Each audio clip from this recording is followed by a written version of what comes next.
Bada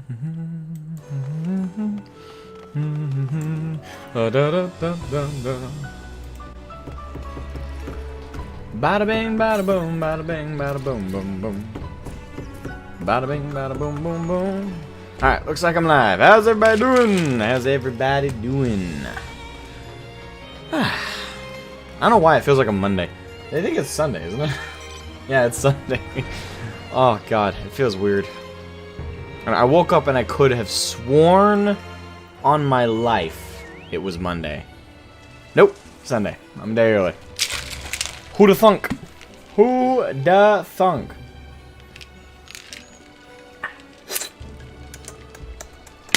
Yummy. Anywho, so as preliminary as these streams always go, first 10 minutes is to let people kind of sift into the stream, kind of join in. I always give the first 10 minutes to let people join in who are interested in joining in, of course. With today, I put in the title, that way I don't have to say it when new people join in. Endwalker spoilers, very solidly. We are definitively within Endwalker now, within the MSQ, though we're moving pretty slowly, and at my patient, careful pace, we're making headway. So we left off last time with pretty much just entering the Labyrinth, learning a little bit about how Charlene is kind of stocking up on things, and I shared my two theories on why my two speculations on the why they're doing this. In both of them, they're prepping and collecting everything that they believe is going to be destroyed. They're basically doomsday prepping. Charlene. They're collecting vegetables, at the very least we know, from Alamigo, as well as what was the other location? Alamigo and Kurthus. So from the Ishgardians and from the Alamegans, they collected two different carrot types, and we also know that they're collecting wildlife that are quote-unquote easy to breed. Possible meat food source right there. There is a lot going on with Charlene, but with my two prevailing theories is the reason that they're doing this in both of my predictions is, in both cases, they're believing that Charlene will be the last nation standing, while everyone else is fucked, from the Talaferoi and Fandaniel. Why are they, why they're confident they're going to be the last one standing, now that's where the two theories kind of break off. Either it's a case of Fandaniel and the Talaferoi have directly communicated to them that they intend to destroy the rest of the world, but they'll leave Charlene alone. Or it's a case of the Forum believes that Charlene is either too small a target, or... Well, in any case, I don't know. Like, that's going to take more information before I could speculate on why Charlene would be so confident that they're not going to be destroyed without the Talaferoi directly telling them that they're going to leave them alone. The best I could say in that scenario is, I believe... Nah, even then, like, I simply do not have enough information to predict why, without the Talaferoi communicating it to them directly, why they'd be so confident they'd be left alone. But... for whatever reason, in the second theory, they believe they're going to be left alone and left out of the annihilation, and they're just doomsday prepping everything and collecting everything they can that they believe is about to become very scarce. So food, basic supplies, things like that. I'm curious if both theories are going to have elements that are correct, or if I'm going to be completely off base. I think I'm right, at the very least on the doomsday prepping, and they're believing Charlene is going to be the last nation standing. It's just the why, though. The why I'm fascinated with figuring out and learning once I have a theory on that specific element. Why Charlene believes they're going to be the last one standing. I don't know. It could just be hubris. I guess it could be that. I usually don't look at that simple of an answer as correct, but it could be. It could be a case of just... They're just like, oh, well, Charlene's the best, so we're clearly going to be the last one standing. It could be that, but I'd like to think that the Charlene's aren't that full of themselves. So there's got to be a reason. Got to be a reason. I don't know. So anyway, now that I've reiterated that, how's everybody doing? Hey Kiwi, hey Zianani, how you guys doing? Oh, yes, that's right. Kiwi wanted me to react to something. And is demanding.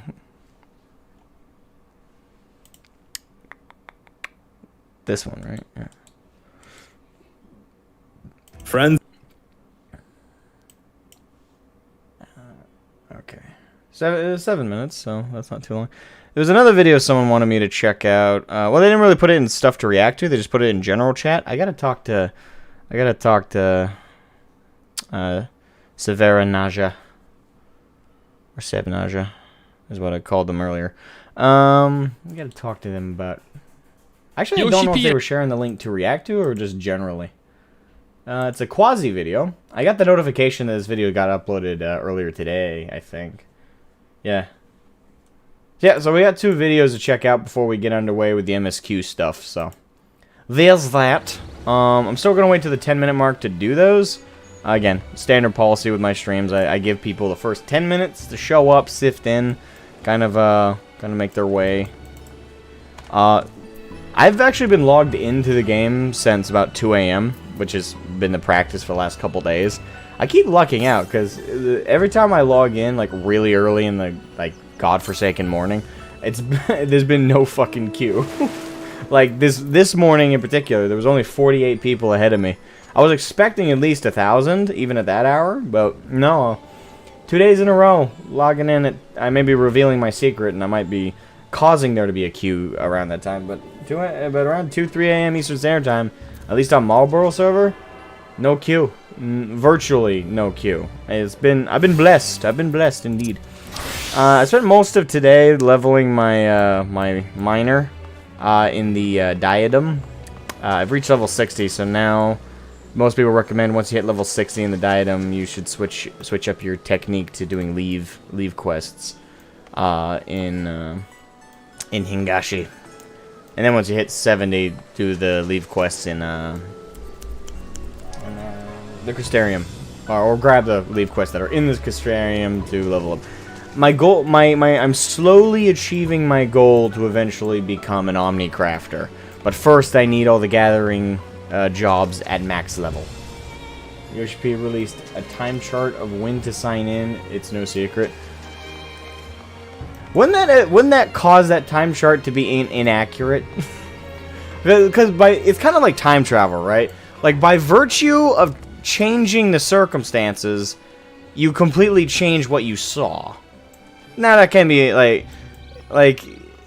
obviously time travel might be a bit more of a complex one to compare that to, but it's the same idea. Like, in your efforts to change or alter the unpleasantness of, like, logging in and stuff, now everyone's going to be switching to the times that he shows off in that chart. So that will reverse the chart. So all the times that were overinflated and complex to get in now are going to be the times where it's near dead to get in, and the times that were dead, like the queue being super short, are now going to be super long. Then again, it also depends on how many people see that chart. Oh, but I find that kind of funny that Yoshi P would do that. It's like, hey everybody, this is the times where the queues are shortest. Everybody floods to those times. Okay, now it's the other times. Oh my god. Cypher Zero, welcome to the stream. I think it will spread out more. And I hope it will. I'm perfectly happy though with the time, like getting up at 2. Like with me getting up at 2 a.m. I go to bed at 10 p.m. I sleep for like 4 hours. Then get up, pop. I join the queue and 48 people in there. You know, I'll take it. I'll take it. My server is only about 500-ish when I sign in. Well, even then, like I've seen it as far down as 32, 48. The secret is log in when everybody else is fucking petering out of like consciousness and is logging out. There's plenty of room in the server. I have not left the game since 2 a.m. Same with yesterday. Like I spend most of the day with my computer on, logged in, and I just move around on occasion. I'm not completely idle, like I said. Most of this morning I spent leveling my miner. My miner up to 60, which I gotta. My goal is to get all my gatherers within the next month, all to max level, which includes fishing. which is probably the most boring one. And then, that way, when all my gatherers are maxed out, I can then focus on gathering the materials I need for the leveling process of armorsmith, of blacksmith, of culinarian, of all those fun classes I gotta work on. I will become an omni-crafter, and I will be making gil out the ass. I only have a measly 3 million gil right now. I need more. I need more. My wealth must be increased. But in the meantime, MSQ. I mean, tomorrow is a work day, so more people will log in during the evening. Correct. And then if you're like me, who's self-employed as a streamer and a content creator, I'll be logging in while everyone's at work. It's like, fuck y'all, I'm in. There's no queue. Yeah. Reminds me, in 2 days is the official launch, isn't it? I wonder how much that's gonna conflate things as well, the official launch day. I don't expect it'll change too much, because most people I've talked to in the community pre-ordered Endwalker. Even the people who just started the game after quitting something like WoW, pre-ordered Endwalker. So, most people got early access. So, I don't know. I didn't, yeah. You're at work too, and yeah, this is my job. This is my full-time job for the time being. Not that I'm complaining. I enjoy my job. It's just it doesn't pay very well. Which is not me pleading for donations. Donate if you feel I am worthy of them. That is my rule. I don't seek the pity donations. Backwash. Hit my eye. Anywho. Alright, so we're at the 11-minute mark, so let's, I wish this exploit worked, but it just had a paranoia. Let's put HUD layout up. Alright, so we got 2 reactions going here. Together, they're, like, factoring in me talking a little bit. It'll be... First one will probably be about a 10-minute reaction. The second one will probably be less. The 2 videos I've been asked to check out, the first one is Masayoshi Soken reacts to our FFXIV cover, and this is from Alex Mokala Music, which I believe is that anime. I believe this guy's the singer of that anime Endwalker opening thing that I saw the other day, which is really cool, and I did like it. So I'm curious about Soken's reaction to it. That could be fascinating. But yeah, it's a shorter video. It's only 7 minutes and 5 seconds, so including me talking about it, it'll probably be 10. The other video I've been asked to check out is Yoshi P apologizes for Endwalker server issues. In brackets, no spoilers. That one's by Quasi, who is an awesome content creator. I love his World of Fruit Bowls videos. Sembiako and Medao, welcome to the stream. How's the queue doing? Been doing ya? Actually, I've been logging in at 2 a.m. Eastern Standard Time the last couple days, and in both when I log in at those times, the queue has only been 48 people at the longest and 32 at the shortest. So the queue for me hasn't been non-existent. For everybody else I've talked to, they're like, "Oh, I'm 5,000. I'm 5,000th in the queue." Yeah, they fixed that. HUD layout doesn't work anymore. I keep online. I know. I just do it out of paranoia, but it doesn't actually do anything. Yeah, I already know that they patched it because I put up the HUD when I went to go get dinner. When I went to go get dinner, day 1, on the 3rd, when Endwalker had launched, I came back and I was logged out. I was like, "Fuck! They fixed it." So unfortunately, the exploits that were there once before, that once kept people logged in, no longer work. So that's why with my reactions, I gotta keep them shorter, at least until, you know, again, the queue times kind of spread out. Right now, they're probably terrible, but when I log in, usually at 2 a.m., I luck out. There's very few people logging in at that point.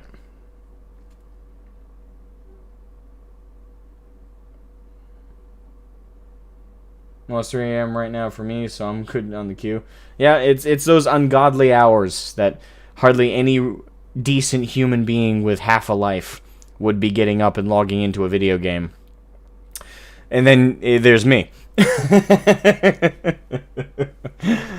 Then there's me. Then there's me, the little gremlin, as my eyes crack open at the dawn.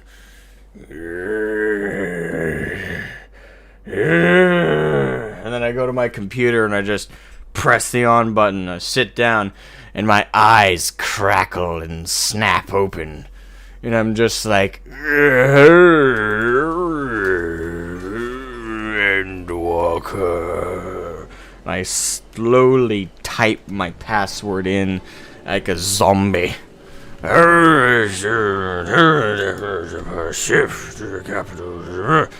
Click the login button, get in game. Sometimes the game just yeets my ass out. Sometimes it doesn't. It depends on how many goats I sacrificed that morning. And then I get in, I press start, log in as my character, and the queue is 32 people.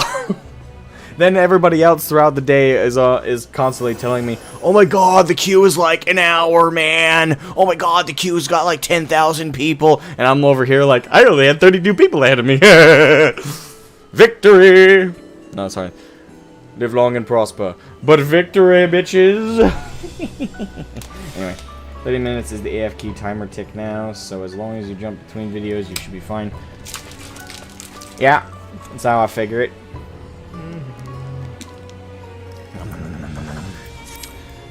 Yes. I do kind of love the aesthetic. Like, this isn't necessarily my permanent glamour for Reaper, but I really do like it, actually. At first, I wasn't sure. Like, obviously, I love this scythe. I love that aesthetic. The scythe aside, though, I wasn't sure if I liked the armor set here, this gear set. But as I've kind of like looked at it, I'm like, you know what? It actually looks pretty badass. It does. Like it. Like at first, I wasn't sure. Like I was like, I don't really like the ascot kind of thing. I kind of look like a male escort, to be honest. If it were for like the armor pieces, I would say male escort kind of type deal. But no, it's kind of grown on me with the armor pieces and everything else. It kind of looks like I'm part of like some organization with like a unique outfit. I don't know. It has grown on me though. I do like this armor set. Only thing I would change is the boots. But that's mostly the color of them. I'd change that to black. But anyway, alright. So, let me sheath that. And let's pull up these videos. Shall I? Shall I shoo? Shall I shoo? Shall I shoo? Anyway. Alright. Okay, let me shut this up. I'm gonna press the record button in a second. Oh, by the way, I accidentally recorded the entirety of yesterday's stream. At some point, I guess I pressed the record button and never clicked off of it. So, I had to delete that because it was taking up too much room in my hard drive. But I had a 6.5 hour recording. Which was interesting to discover. Anywho. Alright. Alrighty, ready. So I've been asked to react to Masayoshi Soken, the Great Soken, reacted to our Final Fantasy XIV cover. Now, if I'm not mistaken, that these are the guys, or at the very least, this guy was the vocalist in the Endwalker anime opening thing that I checked out the other day. Still got to upload that reaction, but I really like this guy's voice. If it's that, like, I believe it's him. He looks similar. So I don't know anything about this video. I do think it's cool when like a big time like professional in an industry checks out your work. I've never had the pleasure of it being like through YouTube, and I probably would. Like for me, if like the closest comparison I have to this feeling in this exact sense is if like Nixium, for those who aren't like from WoW like I am and they weren't part of that community. Nixium was a big time machinima maker, like WoW machinima maker, kind of like Captain Grimm, except not as advanced with like the like in-depth like facial animations and stuff like that. Captain Grimm at some point just kind of showed up on the machinima scene and quickly took the crown. But for the longest time, Nixium and Mukluk were like, at the very least, the kings of comedy amongst like the machinima makers for WoW. So if they were to check out like my FF machinima, which as it is with my FF machinima, there's only so much you can compliment those. If they were to check those out and kind of like, even if they were just like, they're not, these aren't like the best machinima, but they're kind of entertaining. If they were like more begrudging about it, I would still be like, oh my god, that's so cool. I wouldn't necessarily fanboy. I love both of them, but I would respect their opinion though, because they've got a lot of experience like making machinima and making that kind of thing. But when it comes to the music stuff though, which is in this case Alex Mukala Music, that's the name of the channel. I don't know much about this guy, but I can only imagine what it would feel like to have a bigwig like that react to your stuff. Like I would assume butterflies are going on in the stomach area. Like that's what I would think. But anyway, let's just get into the video. Enough of my preamble. Friends, it really happened. Husky by the Geek and I sat down with Final Fantasy XIV composer Masayoshi Soken, and he's absolutely adorable. I'm gonna share the full interview with you tomorrow, but today I want to share this sneak peek with you where Soken listens to our Final Fantasy XIV Endwalker cover. And okay, it is them. Okay. A little bit. Hello! Nice to meet you! Hello! Nice to meet you. よろしくお願いします。よろしくお願いします。すごいな、本当にアレックスとハスキーがいるよ。不思議だよ。Onaji, can't believe the same you're here. That's great. We are so happy to be here. いや、俺もで、me too. I'm gonna try to ask this in Japanese. すいません、Soken-san。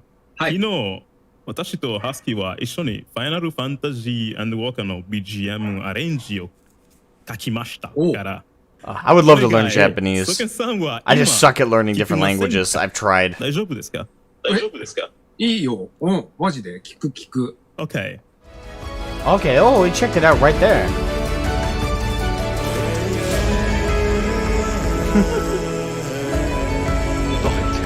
It's really loud.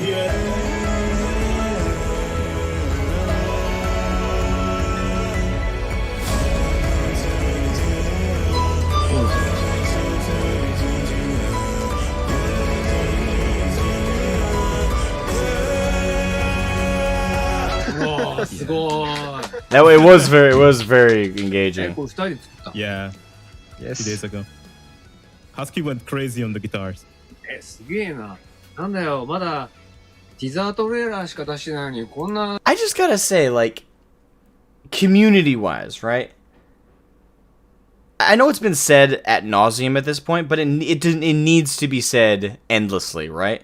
It needs to be said endlessly. Credit to the FF devs, the FF14 devs, a billion times over. Credit to them, because this is like I can imagine that the FF14 community doesn't ever get used to it, but this kind of thing, like talking to the devs, not like this PR bullshit that we saw between Preach and Ian Hazakostas over the last what feels like year, like over like. I want to say 5 or 6 years with Ian Hazakostas directly talking with Preach. I don't know if that's actually the time frame, but like over the last few years, that's like our biggest connection with directly talking to them. And when it comes to directly talking with someone like Ian Hazakostas between Preach, I think Preach has actually spoken about it ad nauseum before. That with those interviews, it's really like I don't know if the term is red tape or yellow tape, but there's a lot of like.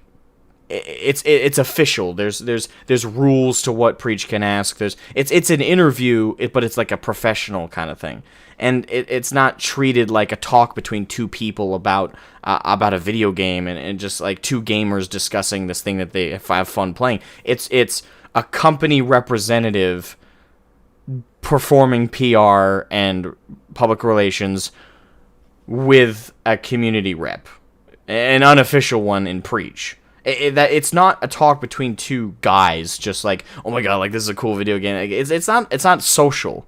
It's business, and everything Ian says is going through a well-trained filter.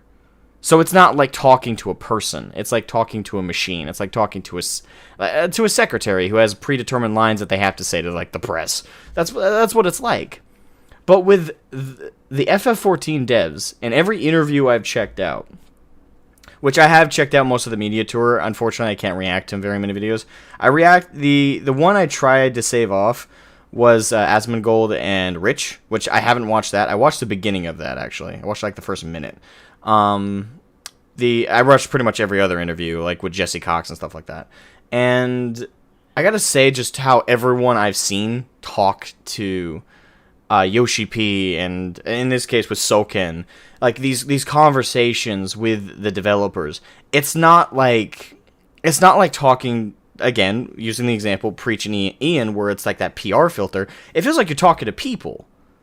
Like they don't have these predetermined lines and that they can't cross. Like, I'm sure there's like certain information they can't share, but overall it's more or less free reign. It's like, have a conversation, talk. These are people. Like, they're reasonable on both sides. It's not you're not being attacked by the community when they ask you questions, even if they're sometimes hard-hitting about the game.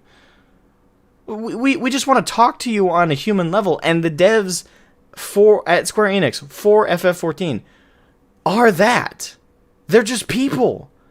And they talk, and it's so human. And if I had never seen that happen, I would never think it was possible. Because for years, I've just seen those interviews with Ian Hazakostas, and seen those PR videos from J. Allen Brack, and from all the reps of Blizzard for years. You see that stuff. And that at some point, you just kind of like, oh, that's just how it is, you know? Like, they don't talk to us as people. We're the customer. We're the public in their public relations. Everything has to go through a filter. Everything has to go through red tape and yellow tape. That's all it is. But with these people, yes, they're devs. Yes, they work for Square Enix. Yes, there's stuff they probably can't say. But in every regard, for every interview I've seen, it's all just talking to people. I would kill to be on the Meteor Tour at some point for FF, because I want a chance to just talk to Yoshi P about the game and what I love about it. I would love to just talk to Soken about the music compositions and how he like first like just his process of coming up with them and just conversations. And I feel like I could. I feel like I could just talk to these folks. If you ask me if I thought I could talk to Ian Hazakostas, first of all, without raging at how horrible the game is and how horrible he is as a director, but even if we could ignore that, could I talk to him as a normal person? No, I couldn't. I couldn't say I could. Because it wouldn't be like talking to a person. I'd be talking to the list of things he can say. I don't know. I feel like as much as what I'm saying right now has been said ad nauseum 1,000,001 times by the community, I need to say it one more time. There's just something so pure about seeing that dichotomy, like seeing that difference with the devs for Square Enix and FF14. Because it's like talking to people. And I feel like I'm in an alien... I feel like I'm in the Twilight Zone when I see that. I'm like, you're telling me devs can talk to us like human beings? No. I'm sorry. I needed to say it. Too kind. Thank you. すごいね。ありがとういや、ございます。なんかさ、あれだよね、二人ともいつもアレンジの曲をさ、ファンコミュニティとかで上げてくれてるけど、あれだよね、ヒアリングすごいよね。なんか、耳いいね。Thank you. ありがとうございます。Thank you. I have a very good feel with your music. あ、本当。あら、嬉しいな。ハスキーみたいにうまく弾ければいいんだけど、俺そこまでうまく弾けないから、いつもただギャンギャンギャンってやるだけなんだけど。ありがとうございます。ハスキーは化け物です。本当に。あれだね、ファンクも必要だけど、まだ14にはファンクあんまり入ってないよね。ファンク入れたいよね。確かに要素はあるかもしれないけど、こう、ガチガチのファンクみたいなのって今までまだ入ってないから、まあ、そういうコンテンツがなかなか14にはまだ入ってないから、そういうのが、そういうゲームコンテンツが来たらもしかしたら、ガチガチのね、なんか本気のファンクみたいな、来るかもね。Well, let's hope so. I'm excited about it. そしたら、その時、アレックス教えてね。My teacher. ありがとうございます。That oh god. どうですかお二人 Like, can you like I can only imagine what Alex was feeling in that moment. Like, I'm sorry if Mr. Mukala, I should probably say, using first names. I don't know the guy, so out of respect, Mr. Mukala, I don't even know if I'm saying that correctly. If I'm not, I apologize. I can only imagine like what you feel in that moment, right? Like someone in the professional industry who works on music that you probably have like listened to, and you're like, oh my god, I really love this music. I really love this composition. I love the instrumental works that are going on. Like someone you kind of see through that veil of like this is like their final product and their professional position. And that veil of like respect as well. I don't know if you'd call that a veil. But you see them like on the other side of like the river Styx, right?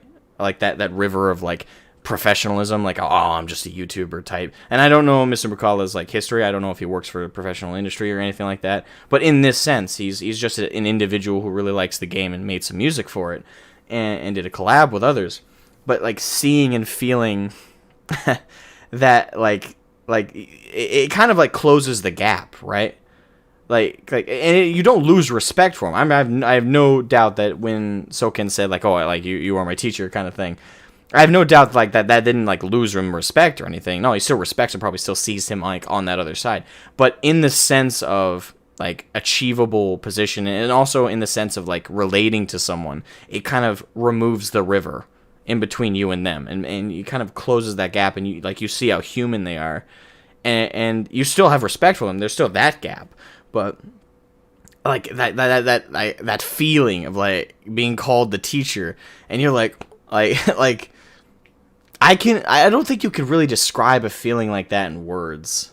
I don't think. Maybe Mr. McCullough doesn't agree and probably could put it into words how he felt in that moment. But for me, just picturing being in a similar position, I don't know if I could put such a feeling into words.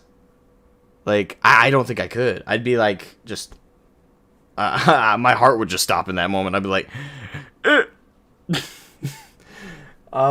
knowing me, I'd actually probably make a self-deprecating joke, but I don't know, like just that feeling.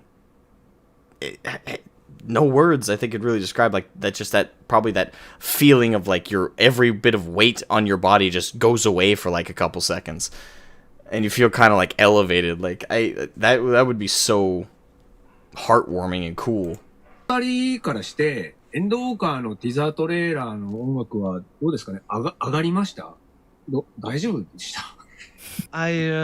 First I played it 10 times in a row because I love the music a lot. And yeah, I was very, very excited. And the first time I watched the trailer with the music, I was like this. A bit like Xenos, but in the pose. It was something which talks a lot to me. I'm very sensitive to this kind of music. ありがとう。Thank you very much. For me, I always loved, I loved all the time you made a main theme for a Final Fantasy expansion. Stormblood, Heavensward, Shadowbringers. Those are always my favorites. Also because it's the ones where you have the full orchestra recorded live and everything. Endwalker was very interesting because it wasn't that huge sound from the first expansion. It was very intimate, simple melody, but it really hits you in the heart. And initially when I first saw the trailer, I was like, this is nice. But I was kind of expecting that huge sound from the beginning, like Shadowbringers and stuff. But then when I started to play around with the melody and try to arrange it by making it funky and stuff, and I realized this melody is going to make us cry. It's going to make us laugh. It's going to make us feel epic. It's going to make us feel all kinds of things because it's one of those melodies that you can really transform a lot. So it's great. I really love it. I also think the guitar chords are incredibly interesting. They're very good. Like, people will pay attention to the vocal melody, but I really like the guitars a lot. So that's great too. あれは結構そうですね。ギター弾きがあまり弾かないコードですよね。なんかアレックスはすごいね、なんか、その分析力っていうか、僕ね、アレックスの動画結構好きで、しょっちゅう見てんだけど。Oh, he watches his videos regularly. 頭いいよね。That's really cool. ありがとうございます。Thank you so much. That means a lot. こっちがそう思って作ってることが全部ね、お見通しなんだよね。もうびっくりしちゃう。I'm very glad to hear that. Well, thank you. That means a lot. And yeah, I've noticed that. I think that speaks to the skill that you have as a composer. Sometimes there was one time I listened to the Eden Shiva track and I didn't play the game at that point, but I tried to guess the story with the music and I was able to. And that just tells me that you're an amazing composer because you're able to present an image just with music. Even if the person didn't play the game, they can really understand what's going on. That's very powerful. It's incredible. シャドウブリンガーズのアナライズの時に、ずっとマイナー調で曲が進んでて、一番最後、剣を担ぐ、その一番最後の最後だけメジャーコードになる。これは意図してやってる、あいつはってアレックスが言ってたんだけど、そのアナライズビデオで。あれはね、まさにその通りでね、うわー、よく聴いてるなって思った。すごいと思った。Thank you. That was also my favorite part of the song. So that was really cool. Thanks. いや、こちらこそありがとうございます。I just want to thank everyone. I love the for mutual checking us out. respect This here was a between these blast. two Do individuals. thank you to everyone, and I just felt like a child talking to his favorite superhero. So Yeah. That is a great way to word it. That is a great way to word 二 it. 人のファンだから今日こうやって話ができてすごい嬉しかったです。本当にありがとうございます。Arigato. I'm still blown away by some of the things that I Soga bet. said here, and also in the full interview, which you guys will see tomorrow on this channel. I want to give a special thanks to our friend and hero Frosty, who helped set this up, and our friends at Square Enix, who coordinated everything and went out of their way to find a translator to help us and Soken communicate. For the time being, I recommend you to check out the new Final Fantasy XIV album called Science and Sinners, which features Soken's band going freaking crazy on some of the best tracks from Shadowbringers. Oh, trust me, I've been listening to the themes and tracks from Soken and the team quite ad nauseum. I'm mad respect. Oh wait, hold on. Alex might say more. There's 5 more I'll leave a seconds. link to that down below, and I'll see you tomorrow with the full interview. Bye. Okay. I can. Oh man, there's so much. There's so much. You just gotta. I won't say it fully again because I know it's probably gonna get annoying to hear 1,000,001 times. Just again that human connection with the developers and with the people working there, and Soken going as far as saying like, oh, I'm a fan of your videos analyzing my music, and I feel you like are actually nailing it, and like something like that. I would never fucking hear from Ian Hazakostas, from J. Allen Brack, from any of the developers. I bet you if I asked them, oh, did you watch this latest video that criticized you, like, from Asmongold and stuff, they'd probably call him an asshole, right there, like, on camera, and only apologize for it after the entire community jumps down their throat. It's a war between us and the devs, and throwing that aside, because I'm not even part of the WoW community anymore, after years and years, and again, not wanting to go negative, this right here is just so amazing. And I just gotta say, I love it. I absolutely love it. And mad respect to Soken, and also mad respect to Mr. Mukala and Husky. Like, both those individuals, mad respect to not only the quality of, like, the product that they made with their own video and their own music and their own composition, which is truly fantastic, but also, like, just having this opportunity to speak with Masayoshi Soken. It's truly impressive, and they also knew some Japanese, which I'm sure Soken appreciated. Me, I would love to learn Japanese. I know, like, when it comes to my own proclivity with, like, languages, I don't have any. Like, I can't for the life of me. But yeah, make sure to check out the original video and leave a like and subscribe to Alex Mukala's music. Link will be provided in the description of the YouTube video that'll go up with this reaction. Yeah, I mean, this is just so cool. This is really cool. Hold on, let me jump before it logs me out and I get stuck in an actually long queue. Let's run back and forth here a little bit. Don't log me out!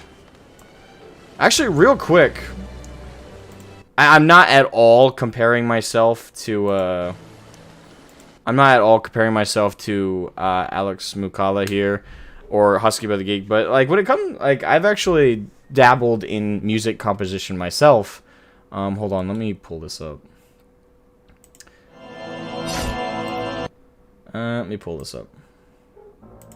This is a secondary channel for a company.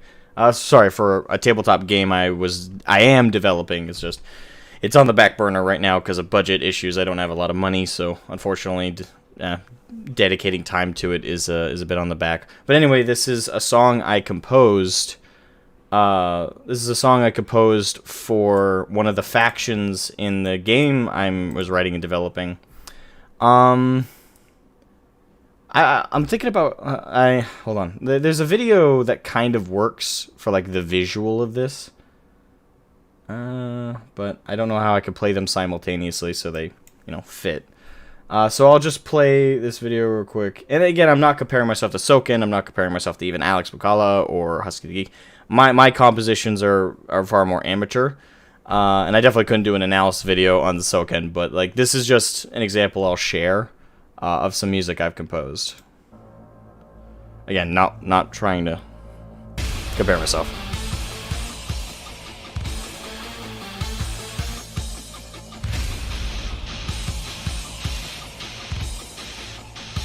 Also, very different music styles, clearly. I work more with heavy metal, drums, powerful internal beat.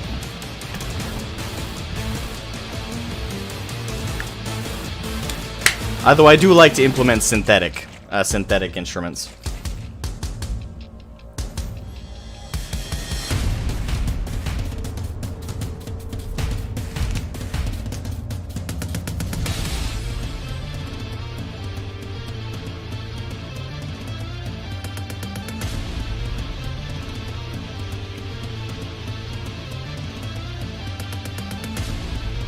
Kiwi, I've already listened to that full song. I was asked to check it out yesterday.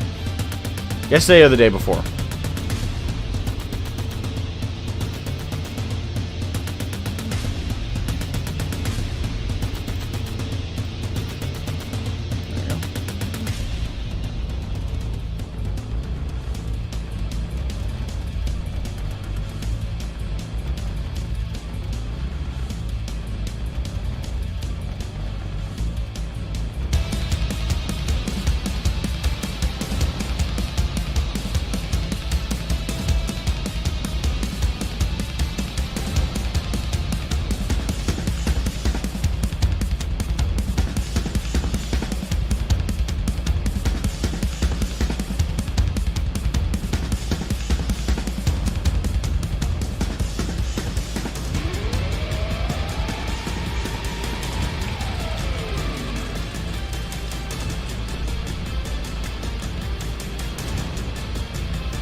It's a different song? Oh, okay. I thought they were one and the same. Yeah, but I probably won't give it a listen on stream. I'll listen to it on my own time, though.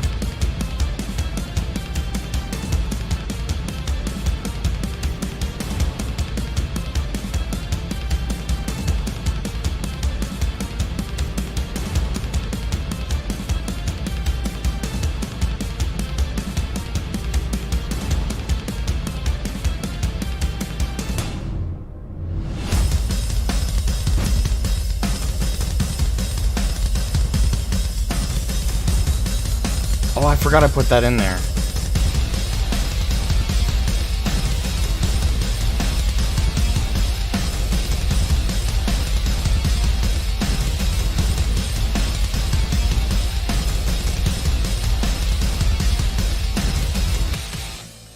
Yeah, it's funny when you listen to your own music products and stuff before, and you hear stuff you forgot you put in there. Yeah, I forgot to put in that synth. Huh. Well, anyway, sorry for forcing you guys to indulge my sharing of that. Alright, there we go. Japanese language is cool. Their writing system is overwhelming, though. Their alphabet is 46 characters, and there's 2 sets of them. Oh, don't get me started about kanji. Yeah, I'm sure the thing is, learning a different language can be very complex. It can also be very simple. It depends on your mindset and also your proclivity to learning new languages. In my case, I don't have much of a proclivity to learning new languages, unfortunately. I tried to learn Spanish in high school, and that went terribly. So, let me tell you. Anywho, that was the Masayoshi Soken video. So next up is this much shorter video by... Hold on, let me move my character around a bit more here so we don't get kicked out. Ooh, my stuff sold. Nice.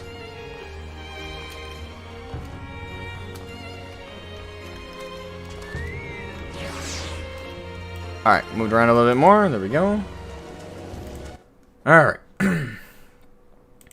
So, we're gonna check out Yoshi. So, from Byquazi, Yoshi P apologizes for Endwalker server issues. Brackets, no spoilers. It's a short video, too. Only 4 minutes, 21 seconds. I gotta say this. Yoshida-san didn't need to apologize. Like, this was bound to happen. I mean, like, the biggest thing that they could not have predicted for Endwalker's launch, and that they couldn't have prepared for properly, is the huge exodus of WoW players, and not just WoW players. There's been an exodus of players from several other games that have really started to flood into FF14, and that happened that's been happening for a couple months now, and it came out of nowhere. Like, when Asmogan started playing, a huge influx of people, including his fan base, including himself. And not to mention just players who were just dissatisfied. Not even necessarily Asmogan fans. Bunch of people like myself who just got fed up on our own time with Blizzard came over to the game. And then there's, again, other players from other games that they either got just played to hell and back, or got bored with, or the devs disrespected them. But many people have been flooding in, and it seemed to happen very recently in the grand scheme of things. It was just a massive influx of players for the game that there's no way that development-wise they could have prepared for in time for Endwalker to probably come out. And I have no doubt that to a degree that probably influenced their delay.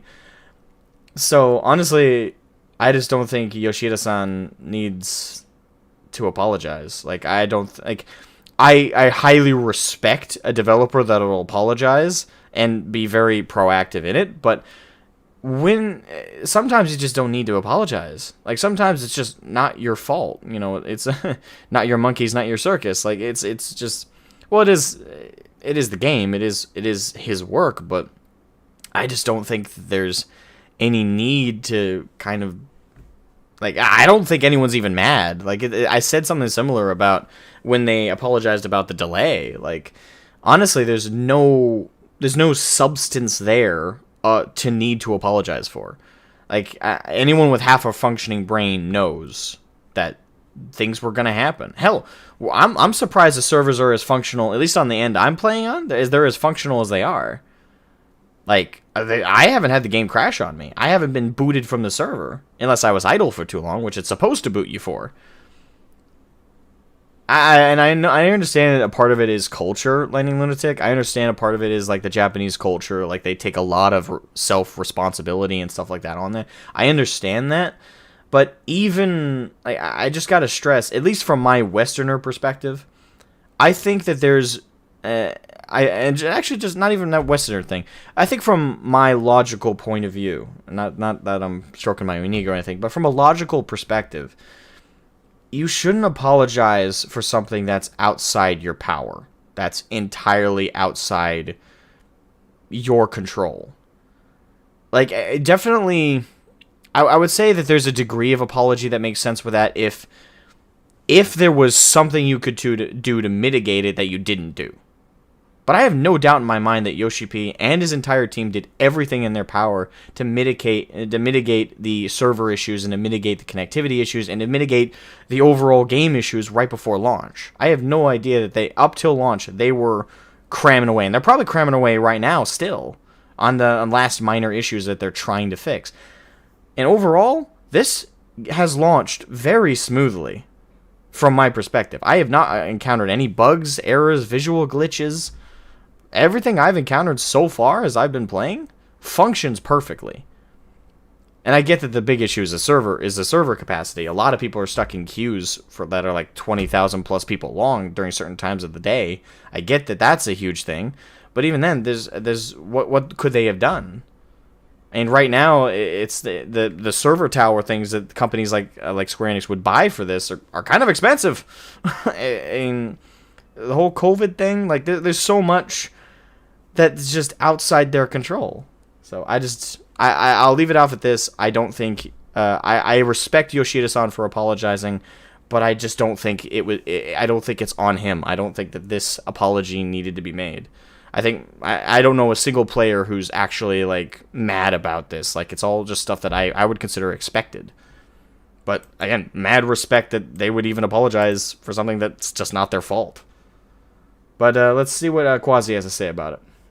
He has heard all your complaints. Free game times for all players as compensation for the crazy server queues at launch. Now to preface Yoshi P's latest announcements, players have definitely been facing many problems getting into the game following Endwalker's launch. I see it all across my socials, people struggling to get past the Error 2002 boss, long queue times on very populated servers, and like the saying goes, I guess this is the price of success. That said, Yoshi P just came out to apologize and to offer compensation for players. He first explained that across all their servers, they see the progress of queues slowing down dramatically as the total concurrent logins reach their hardware's limit, and he apologizes for this. And secondly, he said that he recognizes that it's unfair to players who are paying for game time, but yet have to sit through long hours in queue, unable to get into the game. And as such, they decided at the official release of Endwalker on 7th of December, they will award 7 days of free game time to all players who own the full version of the game and have an active subscription with the game. I mean, Matt, and that's awesome. That's great. And I'm happy to hear that. But and it's a goodwill thing to do. Even again, I stand by that they don't need to apologize for this. This is not on them. But to do a goodwill like thing like this, I see it more like this. I totally support doing, but it's from a business perspective, it's a great PR move. But from a player to player perspective, this is a great gesture of respect to the player base. Like, even though I stand by that Yoshida-san and everybody at Square Enix is not responsible for this, that they just simply had hardware limits and server capacity that they are stuck with. Just mad respect to them, though, for being like, you know what, there's this issue going on.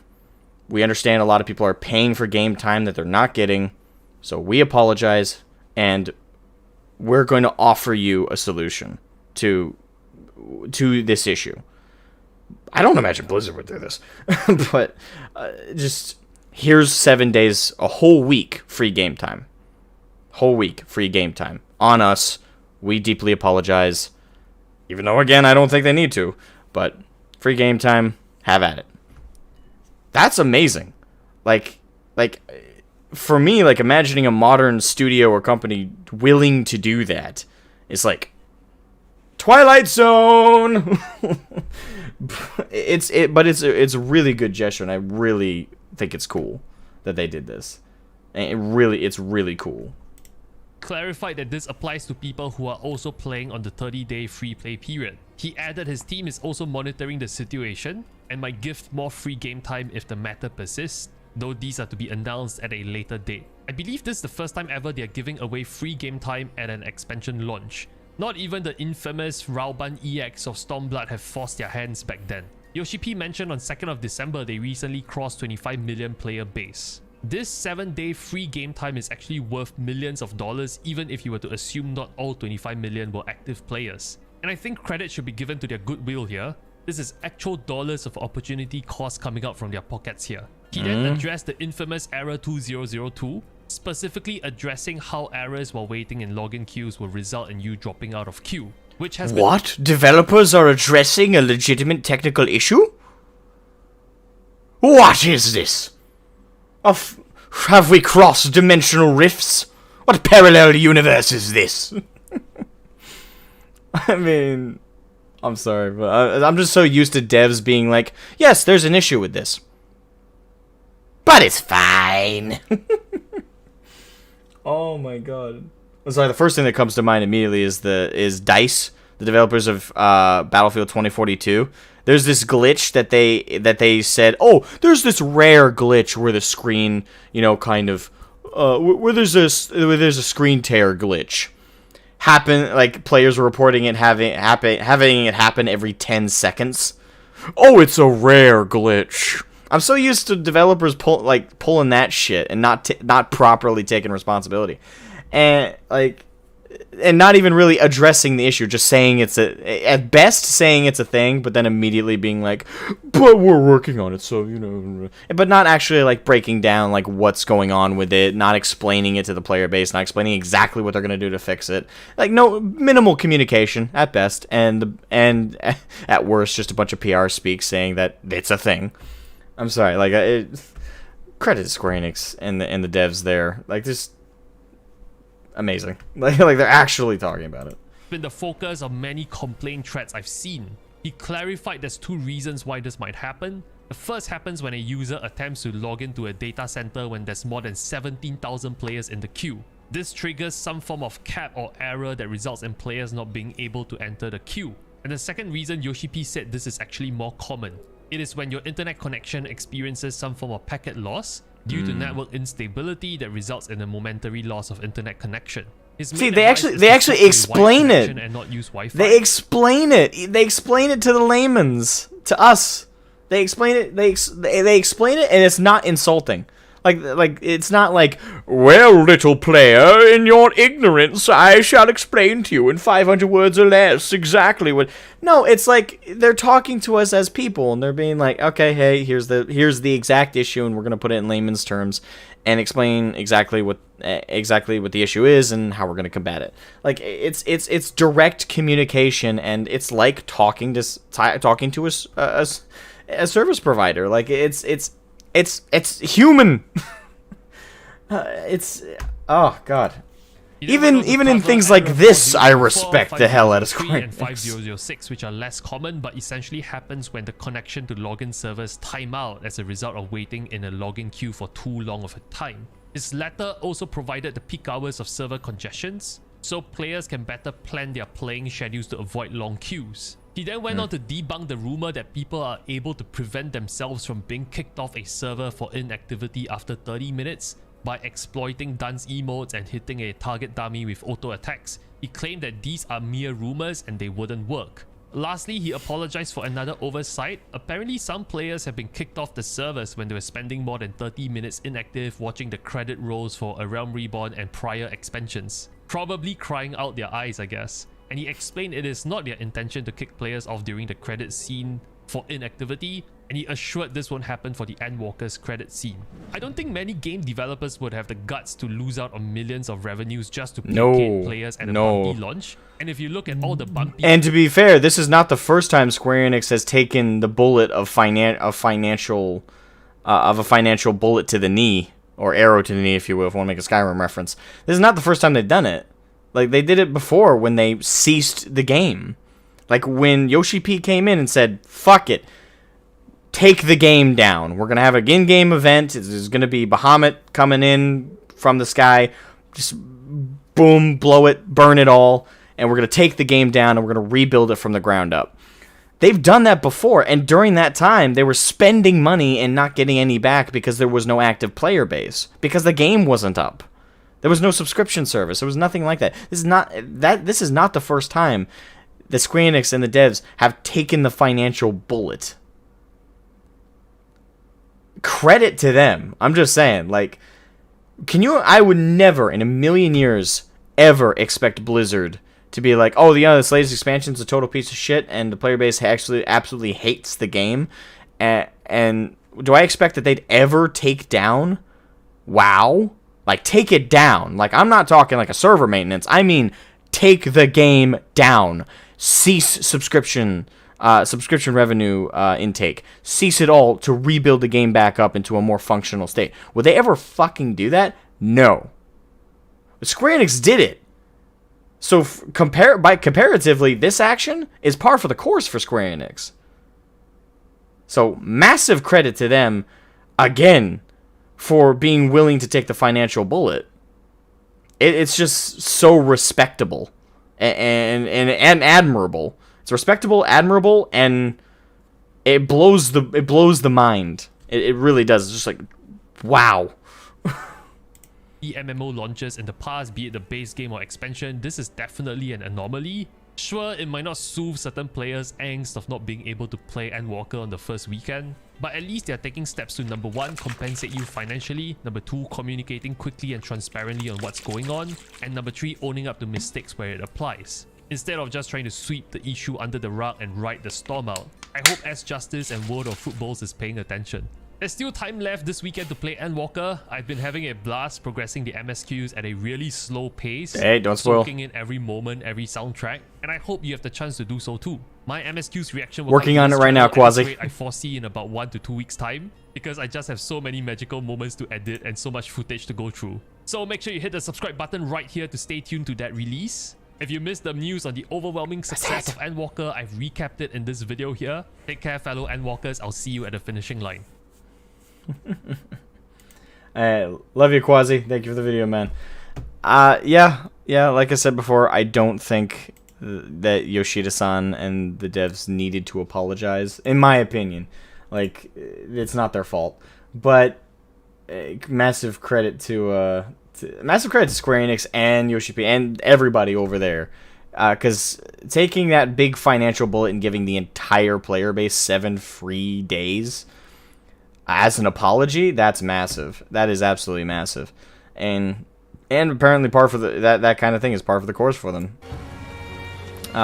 When you compare it to the 1.0 drop and then the 2.0 development cycle.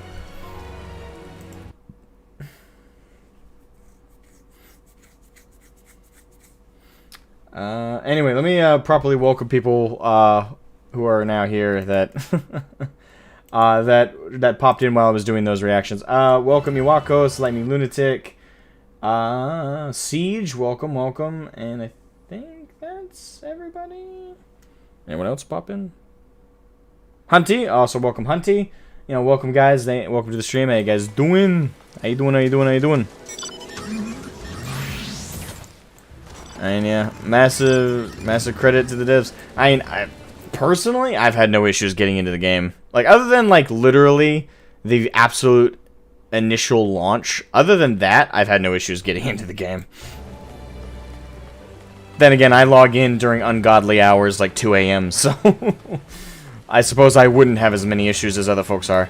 I first heard about Error 2002 from a viewer, though. And how prevalent is that right now? Out of curiosity. And it's prevalent enough that the devs addressed it, so. But from a player perspective, for everybody here, like has anyone here run into that error? 2002?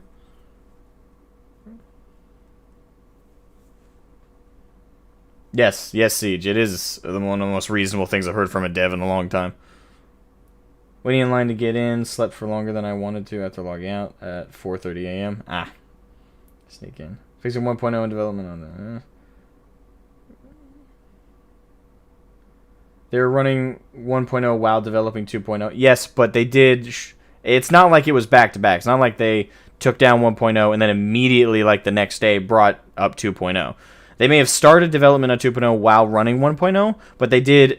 But well before 2.0 was ready to drop, they did take down 1.0. So what you're arguing there is semantics. On launch day, but apart from that, no, not that. Yeah, I haven't run into error code 2002 at all. Yeah, but I got my queue placed back if I log back in. Okay. Yeah, I haven't run into error code 2002 at all. I'm lucky. I guess I luck out because it could be just the times I try and log in. But I haven't run into that error code yet. So I didn't even know it was a thing. Must push, can't get off ride. Must see what happens next.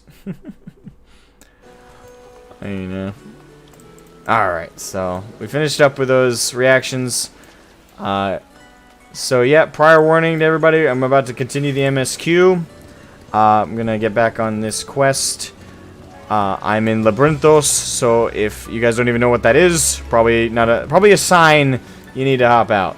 But prior warning, we're about to start doing the spoilers.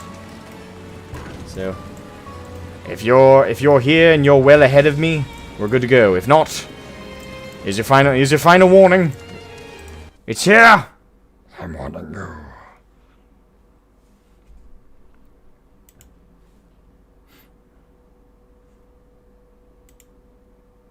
Hi. Hi. Why? I don't know why. The universe is a complex thing. You don't know why you swallowed a fly? Perhaps you'll die? In the sky?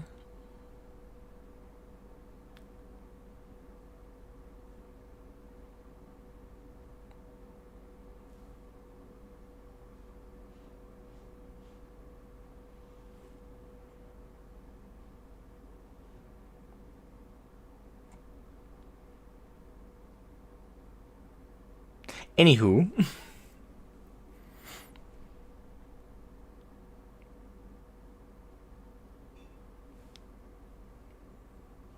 You think you're one of the few people who doesn't overly mind being spoiled with this game? I mean, most people are worried about it, but that's because, like, that raw experience you do want to have while you're progressing the story. And, like when you're going through it, you want to have, like, that unfiltered, raw experience without, like, some streamer or some YouTuber just talking over it. So, I can see that definitely being a reason. As long as there's pie. I can't play right away and have the memory of a goldfish. I mean, I suppose so, but you're still gonna have, like, that latent, like, I know the core things are about to happen. Unless your memory is truly, like, terrible. Like, to the point where it's almost amnesia level of, I don't recall this.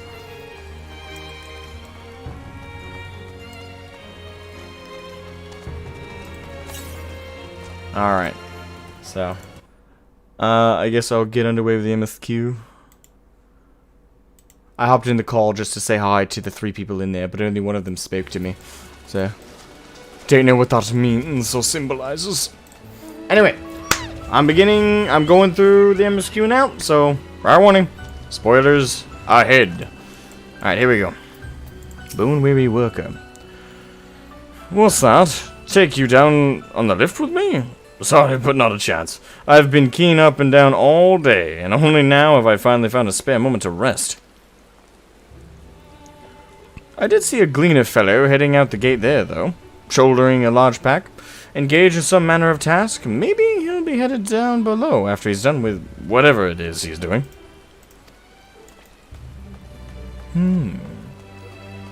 Forge ahead. I am forging ahead. I am getting underway. Alright. Bemused student.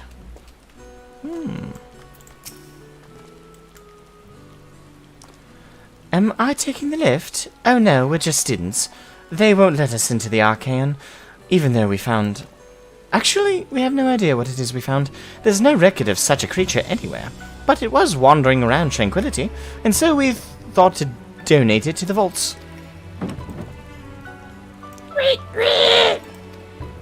Oddest little squeal, don't you think? Anyway, I suppose we'll have to take care of it until the Arcane is open again. I kind of like how that was choreographed. She's just like casual and like, yeah, there's a creature in there, and the other dude behind her is like, the fuck!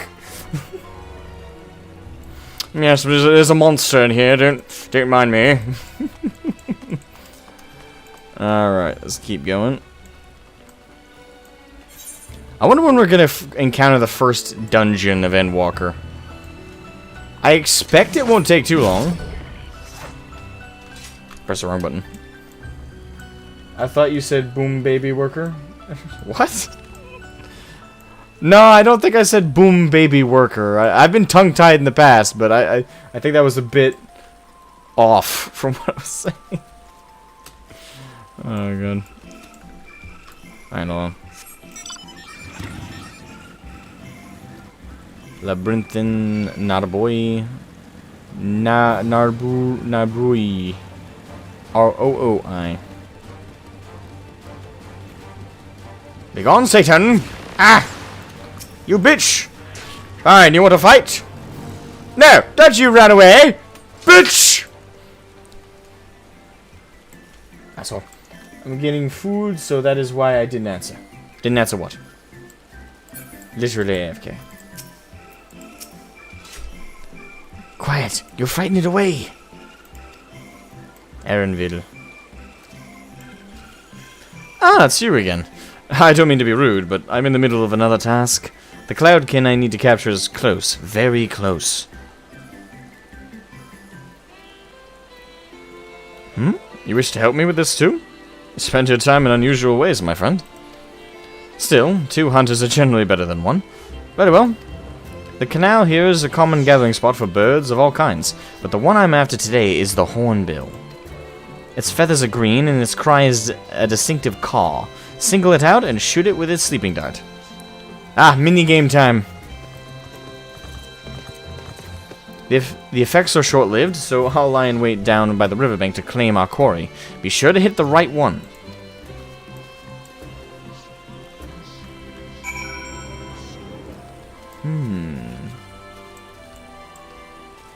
Alright.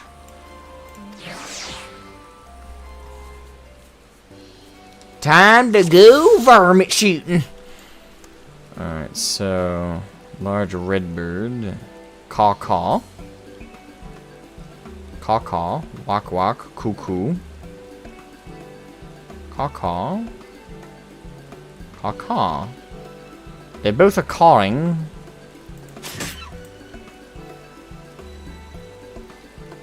I think that's the right one. Hey, I hit the right bird.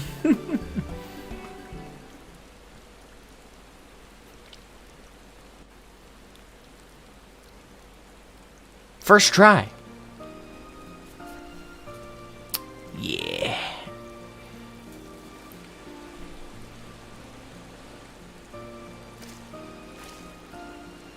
Be very fitting if I was an archer right now. I would actually look the part of the hunter.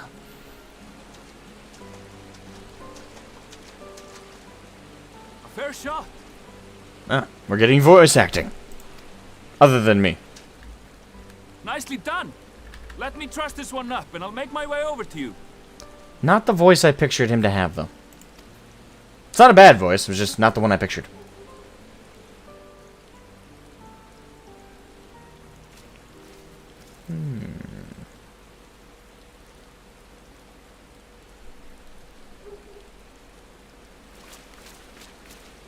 There you are. Any new revelations? Nope.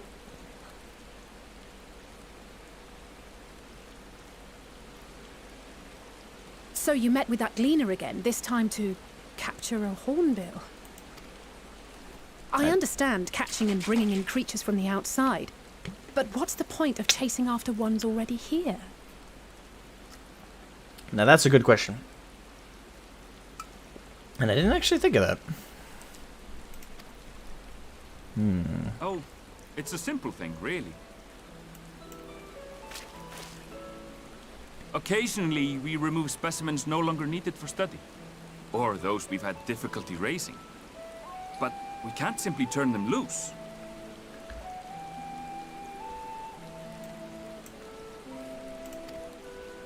Safely returning such creatures to their native habitats is another facet of a cleaner's duties. But not in this case, I'm afraid. I've been asked to bring the bird below. Skyrim. Okay, that's what I was thinking. I was trying to put my finger on like what the voice actor kind of sounds like he's from. Sounds like a voice that you would hear in Skyrim, like an NPC in Skyrim. I don't think the voice actor actually did voices in Skyrim, but that's like the type of voice acting that immediately, I don't know, for some reason clicks in my head. Like I hear Ironville's voice actor speak, and the way he's delivering lines, it kind of sounds like a Skyrim interaction. I know it's random, but I was trying to put my finger on it.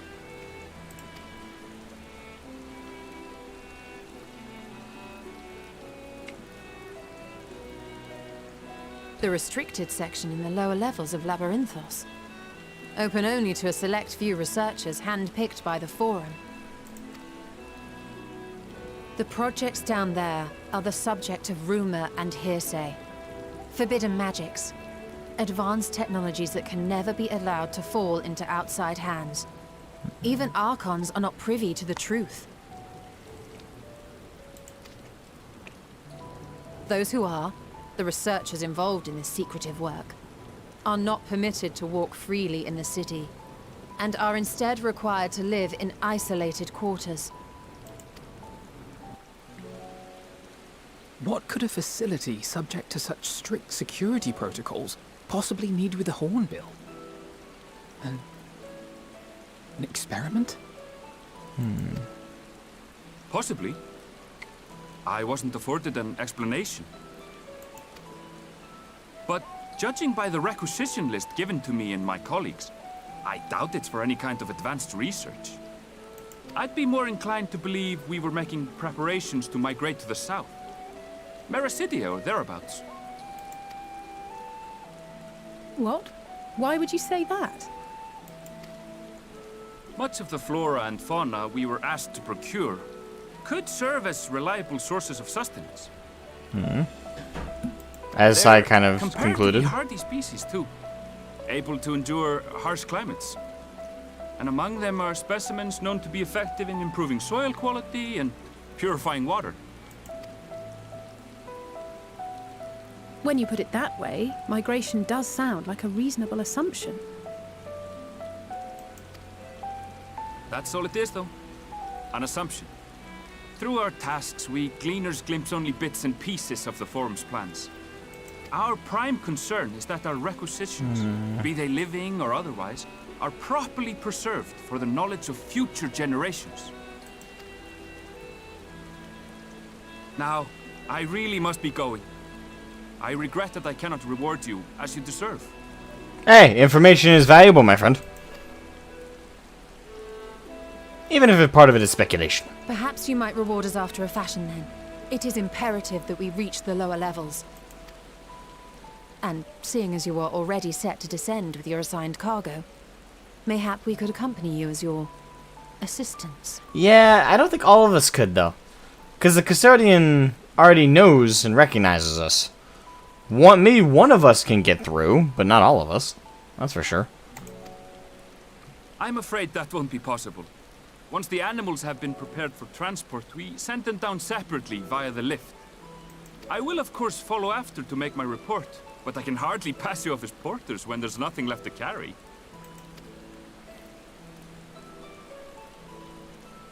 Indeed. Pray forget I said anything. Different reasoning, but same conclusion. How do you feel about climbing? If you've strength and the courage to brave it, then there is another way down. This path leads to the 33rd facet, a mine shaft excavated during one of our expansions of Labyrinthos. Convenient. While I cannot guarantee that the passage is safe to traverse, it should provide access to the medial circuit below. I never even knew such a place existed. Thank you. This is the perfect solution. You're quite welcome. But consider yourselves warned. If the going proves too treacherous, you do well to turn back. I bid you good day. Interesting. Well, turning back is hardly an option, not when we've come this far. Let's go and take a look at this mine shaft. Aye.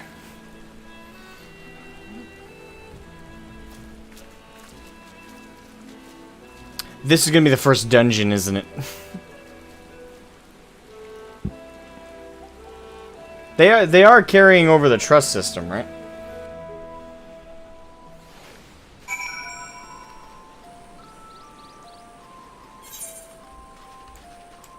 I speak with Alfino. Indeed. Endwalker's a cool dude? Yes, he is indeed. Yeah, I wouldn't say the Skyrim. The reason it reminds me of Skyrim voice acting isn't just the accent. The accent is part of it, that's for sure. But it's also the way the lines are delivered. I'm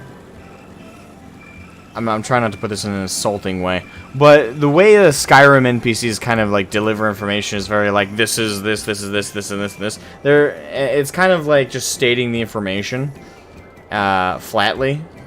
Most of the time. It depends on if it's a like main story quest thing. In Skyrim, The voice acting varies at times.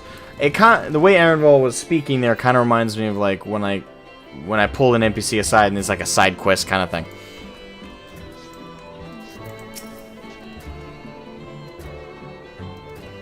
This must be it, the entrance to the mineshaft.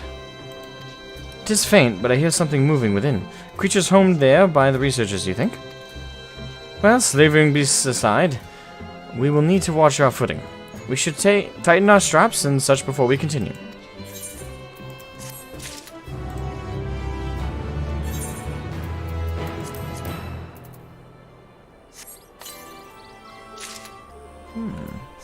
Is that better than what I got? Nope. Okay then.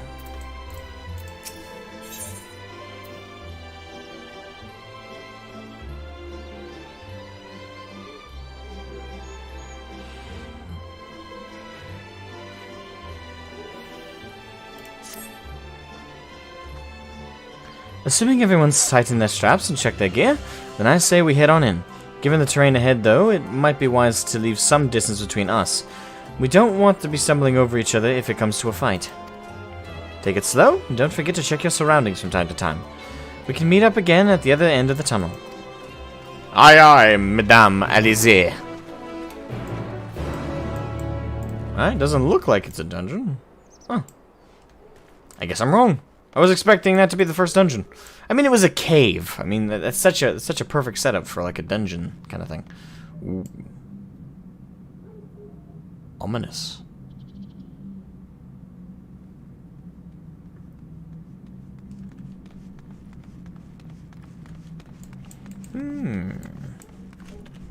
I can mount up at least. Oh, that reminds me. Meant to do this earlier. Let me eat some food. Get the well-fed perk.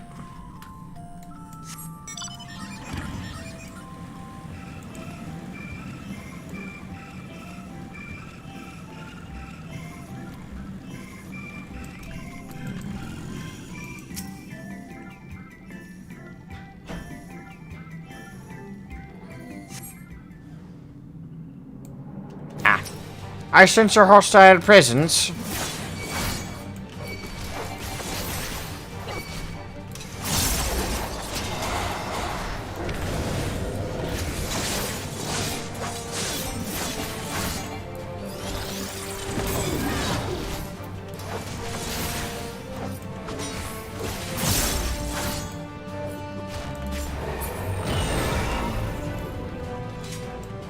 Made short work of those bastards. Wait, what exactly were those? I didn't actually pay attention. Were those mushrooms? I see Shishokan's short of a genius in terms of music. He's definitely a very well talented. He is fantastic. I'll just leave it at that. I could go on about it, but it would just be more or less a lengthy tirade of compliments.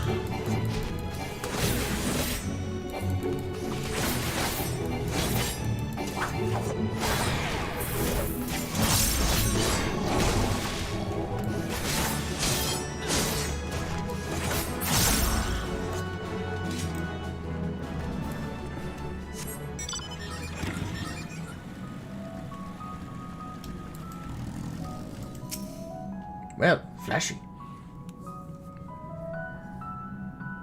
Ah, I see a samurai ahead of me. They seem to be making quick work of what they're doing.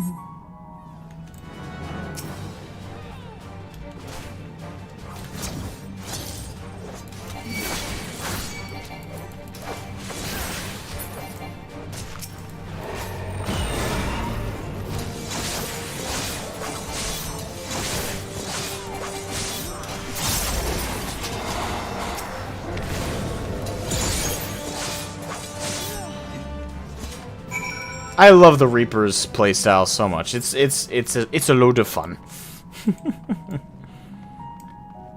Ooh, could have been my first opportunity using Shroud.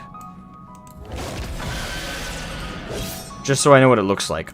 Ooh. Okay, so that's what it does. It basically turns me into Orcus. Oh, it also unlocks these abilities. Grim Reaping, Cross Reaping, Void Reaping. Oh, that's so cool. God, I wish I had gotten actually the opportunity to test that properly. That is cool, though. That is cool. I do like that. That was cool. I need a proper opportunity. It'll probably be in the middle of a dungeon when I actually get to properly test it out, but that it looked cool.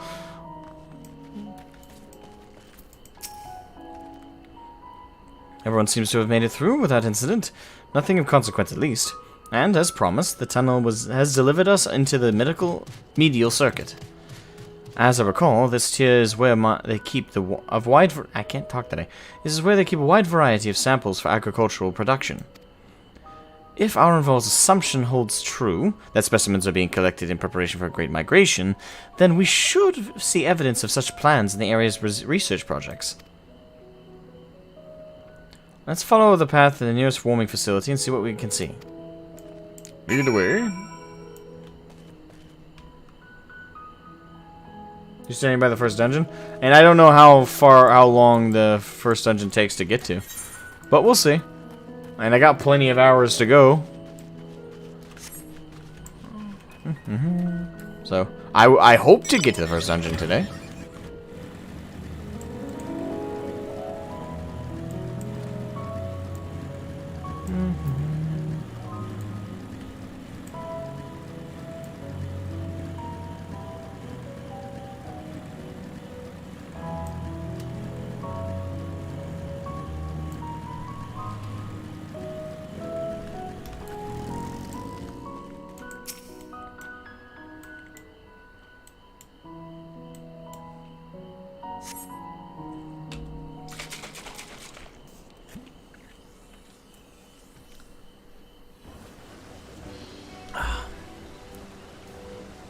Berries.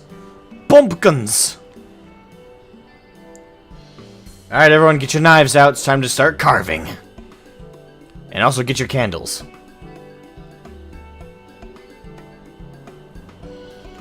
Aha! Now I know where we are. This is Miriel Agronomics.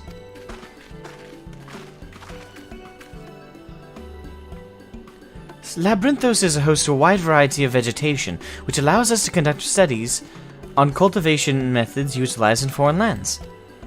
And it is this facility which coordinates and oversees those efforts. The fruits of their research go to feed their Labyrinthos colleagues, or so I hear.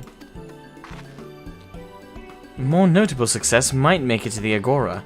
Food so exotic you'd be hard-pressed to guess their origin, let alone how they might taste. Indeed. Mysteries vegetables without a name. Only a list of nutritional benefits scribbled on a card. I see no gleamers hereabouts. Yet these workers seem to share that same sense of urgency. It is possible they know something of the Forum's plans and their underlying motivations. Worth looking into, wouldn't you say? Yeah, I'd say so. See what you can coax from the workers. The rest of us will do the same. Or cast about for useful clues. Gotta go into the stream. Alright, have a good one, Siege. Thank you for joining the stream while you're good, man. Judging so far, boss. Nice. By my rough estimate, very likely you'll get to the first dungeon today. Alright. I'll take it. I support your rough estimate. Anyway. Yebki. Or Jebki. Oh, hello there. We weren't expecting visitors. Not with use of the lift being restricted. How did you make it down here, anyway?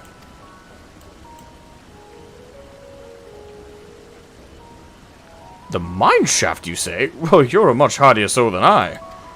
Under normal circumstances, I'd reward such tenacity with a guided tour of the fields, but I'm afraid the Forum has us filling orders lists a mom long. Massive yet detailed requests. Literal wagon loads of crop samples, and hardly any time to put them together. When I first heard of this grand reorganization, I assumed we would be shuffling around old stock to make room for the new. Then came the orders for ridiculous quantities of seeds we've already thoroughly researched. Passing strange, eh? I pressed for an explanation, and was met with vague assurances that all would be revealed in due course. Not the most satisfying answer.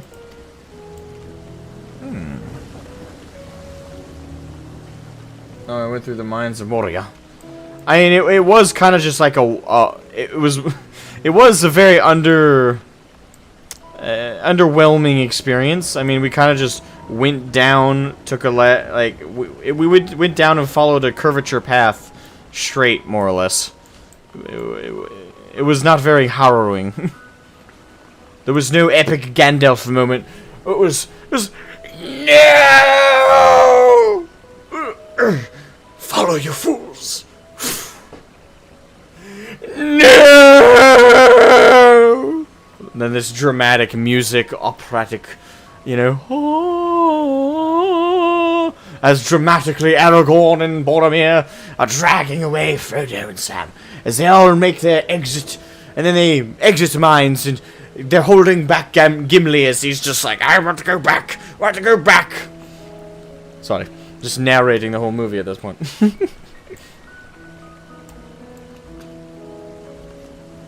Yes, fly, you fools. Although sometimes when I watch the film, it kind of sounds like Ian McKellen says, "Follow, you fools," not "fly."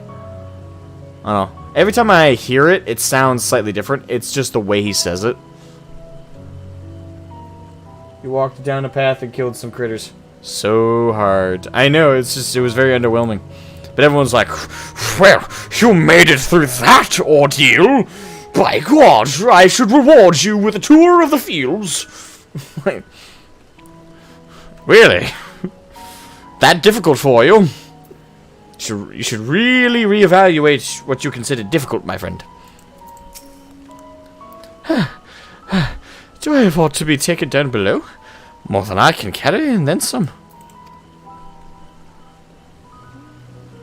Is that the lad or a lass? We'll go with lad. Most of our stock isn't sent off via the cargo lift, but some has been earmarked for aerial transport. Hence the stack of crates atop the hill over there. God's hauling the lot up that slope was a job and a half.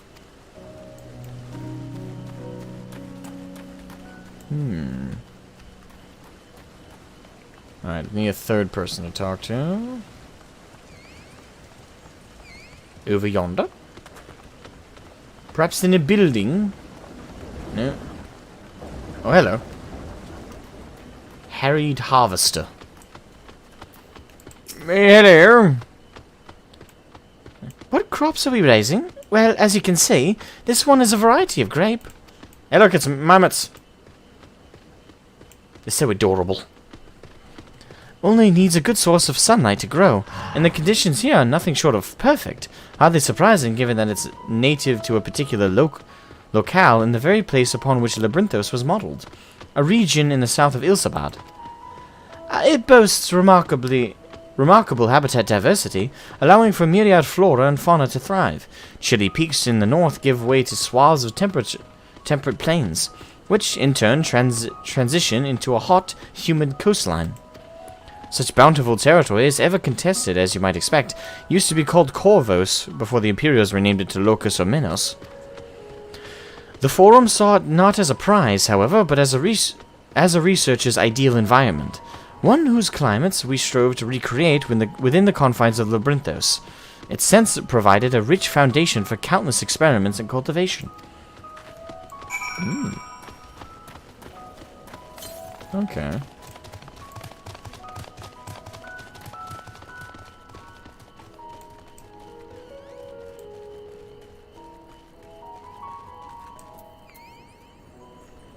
Aaron? We're already calling Aaronville Aaron for short. I mean, Aaronville's not that long of a name, but I suppose we can shorten it. I mean, people shorten Alex to Al or Lex. So, I suppose at the end of the day, it doesn't matter if there's only a couple letters in the name. It's still going to eventually get shortened for the hell of it. Stacked boxes. The labels on these crates tell the story of their contents. Bundles of common seeds and saplings are accompanied by sheaves of reports.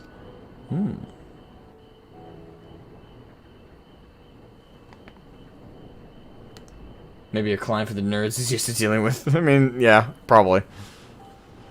You think he would have noticed the giant scythe on our back, though? Then again, he probably mistook it for a farming tool. It's like, hey, you're clearly a farmer. Blood dripping from it. Yes, a farmer. I harvest things. Hard to look away, isn't it? That voice. But they're more than pretty flowers. Heart blooms are attuned to ambient emotion.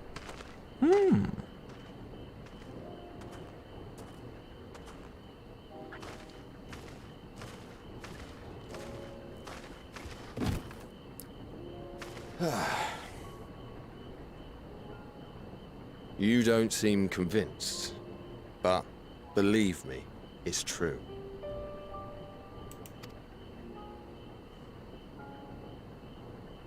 This ashen grey, for instance, it mirrors the anxiety and urgency of those working nearby as they rush to fulfill sudden orders.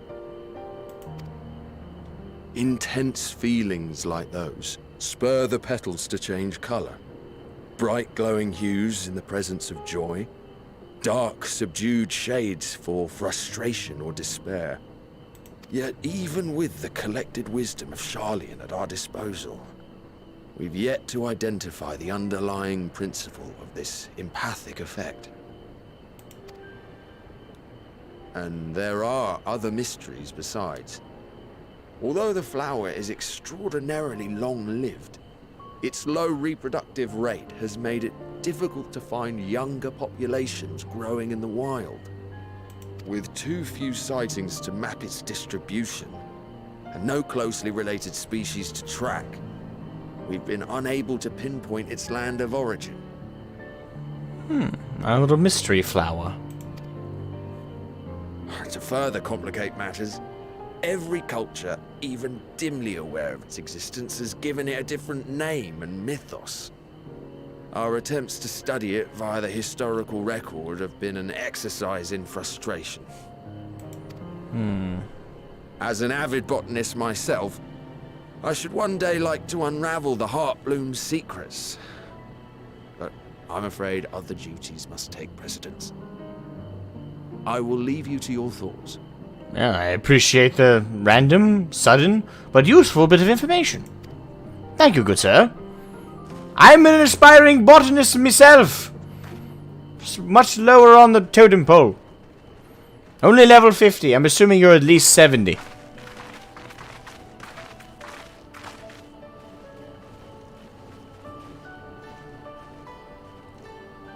Have you learned aught of interest? Actually, yes. Quite a bit of information, actually. But I suppose the flower part of it... A flower that reacts to one's feelings? Strange. I must say, I have never heard of such a thing.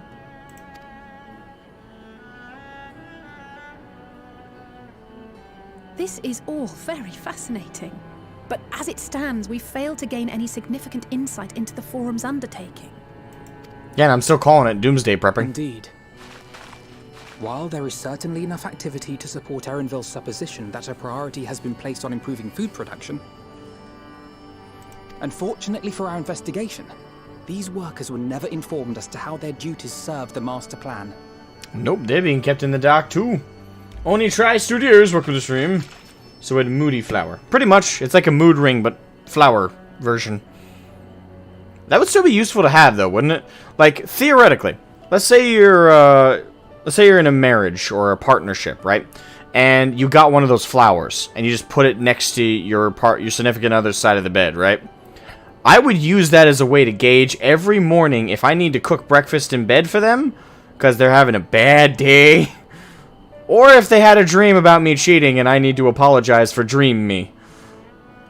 Because I would just wake up before them, look at the flower, and it would be glowing this bright, like dark purple for like how they're unsettled, and be like, ah, shit. Time to make breakfast in bed and get ready to apologize for dream me again, so I don't get put in the doghouse. So go downstairs, whip up the eggs, get everything ready, put a nice little flower on the tray, and bring it up. And as they wake up from their nightmare, they're like, I saw you, whatever I did in your dream, I'm sorry, here's the food. I whipped the eggs nice and fresh, scrambled eggs, some little bit of bacon, a little bit of sausage, here's some toast, and for whatever dream me did, I'm sorry. Enjoy your breakfast, I'll leave you in peace. Then go downstairs and immediately find your keys and get the fuck to work. Run away! I'm saying, that flower could be useful as fuck. Or you could get it as a gift for your boss at work. You know, have it on their desk, and that way when they're like Johnson, or like they yell your last name and you come in and you could just glance at the flower and know, am I fucked right now or am I good? So if it's like a somber black, almost kind of, it's like, ah shit, I'm fired. But if you walk in and it's like a nice bright color and you're like, ooh, promotion.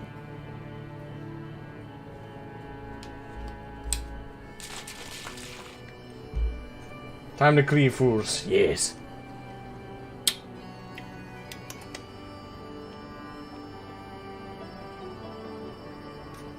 Needs to be named Scooby-Doo. Why? Did you make a... Wait, what? Is he just say that because he just likes the name, or... Damn, if only I understand. I'd say it's individual to individual. Understanding people is very hard.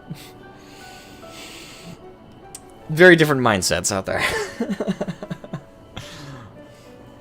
I don't know. A flower like that could be incredibly useful, though. That's all I'm saying. If only we could interrogate the forum members directly.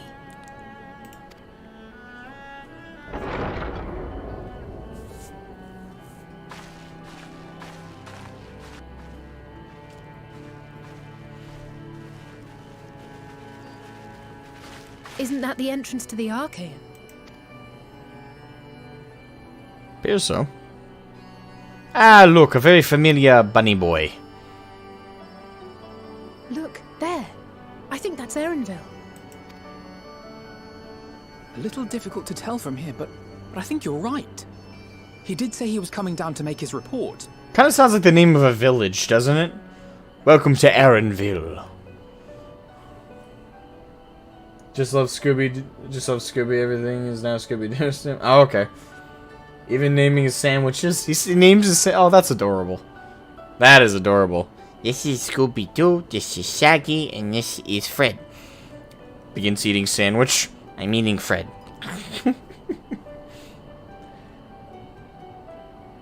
The shards. I don't want to have to walk across the city. Ah.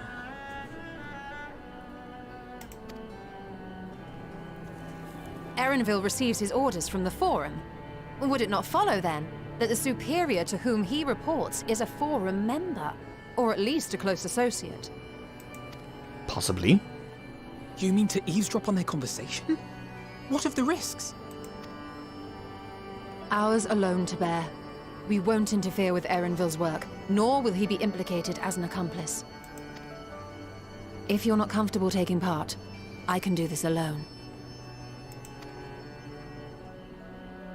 Nay. Soinks! I said myself that I wished to know Father's intentions. And no answers will be forthcoming should we simply ask nicely. We can apologize later, should it come to it. Right now, we need every crumb of information we can get our hands on. Consequences be damned. And I wouldn't necessarily, I wouldn't say we're at the point where consequences should be damned, but certainly we should factor them. But it's Alizé, so I suppose, to the wind go our concerns. It might be best if you came along as well.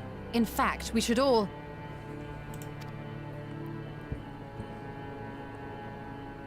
What's up with Cryo?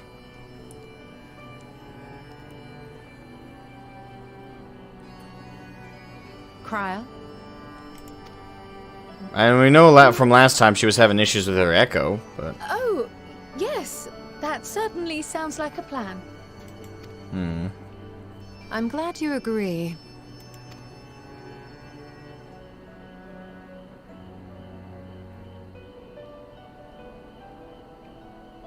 Quickly! Erenville is on the move. We need to get closer before we lose him. Wait, are all of us going to eavesdrop? Have you all of you learned nothing of stealth from Thancred? 1 to 2 people, max. Everybody else stays out of it. If an entire group, like, it's gonna look suspicious when him and his associate are talking, and just off in the corner, there's like 13 people all like looking over each other's shoulder from the side of a building. Just saying.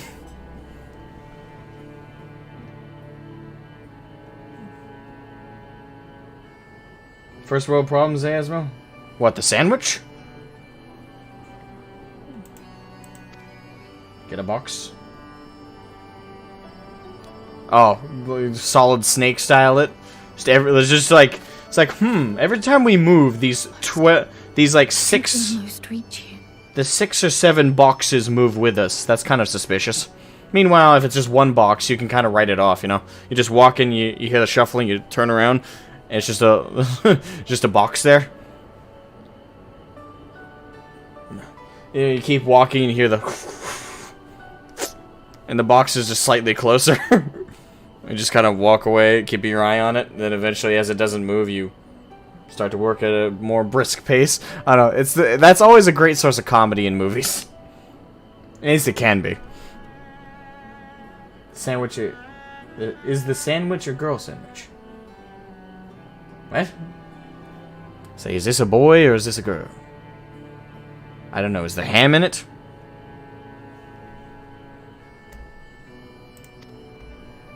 Alright, so she can almost reach somebody.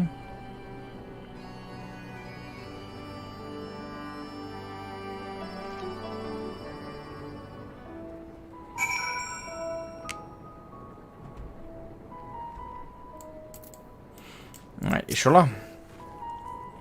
Is Cryo still feeling unwell? I've never seen her so distracted. Keep an eye on her, but keep moving too. We cannot let our quarry slip away. We definitely need to figure out what's wrong with Cryo. Yeah, that's what they were saying above when you asked about first world problems. I wouldn't really call it a problem, though, like naming your sandwiches. As I said before, I found that adorable. Erenville was headed westwards along the path outside the Archaean. Come, we can still catch him.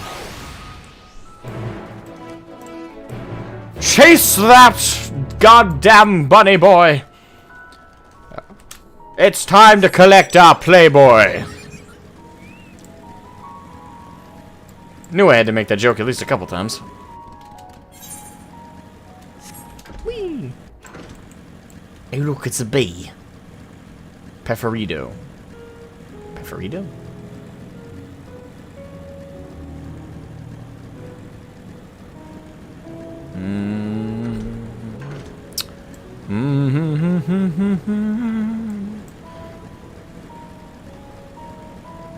You are bunny boy? Yes, you are. Speaking of, how are you liking your new aesthetic? Are you going to stick with it, do you think, or is it just something you're doing temporarily? Can't see. The brush got in my way.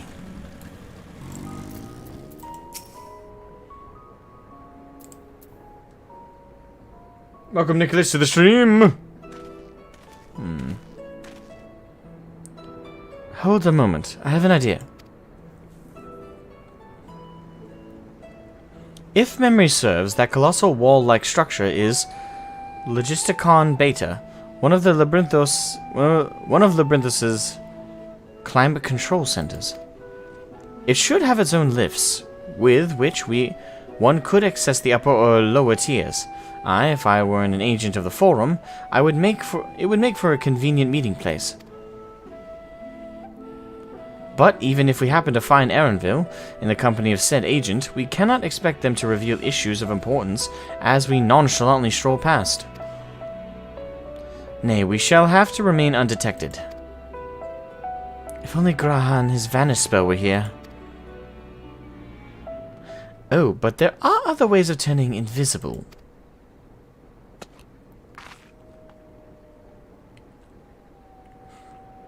I did not expect to be reading that from Ishola. Hippity-hoppity, my little toads. Oh! Shit! Goodness!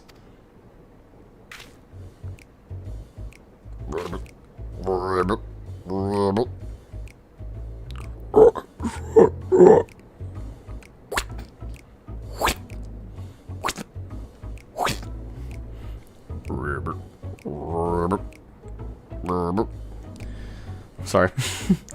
Unaccustomed to transfiguration? Were it not, it will wear off with the passage of time. Yes, but of course you had to turn me into a frog. I suggest you and your green companions hop along and catch up with Erenville. Should you feel the magic's fading, return to me and I will refresh the enchantment. And what am I to do in the meantime? Wait here with me. In your current state of mind, you'd be as likely to leap into the jaws of a predator as you would learn anything of note. Ooh. And she's right, though. That was mean. Which reminds me, where the creatures hereabouts in that form, you are essentially defenseless. As I figured. You have changed into a toad. You must remain transfigured in order to progress with quest objectives. You will return with your transfigured status if you move too far away. Look to your map for the transfiguration's area of effect.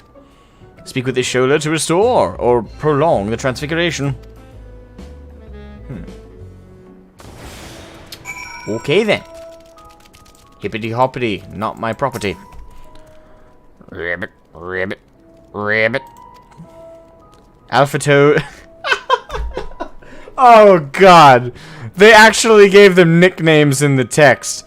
Alpha Toad and Alley Toad are now accompanying you. Keep them at your side in order to proceed with quest objectives.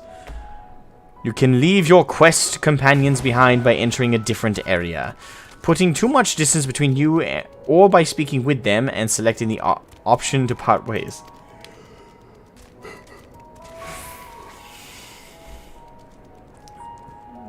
Okay.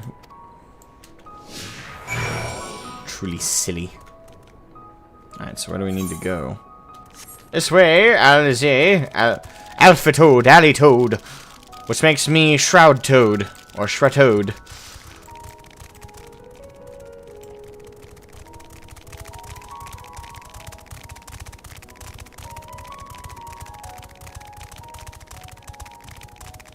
Leapfrog! Sorry, I couldn't help myself.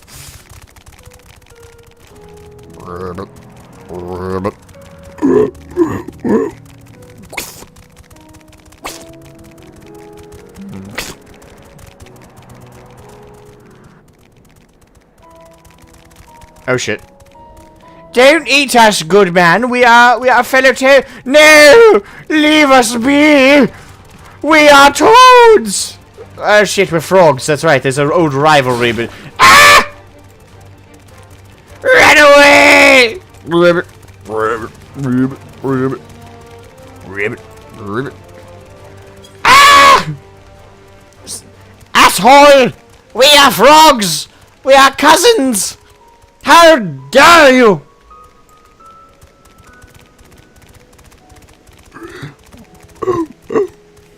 Ribbit.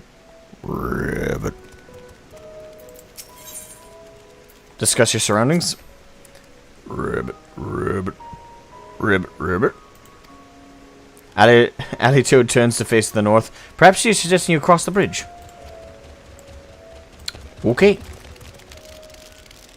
Toad of Light. This is too good. It's very funny. My god. Alright, we don't need that yak over there running at us.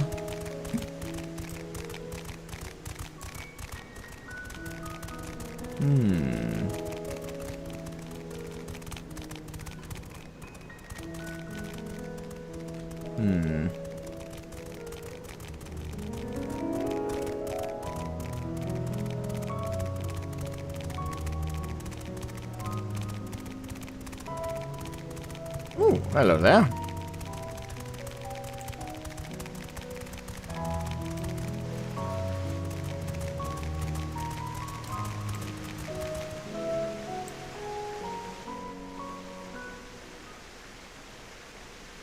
It's funny, other place it is.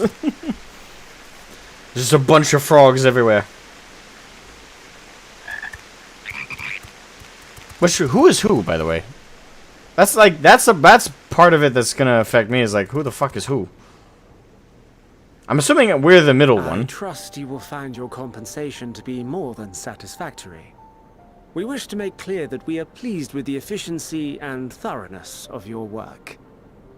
So much so that we have come bearing new tasks in need of your competent hand.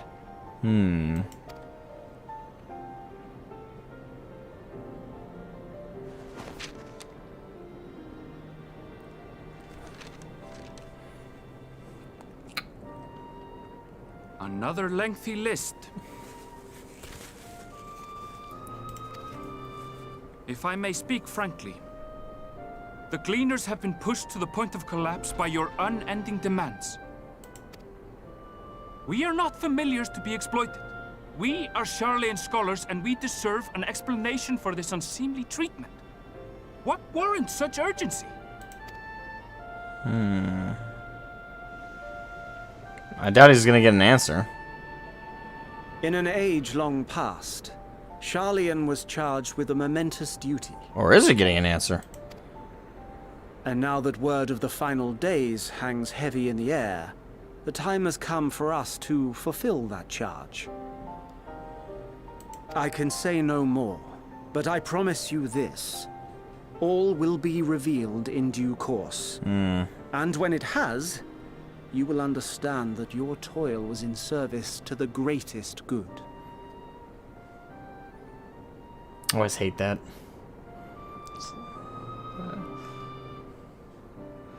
Well, I didn't used to, but like the more you hear it in fiction, like the greater good, the greatest good, the good that is superior to all other goods. It's like, it's just okay. And who dictates what is the greatest good?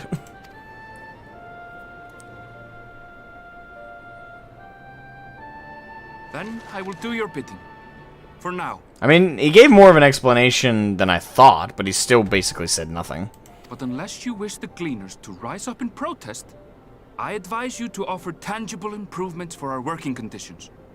Your promised revelation does nothing to address present circumstances. He's dead on that one. A fair point. Your concerns will be conveyed to the Forum.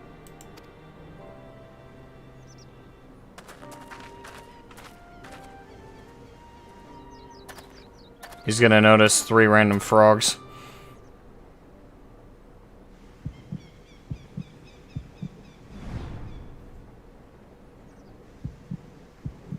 No.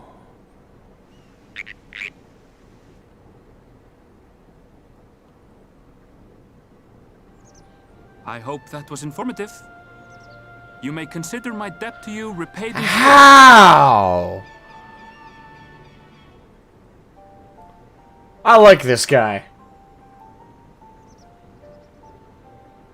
How, though? You just... What?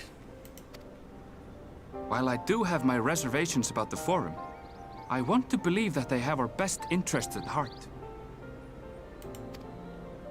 Which is why I'm reassured that you're busy sniffing out the truth of things.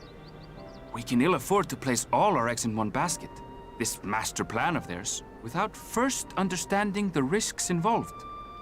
Yeah, that doesn't explain it, though. He's an animal expert. Okay. Like, even if we were weird behaving frogs, how does he just immediately, like, that's them? What?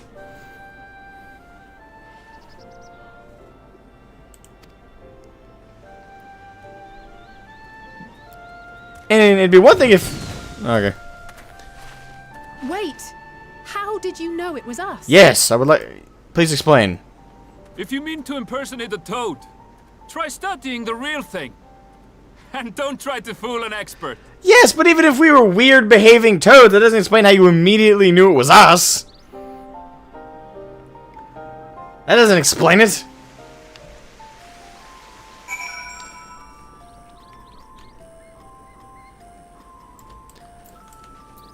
That was cool, though. I suppose we should have known a gleaner who specializes in animal procurement would not be so easily deceived, yet he seemed inclined to put his trust in us all the same. More importantly, perhaps, we've discovered a new piece of the puzzle, this momentous duty the Forum agent mentioned. Sharlayan has been called to action, and the Telophoroid's declaration was the catalyst. Whatever charge it is they hope to fulfill, they deemed it of sufficient import to disrupt all of Labyrinthos, not to mention ignore Eorzea's request for aid. Made it to level 81! Just 9 more levels to go before we finally reach 90. A guide of sorts. What duty could warrant the direct involvement of the Forum and the commitment of all its resources? Judging by what we just heard, none of the gleaners were offered any kind of explanation. At this point, it seems abundantly clear that we'll learn nothing new by pressing them further. We should head back to Y'shtola and Cryo for the moment. See what they think of this. Use a shouting gun? I mean, that would be more helpful of an explanation.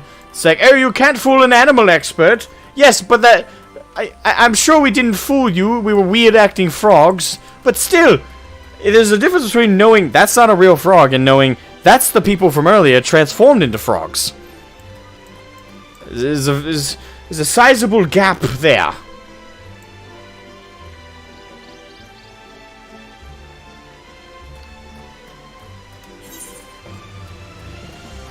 There's a gap of information. Alright, let's ride. SDS Fenrir. Away!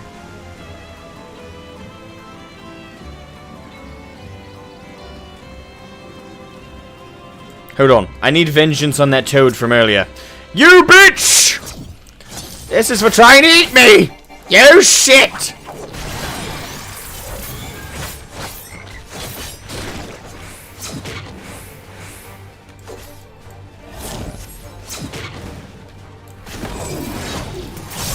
You fuckhead! There! That's for trying to eat me, dickwad! Anyway. Back on track. Telly here! Whee! I mean, we were the only ones looking for informations. We're the breed of toad here. I don't think that's it. I don't know. They need to explain it. Like, I need to know his exact logic for being like, that's the people from earlier. I need to know. Welcome back. I trust you found Erenvale well.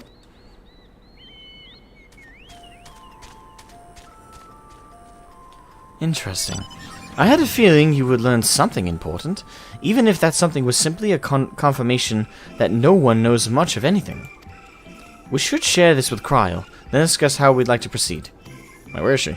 Assuming we find her back at the farm, she was still behaving oddly, so I bade her return to rest there. Perhaps not the best decision in hindsight. Would you mind checking near those flowers she was so entranced by? The rest of us can survey the more distant areas, just in case she decided to wander.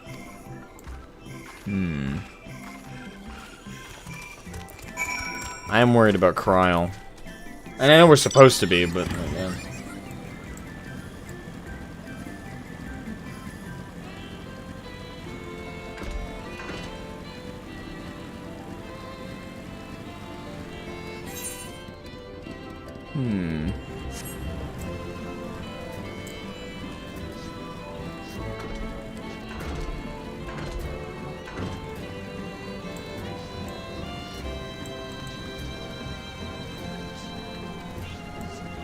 Stray tomato.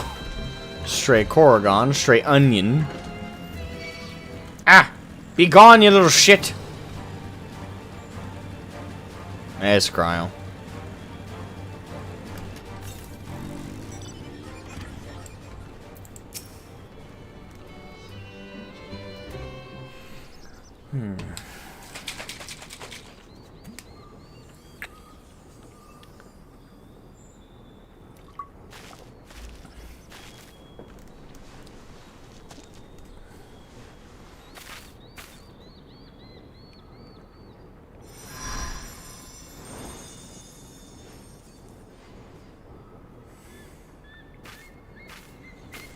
For you. The spell will keep it from wilting. For me? She said you would need it for the journey ahead. Oh! Has Hydaelyn reached out to her? Is that what that's been about? Will you speak with her now? I cannot hope to match Minfilia's clarity, of course, but...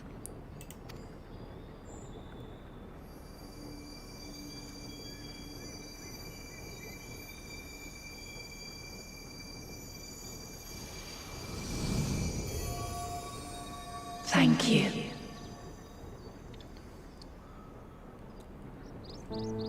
Do not worry. She has lent me her body for only a moment. Just as I could not save the first from the flood of light, it has become arduous for me to interact with the physical world without assistance. Though I might converse with you for a time, the incorporeal form I assumed on the ship would be incapable of casting even the simplest enchantment. It is in the depths of the ethereal sea, the place to which all life returns, where my influence is greatest. After Minfilia's sacrifice on the first, it was to the sea, here in the source, where I ferried her soul. I wished that gentle spirit to find rest in the world she loved so well. Her, and another who may yet have a part to play, though that will depend on you. Take the flower, walk free, for you are free, to go where you wish, to believe what you will. Okay, so Hydaelyn, it comes off to me like Hydaelyn's trying to reassure us that we're not tempered. Which I don't think is the case. I think we are tempered. But at the same time, we're able to resist her will, technically. Because earlier we straight up told her we could tell her that we didn't trust her on the boat. So that doesn't seem like something a tempered person would be able to do. But it could also be... It could also be a case of in her attempts to hide that she's tempered us, she's giving us the sense of freedom, the sense that we're able to go where we want, that where we go is our will, what we do is our will, it's not hers. It could be a combination of the two, maybe? Maybe we're not like fully tempered like others are, or maybe it is a case of we're not tempered at all and that we only think that. I'm not sure. It's hard to say, but that, either way, it comes off like this is her trying to reassure us that we are not just doing her will as mindless automatons. That's the most I can derive from what she's saying here.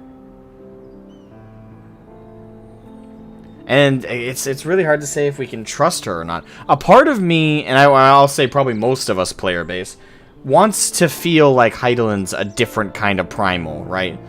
We wanna feel like she's not trying to temper others, she's not trying to control anybody, that she's different. But at that same notion,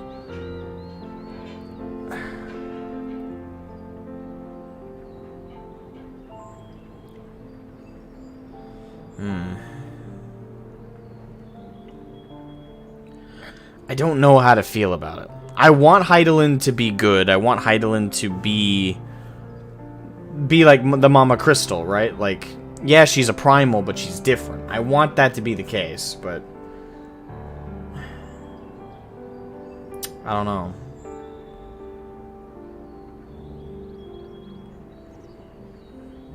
Well.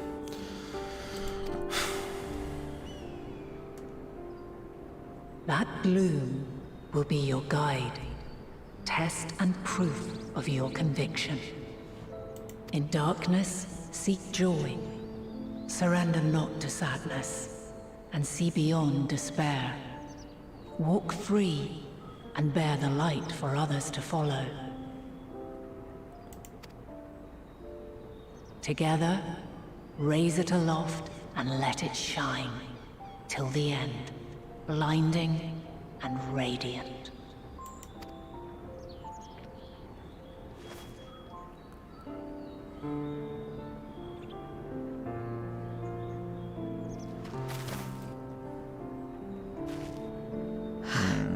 That was all too brief.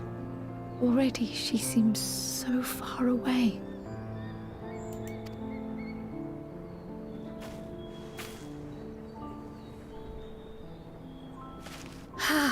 My apologies if I startled you. Ever since we began our descent into Labyrinthos, I had sensed another's will, straining to reach out. Even with my particular talents, though, I was unable to make a connection at first. So weak and tenuous it was. What if it had been Zodiark, though? That would have been bad. Once I took hold of that wispy thread, imagine my surprise to discover it was Hydaelyn herself. Needless to say, it seemed wise to learn what we could before letting go.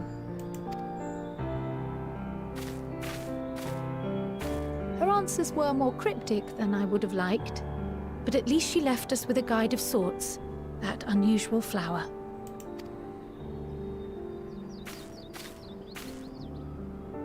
Yes, we are definitely making progress.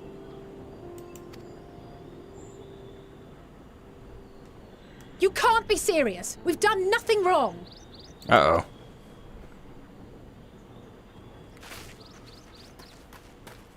Zorua, welcome to the stream. Mark Oliver St. Louis, see ya, welcome to the stream. Are you 83 yet? No, I'm just made 81. Oh, God, please tell me we get to punch him in the face. Please. Master Fortuno, what business has the Forum with us? Obstruction and suppression, apparently. Mistress Baldessian, our records show you facilitated the Scions' entrance into Sharlayan by claiming them as assistants for your organization. Uh-oh. Ah, great. He's gonna denounce Baldessian now. We are aware of your investigations. After alerting the major institutions to the presence of potential troublemakers, we received word from an Archean custodian. Great. Fuck that guy. A group operating under the auspices of the students, skulking about Labyrinthos and engaging in clandestine behavior. Clandestine? We may not have entered Sharlayan as Scions, but we did naught to conceal our identities. Our only purpose in this city is to seek the truth.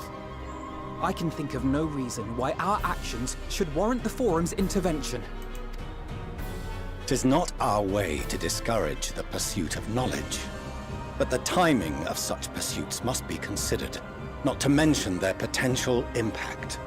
With the world in chaos, we, the true caretakers of wisdom, have committed ourselves to an undertaking that demands the utmost discretion.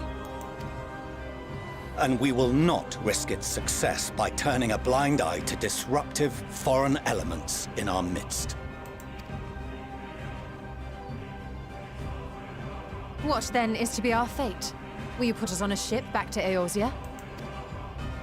The Forum will convene to examine your case. The results of said inquiry will determine your future in this city. It's a kangaroo court. It's such an You've already set your mind. The Forum seems to be very united against investigation. My ass. It's not a case. It's a kangaroo court. You already have your predetermined judgment. You just want to do everything in your power to slightly prove that judgment that you've already made. Fuck this guy. As for your absent companion, he has already been detained. Graha or Astinian? Graha! Graha. But why? Is reading a crime now, too? Apparently. Reading is encouraged, celebrated even. Not, however, of the volumes shelved in the restricted section of the library. Why even have a restricted section?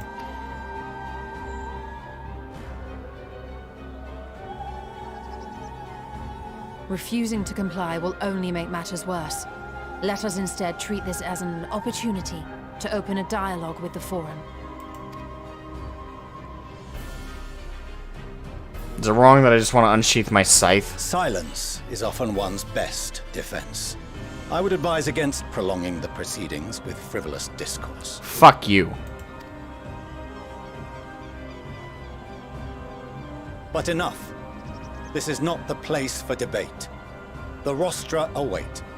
Did I say fuck you? I'll say it again. Fuck you.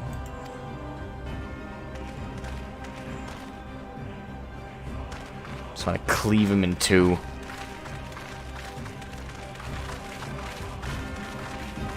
Even walks like he's got a stick up his ass.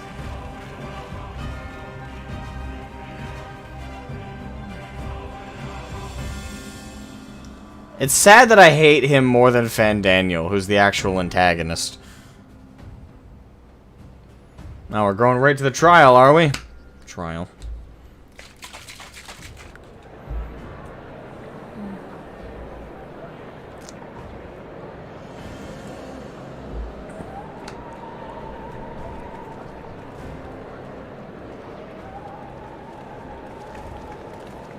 Did they take my weapon away? Yes, they did. Fuck! Forgive me. I was careless. We would have been detained regardless. This way, at least, we managed to stay together. I trust your time within the Forbidden Archives was well spent. Good, at least we're getting answers out of this shit. I kind of hope we get kicked out of Charlene. That way we have a reason to leave. This inquiry is now in session. As Speaker-elect, I will be presiding over the day's proceedings.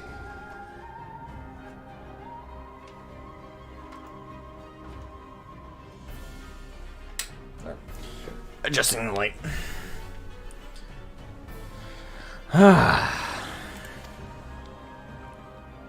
Master Fortuner, would you be so kind as to restate the matter which compelled you to summon your colleagues with such urgency?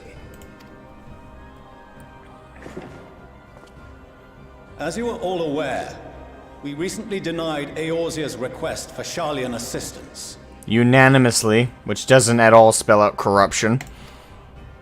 Since then, certain individuals dissatisfied with our decision have taken it upon themselves to interfere with our work. Proof of interference? They entered our nation masquerading as associates of the students of Baldessian. But these malcontents are better known as the Scions of the Seventh Dawn. Oh, is that the first time we've seen Cryo without her hood? I think so. I don't remember seeing her having enough. She has a ponytail? These militants wield influence with both the Eorzean and Eastern alliances, and are inextricably involved with the crises presently afflicting the world at large. Oh, you motherfucker. Fuck you, Fortunal. Fuck you, dude. The wording of that is such bullshit. These militants wield influence with both inextricably involved with the crises. You make it sound like we started this shit. Fuck you. Loose in our city, these warmongers sought to meddle with and expose matters of state secret. What are they, if not a dire threat to be expelled?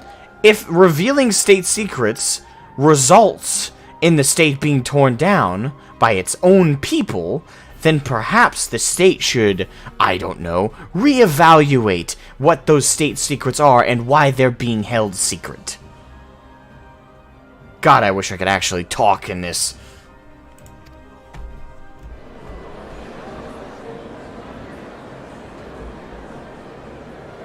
I would put every single one. The good name of the students. Galuf would be ashamed. I would put absolutely every one of them on blast.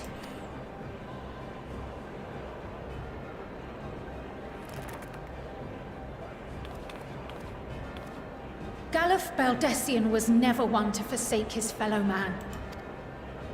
Even if this nation closed every door and retreated from the world, he would have found a way to help the Scions, help every soul of this star fight back against the coming doom.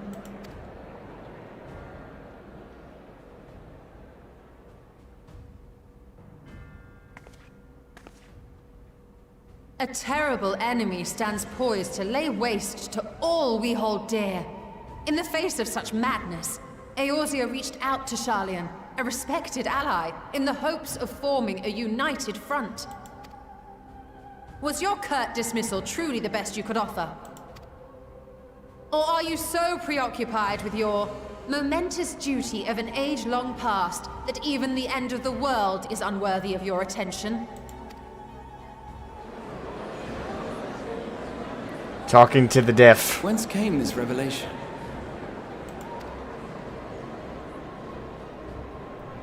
From the mouth of a Forum member within fortuitous earshot. Then it seems your findings support my own.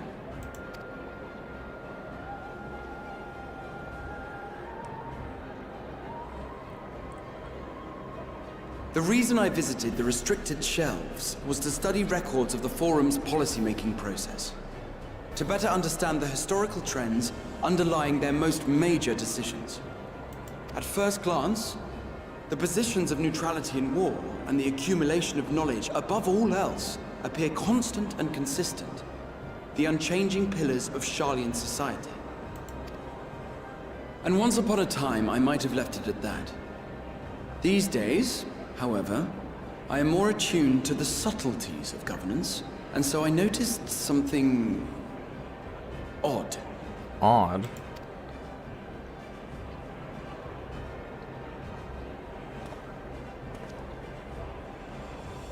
From a particular point in time, the purpose of these policies shifted. No longer was knowledge preserved for the benefit of society. Rather, society was to be gradually reshaped to ensure the preservation of knowledge.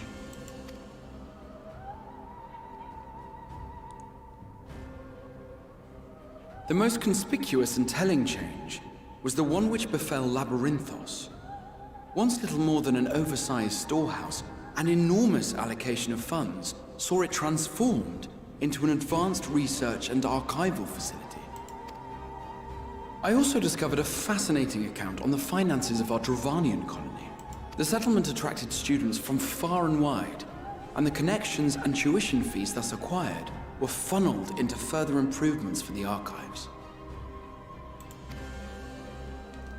Now, there is no question that our nation's progress is tied to the acquisition of wisdom. Nevertheless, the vast resources diverted for this purpose borders on the obscene. But returning to the matter of when, our change in course appears to have been made some 270 years ago.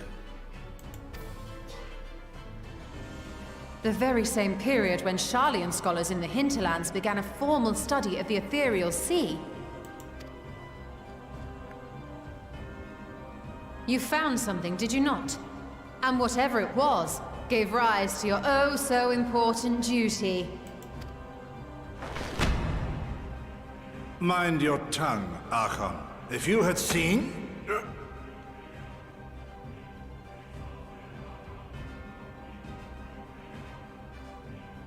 The fuck? Yes. We are bound by a duty we cannot ignore. Knowing this, what would you have us do? Abandon our vital work and join you on the field of battle? Why does it have to be a one or nothing kind of thing? It's like, oh, we must, to help you in the field of battle, we must abandon our duty. Why not split your resources? Join them on the field of battle against the coming darkness.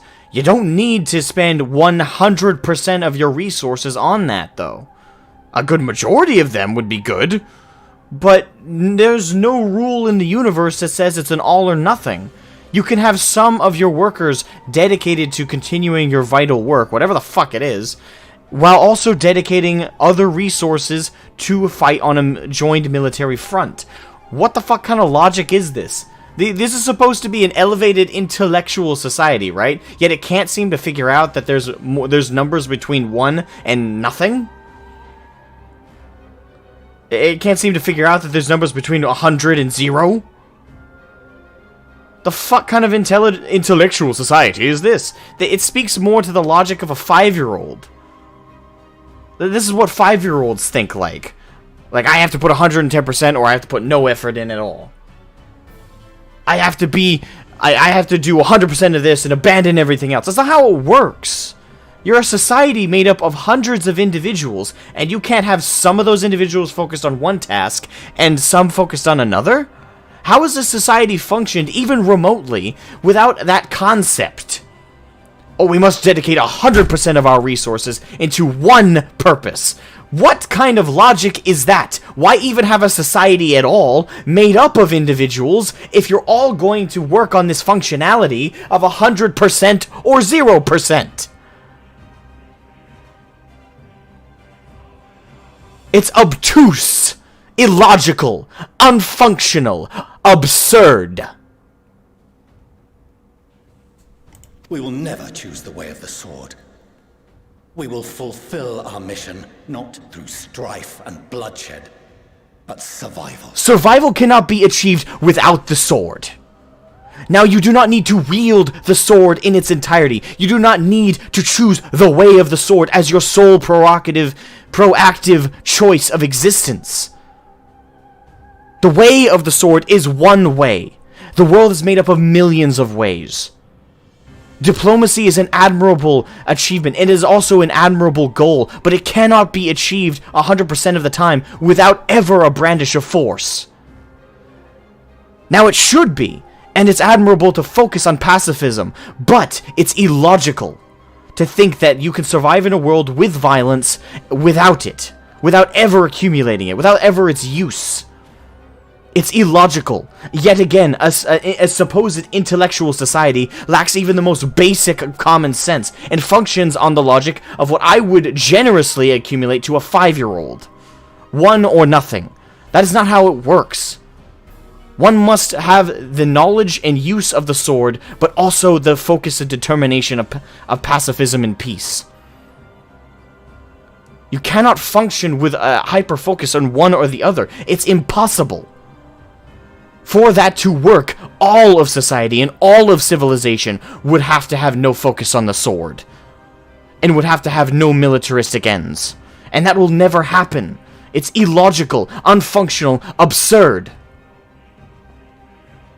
Intellectual my fucking ass. Come what may, we shall live on. We must.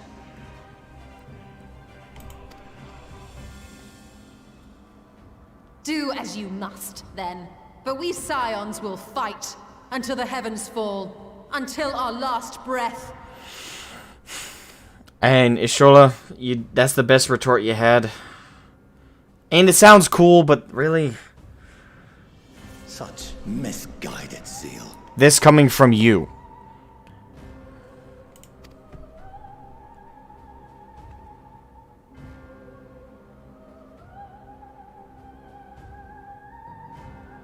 Father,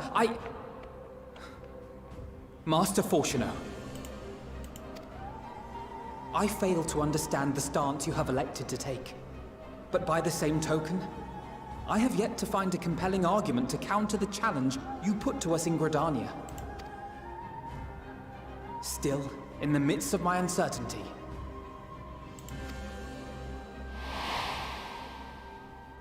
I must trust in myself to do what is right, as others have chosen to trust in me.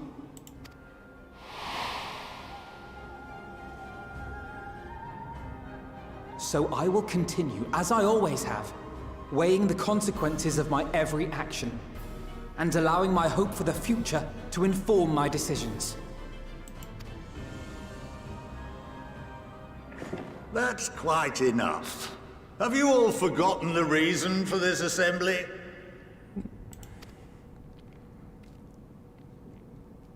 Skolok Monteshane. He's the head of the studium and an old friend of my grandfather's. I don't suppose Honestly, that every would... discussion devolves into some interminable debate. Terrible habit. Let's return to the topic at hand, By their own admission, these scions have resolved to fight alongside the Eorzean nations against the doom which swift approaches. But there exists no evidence of an attempt to incite our citizens to do the same. Thank you! Furthermore, while our decision may well have been the correct one, we cannot simply bull our way through these disagreements without inviting doubts or objections. I like this guy. He's actually using more than 5-year-old logic. Put yourselves in their place. Who among you would leave a tome unopened if an elder forbid you read it with no reason given? Now, if we're to quell further discontent, then we must conclude this matter with a fair and even hand.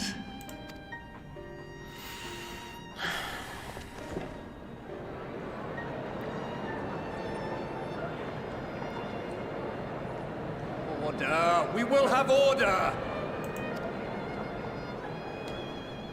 Master Montaigne raises some valid points. Keeping such concerns in mind, I propose we enforce the following measures. Until further notice, the students of Baldesion are to cease any and all activities within the domain of Sharlayan. You will also refrain from any further investigation into the Forum's decisions and duties. Failure to comply with these restrictions will result in the immediate expulsion of your Scion associates. Let us put this judgment to a vote. All in favor, raise your hand. Let me guess, unanimous vote. No, there's some who don't have their hands raised. Actually, there's quite a few that don't have their hands raised. I count 51 for and 48 against. The proposal is passed. Well, at least this one wasn't unanimous. Scions, you have heard the Forum's judgment. Pray abide by it, or face the consequences.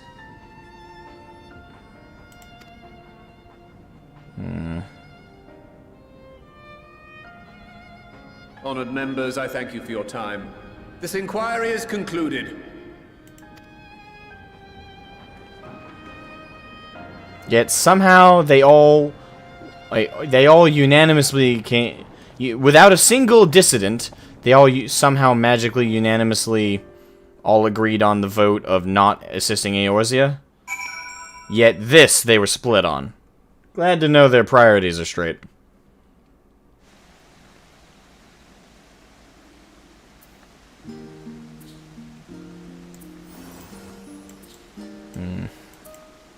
God, I hate them so much. Then again, I hate bureaucracy wholesale, so I suppose inherently Sharlayan's Forum is conceptually something I would hate. Well, at least we've been allowed to remain in the city, and our endless investigations have not been in vain. We now know that this mysterious duty of theirs began with whatever the Forum discovered in the ethereal sea.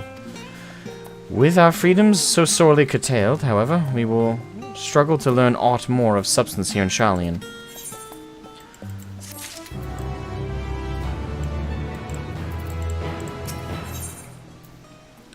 Let's say let's look for dissatisfaction.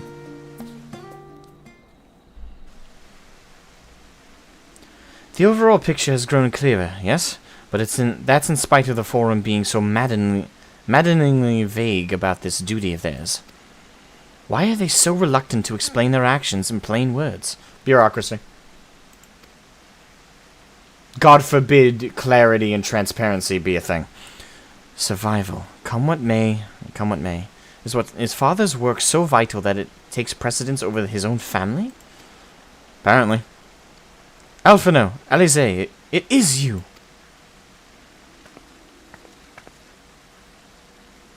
Is that their mom? When I heard you'd been dragged before the forum, I came as swiftly as I could. I'm so very glad they allowed you to stay. Yep, Mom. Mother!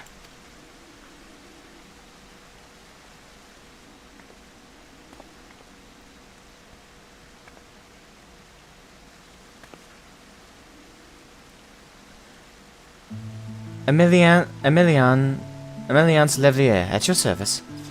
And you fine people must be the science of the 7th Dawn. How lovely it is to finally meet you.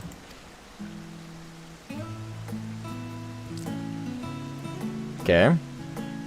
Mother, please. We don't wish to make things difficult for you. If word reaches Father that you were here... Alright. Alright, looks like Zianani / genocide. Looks like you were right.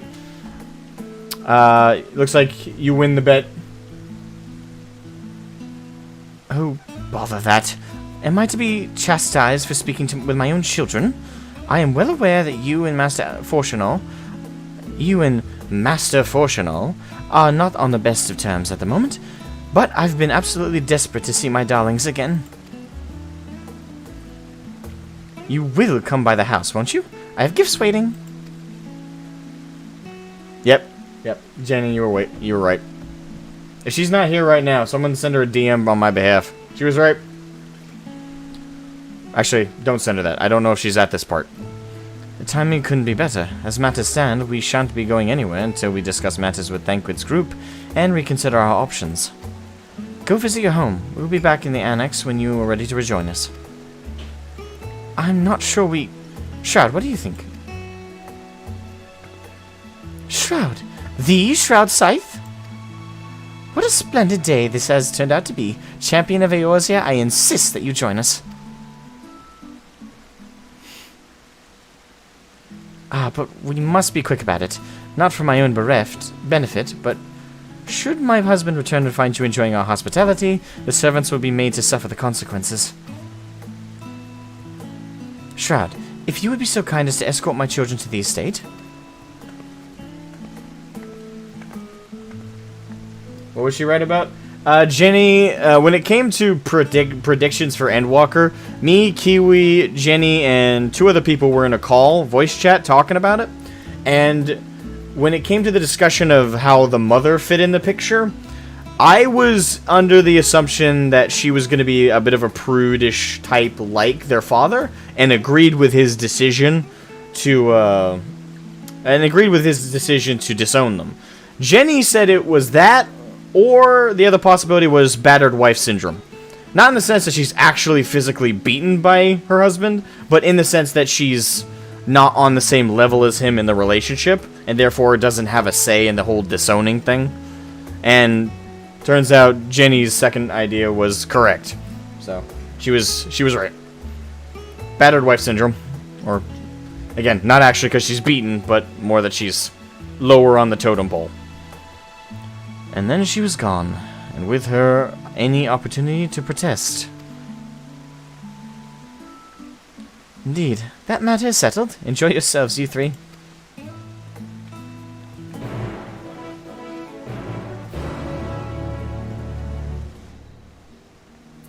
That was ancient Rome level bureaucracy? No, what that was right there was fucking 5-year-old bureaucracy. There was no logic to it whatsoever.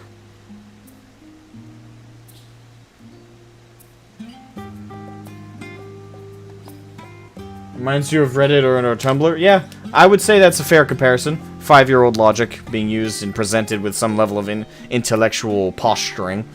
It's complete bullshit, is what it is. There's no logic behind it. What, are we to send all of our efforts to the warfront? No, you fucking idiot! Unless there's only one person in all of Sharlayan, you can dedicate more effort to both whatever it is you're trying to achieve and the war effort. Imagine that! Flexibility. What a concept. What, something less rigid than fucking rock? Sorry. No logic whatsoever. I wish I could jump into the game right now, walk into the forum, and just put them all on blast. I would let them have it. Just no logic, no intellectual conceptualization put into what they said at all. The decision-making process seemingly has no debate encouraged, let alone is just absurd. Yes, I understand they don't have an army. They don't have to send military force to aid in a war front. You can send supplies. You can send advisors. There is many things you can send. There's many things a pacifist nation can send to a warring nation to aid that nation if it's fighting a just fight, without sending soldiers. You don't even need to send weapons. What you can send can be far more useful. Information, food, basic humanitarian supplies are more than their fair share of what a war is made up of. War isn't just soldiers, isn't just weapons, isn't just any of these things. There is so much that the Sharlayans could send that is actually in many ways more valuable than soldiers, than weapons.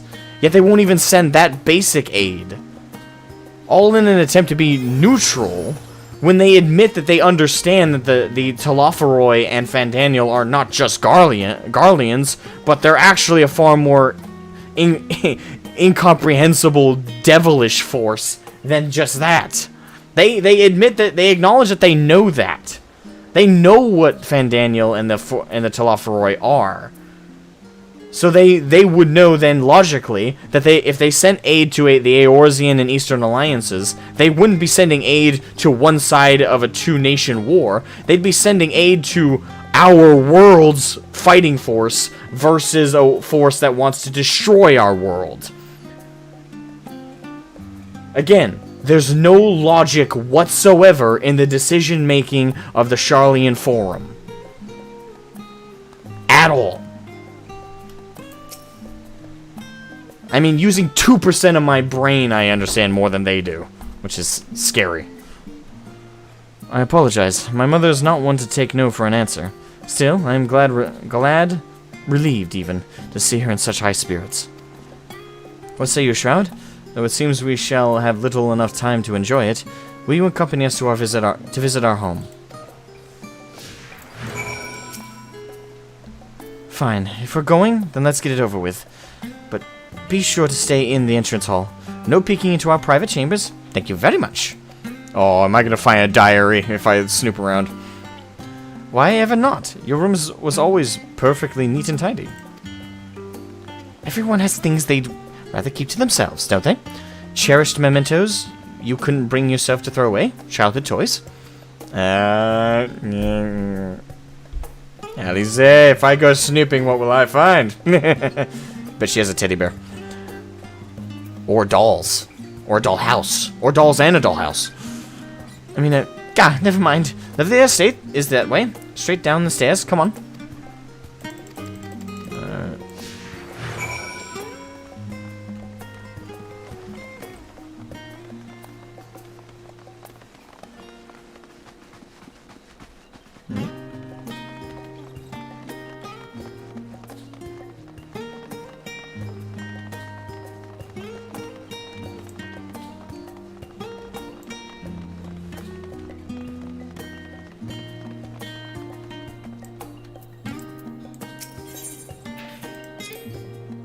When Alize and I were little, this bridge was as far as we permitted to wander alone. I say alone, but my mother or a servant was always somewhere nearby, keeping a watchful eye. And now look at us, traveling into different continents, different worlds even. Yeah, you still need a chaperone, though. Me. I've just taken the role of your servant.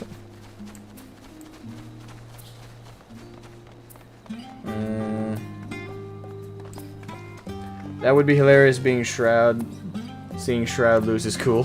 Oh god, I would. Or maybe whatever they found in the Aetheric Sea poses such a threat that even speaking about it and coming clean to their citizens would incite panic.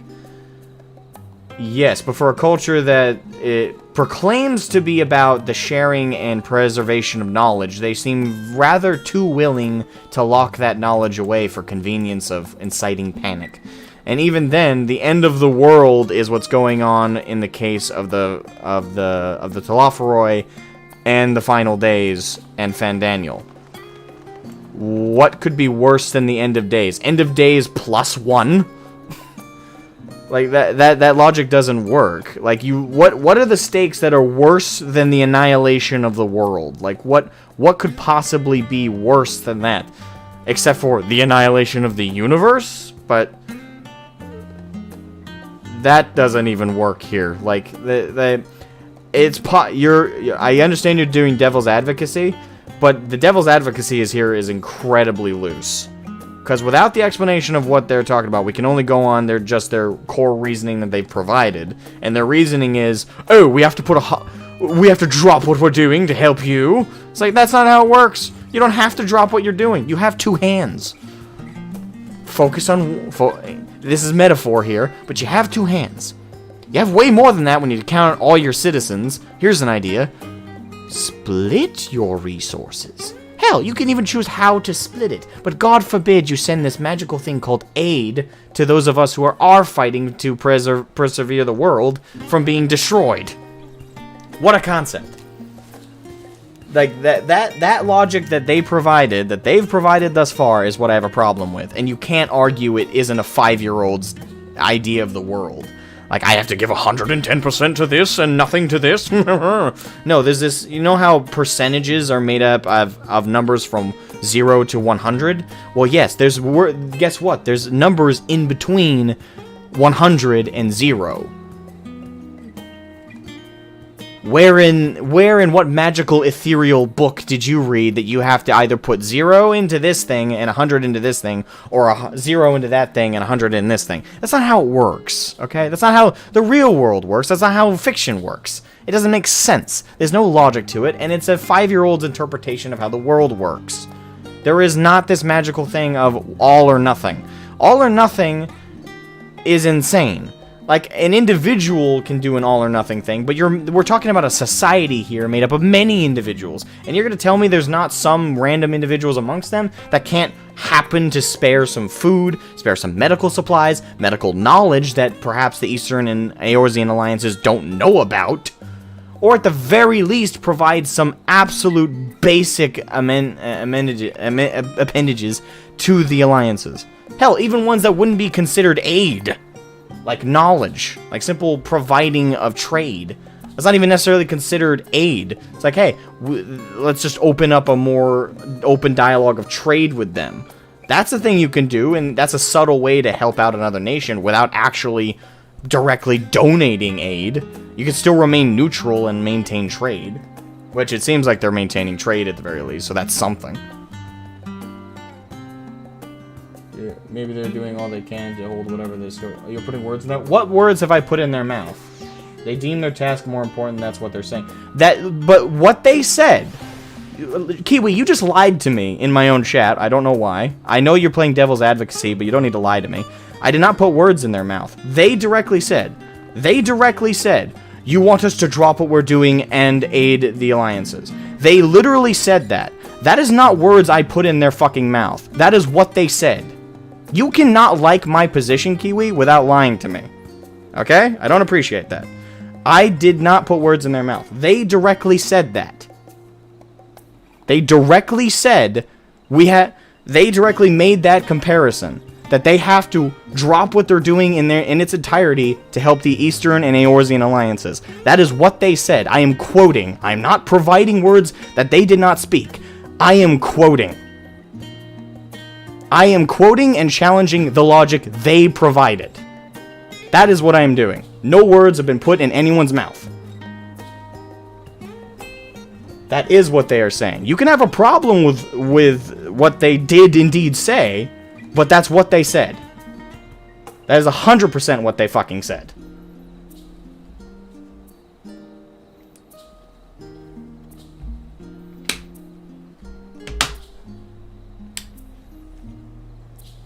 That is 100% what they fucking said. You're taking your devil's advocacy way too far. I could pull out the dialogue PDF if you want. I could go back in my own stream and find it. Hold on, let me pull up my own stream here. I could go back. Hold on. I will pull up my own stream as a source.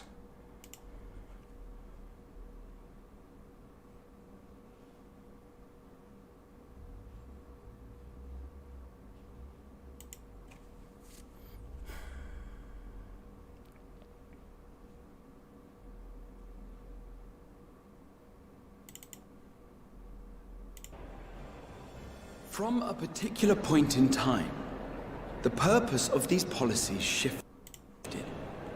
Benefit to a more formal government address. For this purpose, 200... The sea? And your... What would you have us do? Right here. Abandon... What would you have us do? Abandon our vital work and join you in the field of battle. They literally said, right fucking here. Right fucking here. It's all or nothing. What would you have us do? Abandon, which means drop it all together, which means 0%.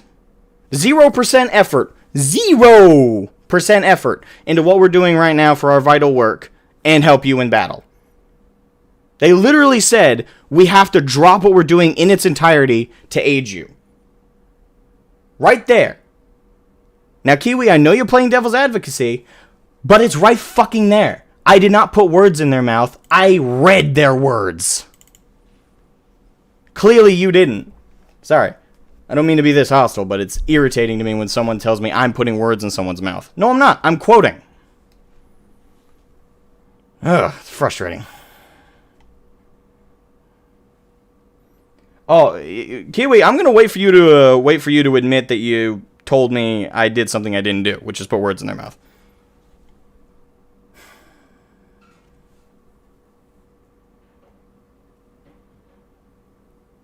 Yes, we could, but for all we know, that we could be talking about they found a rabbit in a box called Schrodinger's rabbit. We don't know what they're talking about. You're right. What they're doing could be incredibly vital, but at the same time, I didn't put words in their mouth. I quoted them word for word. He said, abandon or not. He said 100%, 0%. Literally fucking said that. I didn't put words in nobody's mouth.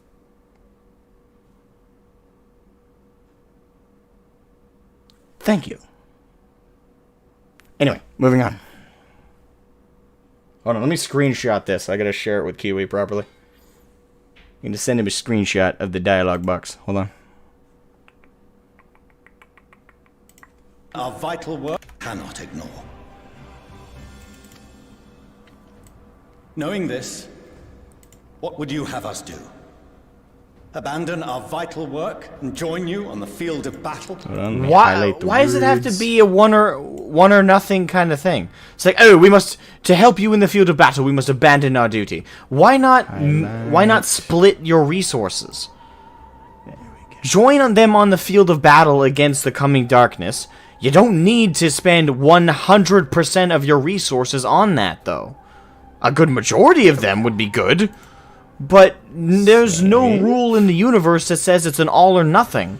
You can have some of your workers dedicated to continuing your vital work, whatever the fuck it is. There we go.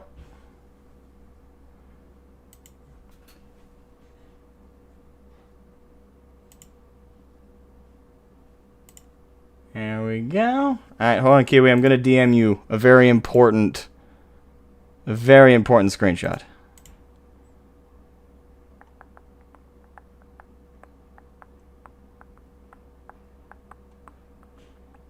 There we go. I want you to hold on to that screenshot. Hold on to it for me. It's very important. Alright, now that we've derailed, let's re-rail.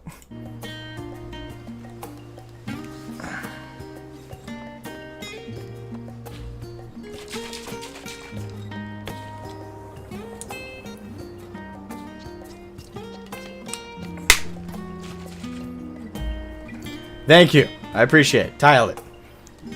Let it be a reminder. I didn't put words in nobody's mouth. Alright. And here you are at last. Please do come in.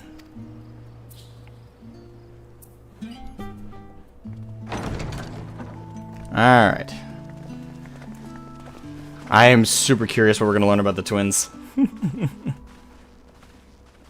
Welcome home, my lady. Am I the only one who immediately looked at the Rogadin with the glasses? Like, out of all the servants, he caught my eye the most.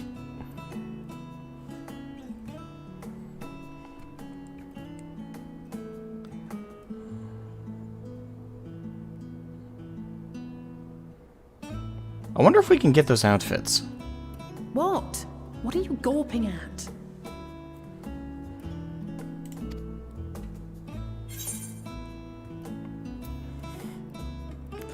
House Labyrinth in all its grandeur, Cyan headquarters must be squalid indeed. Just admiring the craftsmanship. Okay.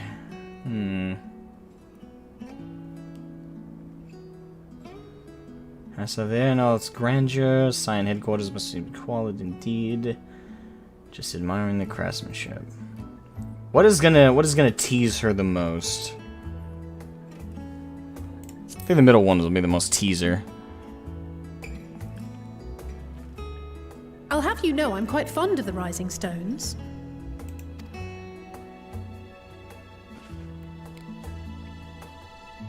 Lord Fortuneau is not to hear of this visit. And I should also like the children to have their gifts, ere my husband makes his return. As you wish, my lady. So wait, they're not gonna rat her out? If they don't rat her out, they're good servants. No, not even good servants. Good people. Master Alphino, Mistress Alice, if you'd accompany me upstairs. We shan't be long.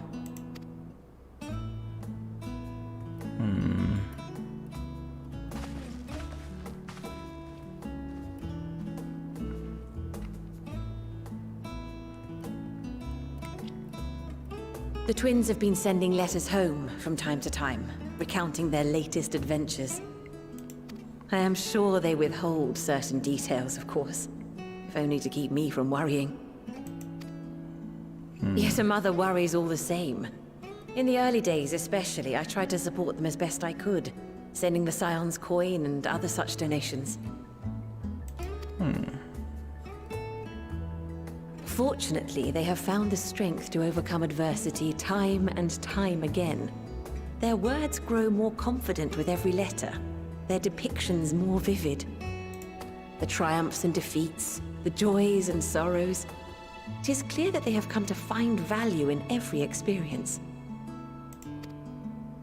But of those they treasure most, it would seem that meeting you might be the most impactful. Why, since that fateful day, I do believe there has not been a single missive in which you were not mentioned by name.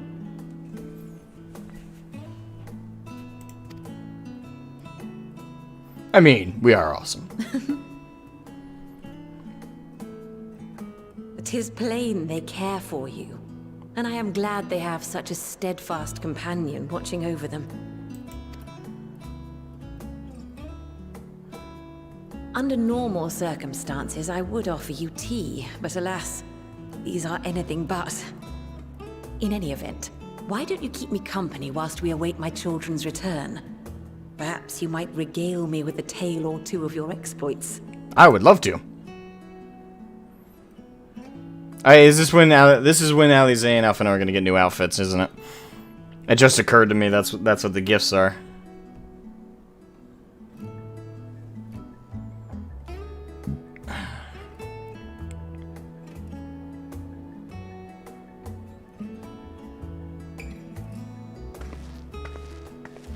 When you mentioned gifts, I wasn't sure what to expect. Mother, Oh, look how well it fits you. And the style is to your liking?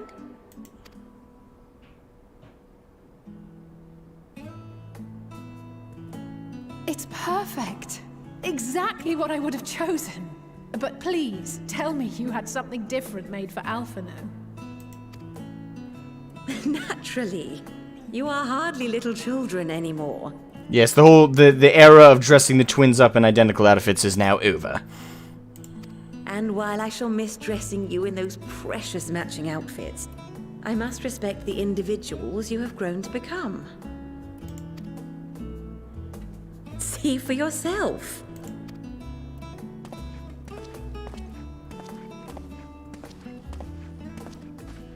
Thank you for the splendid clothes, Mother. Stylish, comfortable, and eminently practical.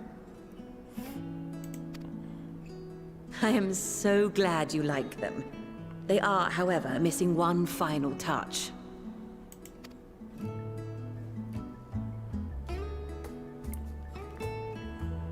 If you'd allow me, Master Alphino.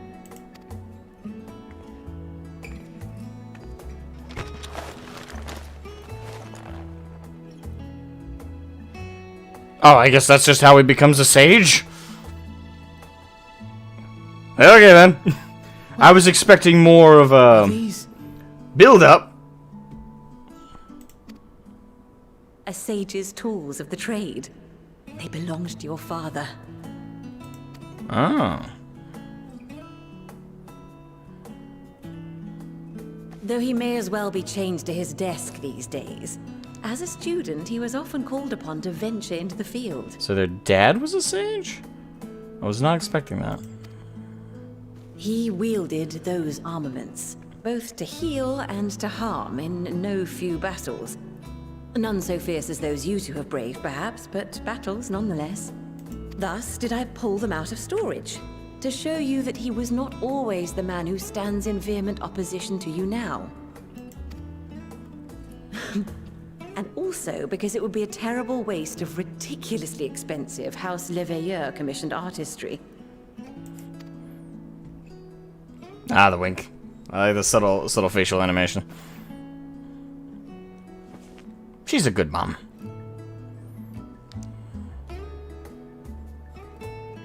Okay. I'm told these devices are quite difficult to master.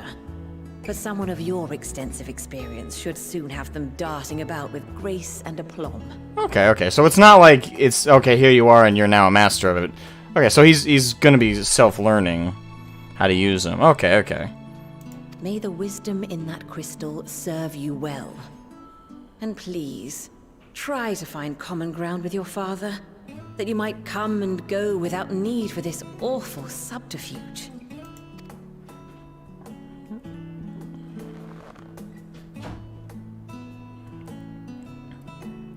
And their dad's the one who's being unreasonable, so... I promise.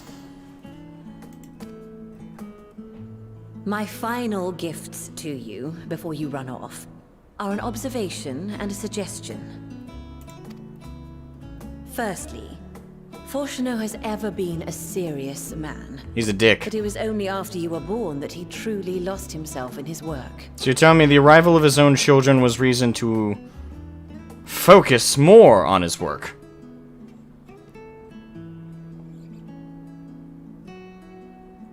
Right. I may not know the Forum's inner workings, but I know your father's.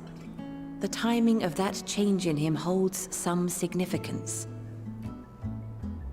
I mean, I suppose if to try and devil's advocate that, I mean, when you have children arrive, it's good to focus more on your work for like a promotion, for like getting more money. That way you can provide for them better, but looking at the house, I don't think money was an issue. Secondly, do not seek to best your father with words. I mean, I got a scythe, I can best him in another way. Let him discover the merit of your actions, after they cannot be undone. She's giving better advice than I would give. Oh, Mother. We shall take your wisdom to heart. Thank you again for these gifts, and farewell for now. Safe travels, my children. Eat well, stay warm, and keep your friends close.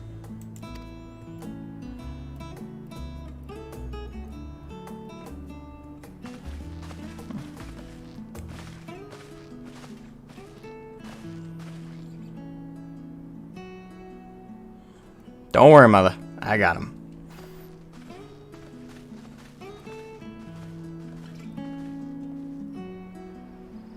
She seems sane. Yeah, she does. Oh yeah, by the way, earlier, if you weren't here, you were right. You called it. Battered wife syndrome. In the sense of her authority, not in the sense of she's actually battered.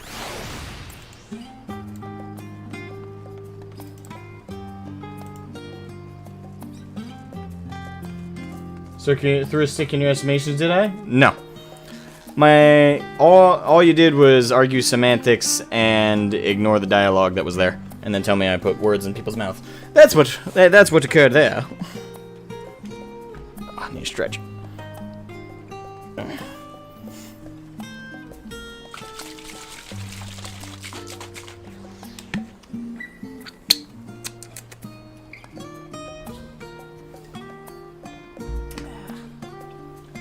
Patch 6.1/6.2 can't come fast enough. Wait, have you already finished 6.0? Damn, dude! How long have you been up?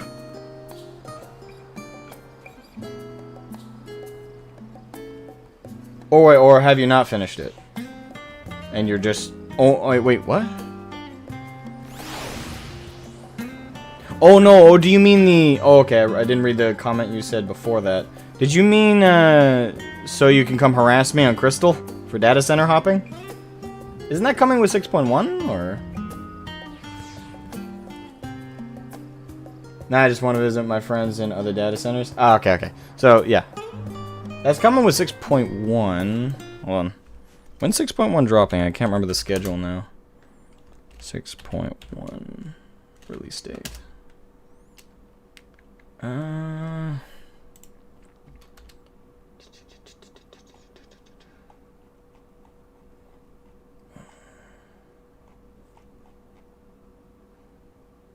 No, that doesn't say when.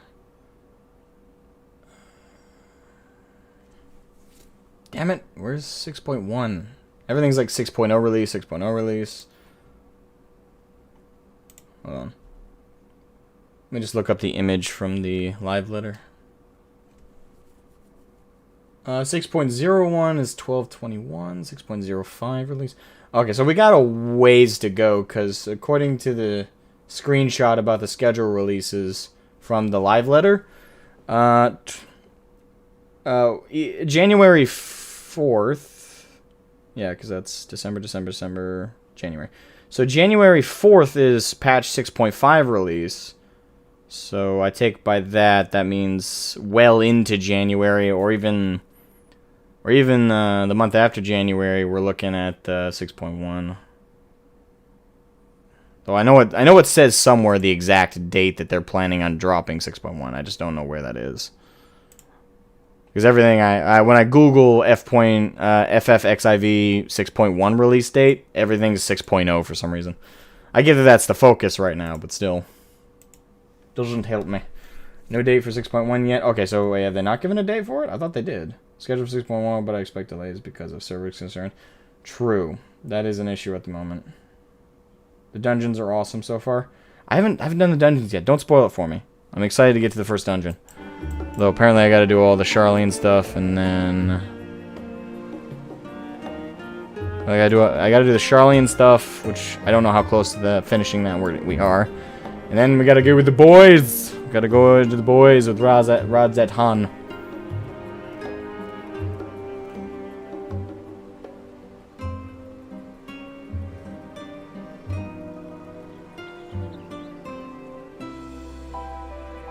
Probably mid-February or late February? Possibly. April to May, normally major patches are 3 months apart, but X.1 is always a tiny bit later, so people can take their time. Okay. Whatever the case, we'll be waiting for a little bit. Well, you didn't insinuate, you directly told me I put their words in their mouth.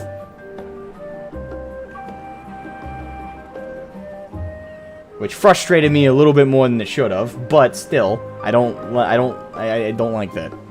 Because I actively avoid doing that with people. When I'm in a debate with someone, I go based exactly on their wording.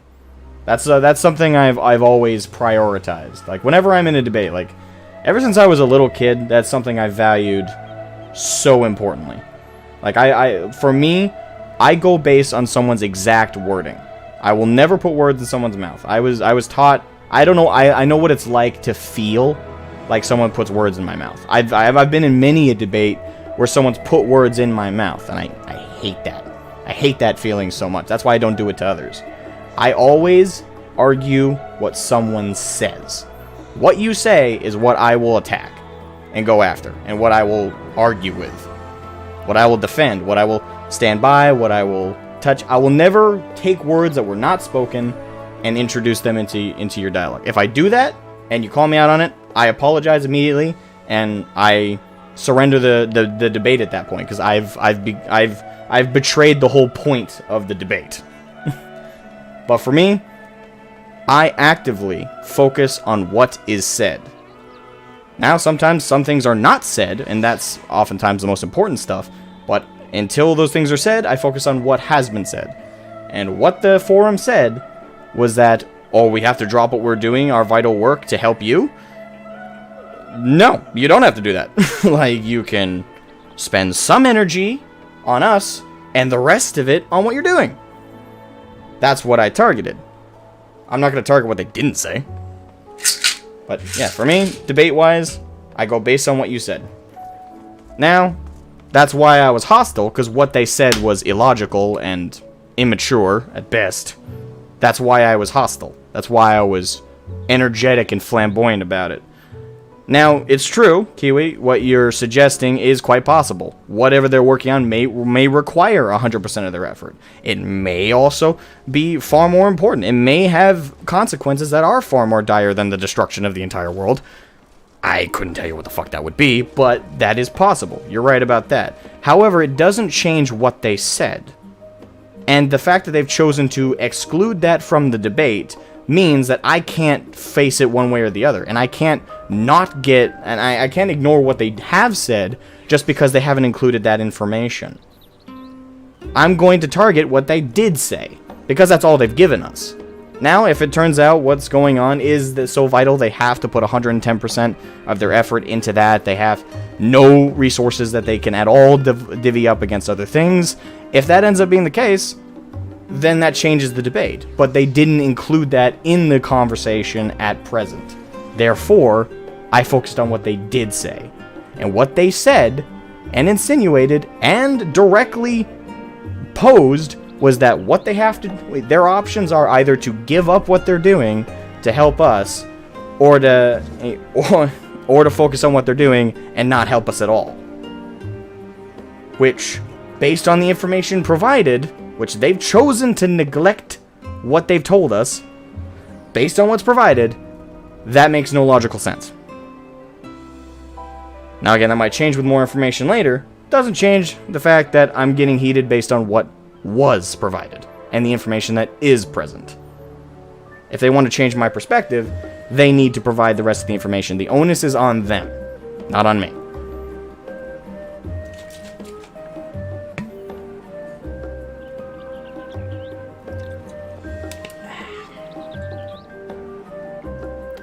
Split my lip.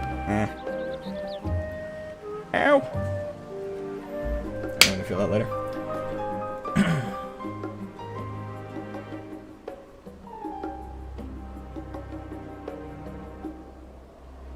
You have your Spooter army ready to attack the father for you? Please do. The guy irritates the fuck out of me. He's a bureaucrat, so that's a given, but still. Thank you for indulging Mother's request. I can see it meant a lot to her, and I shall refrain from inquiring as to the content of your private conversation. Our visit was all too brief.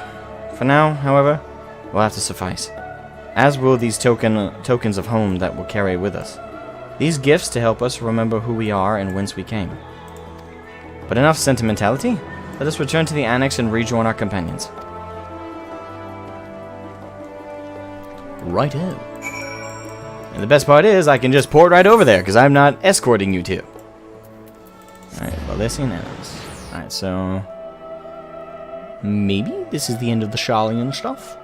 If it is, we can then move on to Radz-at-Han with the boys. I'm assuming that's where they went. Or where we're going.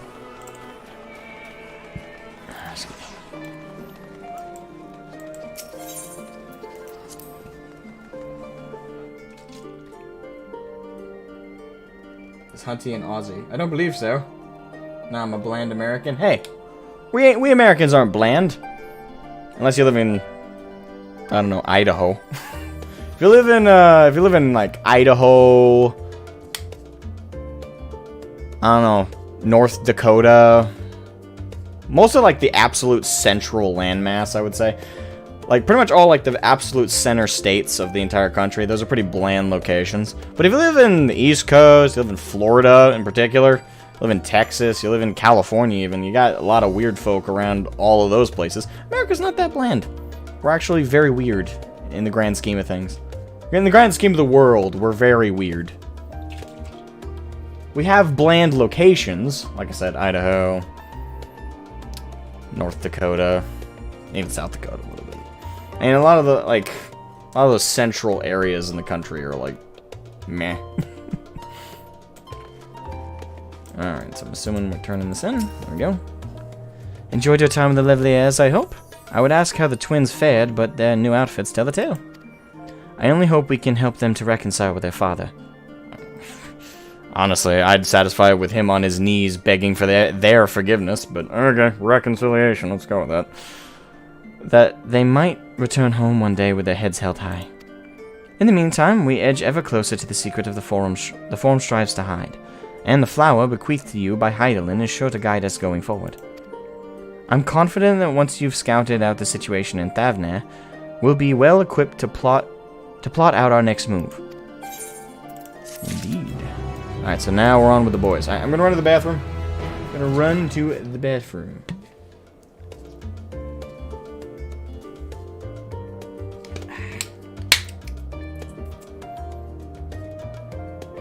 I just happen to not fear spiders as much as most, unless it's venomous. I hate spiders with a passion. I absolutely fucking hate spiders. Spiders, scorpions, ticks, I fucking hate them. I would say I would deal with a scorpion better than I would deal with a spider. Because scorpions, the most dangerous thing on them is easily apparent because they literally hold it up. Like they're, like, if we're gonna use guns as a comparison, they constantly have a rifle pointed, you know? Like, you can see the main threat all the time on a scorpion. So it's that tail. Like, they always got it, like, ready. Like, they're fucking ready. And they got the two snippers on the front, but realistically, the most dangerous thing on a scorpion is that fucking thing right there. That and the bigger ones can bite you pretty hard. But that fucking thing right there, you know? It's like a gun always pointed. With spiders, they got more like that pistol hidden under the coat, right? Like, them it's that bite. It's like that snap with the pincers right on the front. Like, that's less like a rifle. Yeah, you know it's there, but it's harder to keep track of. It's smaller, you know, and they got it ready, but it's less apparent, and it's harder to keep track of too, and it's really fast. And with, like, certain species, the most warning you get is the two front legs going. Like some species do that, like, preparatory shit, right? Like that ninja move with, like, the two front legs. That's like the most you fucking get for, like, a warning. Otherwise, it's just BAM! Bite. They just go right at you. They're just fucking ready. That's why I admire spiders, but I hate spiders with a passion. Ticks I hate for obvious reasons. They spread Lyme disease, and they're these little fuckers that just, like, latch on you and they suck your blood and they turn into this fat black pimple. And if you're trying to pick them off the normal way, they try and burrow more into your fucking skin. They're honestly, they're more like vampires than vampires are. There's these little fuckers, like, it's like, oh, can you get the fuck off me? It's just, they just, you know, just expand. It's like, fuck you. And you gotta squish them. And a little black ooze comes out. You know, they're just disgusting creatures. The problem is, around here in the summertime, all our fields are just absolutely swashed with ticks, too. So, half the time when you take down a moose for food, you can't eat it. Because moose, they have so many ticks on them. Like, you take down a moose, you brush... I'd recommend doing it with a gloved hand. You brush against their fur, literally the breakage in the fur, you'll see all the minefield of ticks. Like, they are just absolutely coated. Like, the fur is a layer just above the ticks on a moose. Like, it's ridiculous. Demonetized? It probably will be demonetized, to be honest. It probably would be anyway. YouTube hates everything. They hate everything. They hate themselves. Yeah, they kind of do. Like, I've seen some content creators like just tag YouTube in like their tags and then speak, not even necessarily negatively, just talk about YouTube as a platform, the issues, what's good about it. You know, very like vanilla videos, right? Just discussing the platform, and those will be demonetized by YouTube. Why? No fucking idea. Like, I have no idea why those end up getting demonetized half the time. Like, I've seen, like, content creators go, why were we demonetized? We just talked about the platform. We weren't hostile. We weren't aggressive. We weren't, like, and I'm like, yeah, like, what the fuck?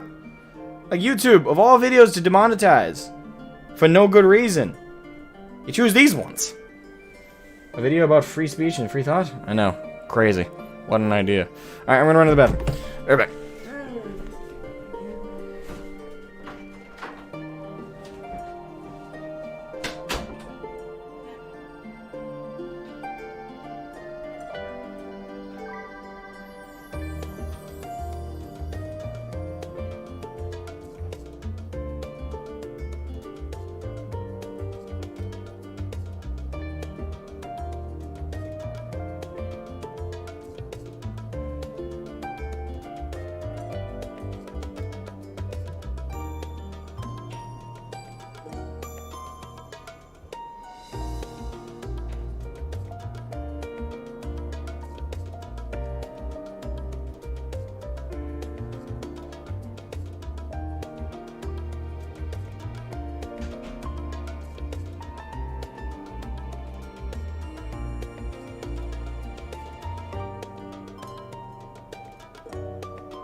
you.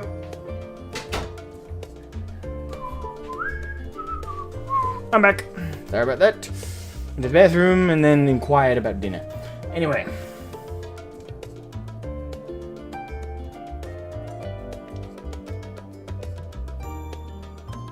The peasants are dissenting. Peasants are revolting. Not physically, but visually.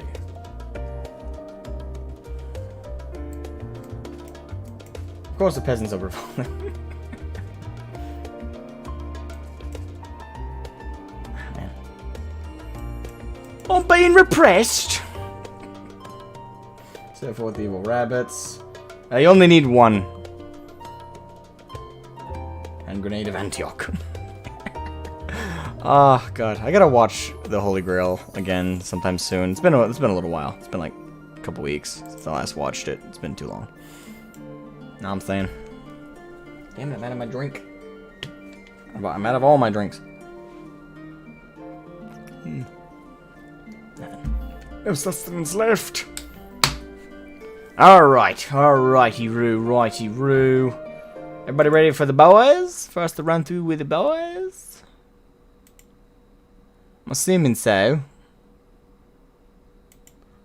Hold on. God damn.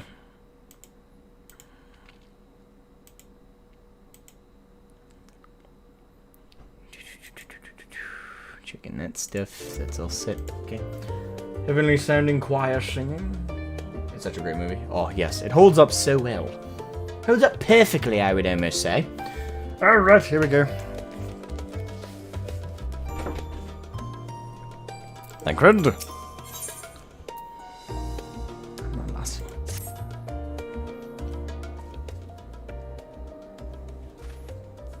I have Kryle's instructions in hand. If you are ready to set out, then so are we. Having been to Thavnir before, I can travel by Aetheryte, but what of the rest of you? Another sea voyage would waste time we do not have. Kryle was of the same mind, and has already secured the aid of the good folk of the Confluence. We'll take ourselves there. The Confluence, thou sayest? I'm afraid so, my friend.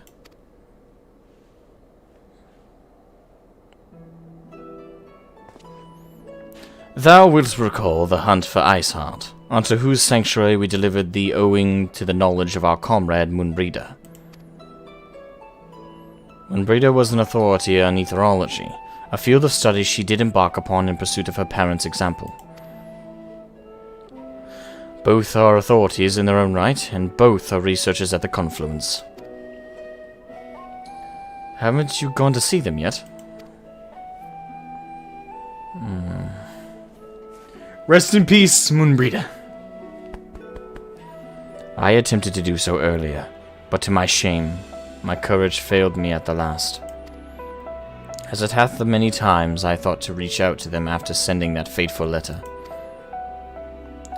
Neither time nor introspection have revealed unto me the words I should speak, and thus have I kept my silence. Whether you come with us or no is your choice, and yours alone. If it is too difficult, we'll manage. Thou art kind to say so, but I have no intention of forsaking our cause. I shall go to the Confluence, and I shall face which hath long been overdue. It is settled then, let us be off. When we arrive, we should look for a researcher named Keat. Kite?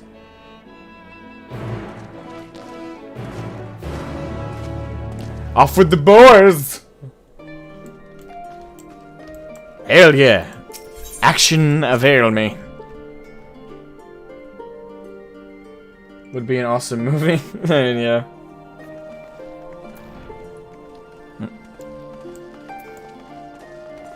Alright, hold on. Do I gotta repair anything? I don't think so.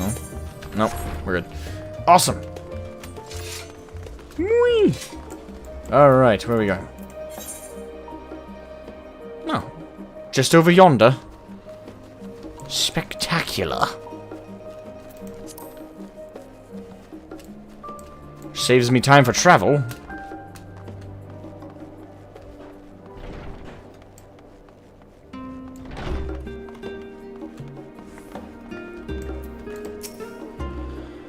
Well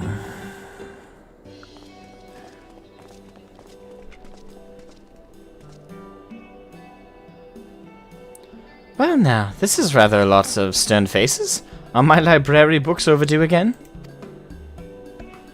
Not to our knowledge. We're associates of Kryl and the students of Baldessian. We seek passage to Thavner and understand that you can assist us.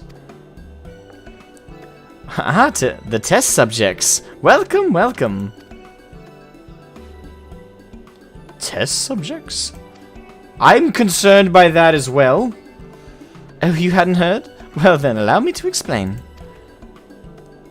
So in order to travel to an aetheryte, you ordinarily need to be attuned to it beforehand. Otherwise, you can't use it as a beacon to seek out while you're a mess of ether hurtling along the life stream. An inconvenient but incontrovertible limitation of aetheryte teleportation. But what if I were to tell you that there's a way to travel to an aetheryte without being attuned to it? A way to teleport instantly to places you've never been. For long years, we've labored to make such travel possible, that people might move about more freely. That would be revolutionary, goddamn! I don't like the test subjects thing, though. And we've finally done it. We've created a new kind of aetheryte that doesn't require attunement. Truly? That changes everything. It does.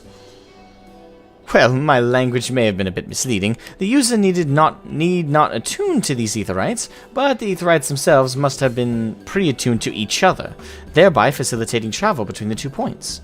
Ah, so it's more like setting up doorways, because the aetherytes themselves need to have interacted with the other aetheryte. Whereas before, we kind of acted as the connection, like we were the odd factor in the aetherytes connecting to one another. Now the onus is just being switched on both the individual aetherytes. But as that would work, that would mean that only one aetherite can attach to another. So they'd be one-way doorways. Or am I misinterpreting that? The user need not attune to these aetherytes, but must pre-attune to each other.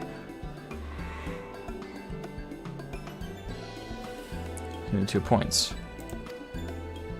Or it could be a case of each one can still interconnect with one another and still be like 1-to-1, as opposed to having one in one aetheryte, each one individually attached with, therefore needing like 13 different aetherytes in one location to connect to the other ones. And meanwhile, instead it can be one aetheryte that attaches to all of them, but you need to open up the connection between the individual doorways. That could be a way to conceptually work, without having to make like 1,001 of them. But it just so happens that that of our first test pair of aetherytes, one has been installed here in Sharlayan, and the other in Yedlimad,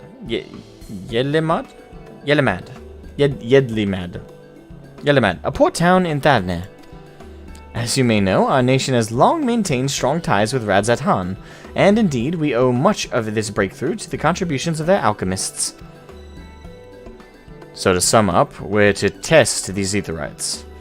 How fortuitous. For you.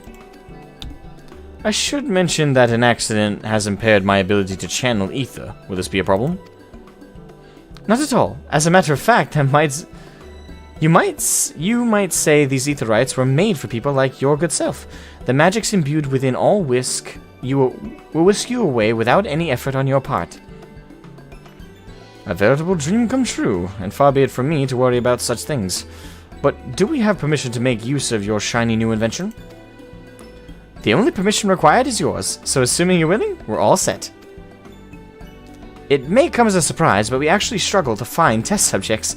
Most people seem to have an unreasonable fear of their souls gradually disintegrating as they drift helplessly through the life stream, in the statistically unlikely event that something goes awry. But it's plain that you aren't most people. Mrs. Kryl truly knows how to pick 'em.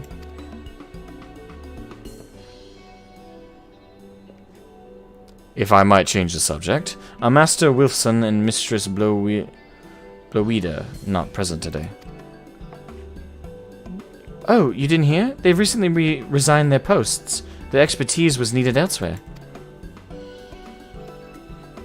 A large-scale project helmed by the Forum itself, as I understand. Ah, they're involved in that. But I'm not privy to the details. I see. Any other questions? No? Then let's get going before you change your minds. Please see to your preparations and head outside to the Aetheryte Plaza. I'll be along shortly.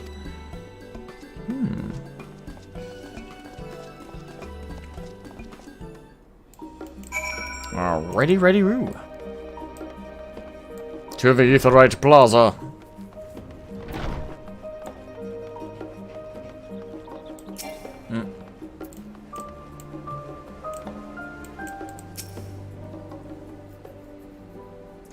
They have your favorite coat. Good hackles rise.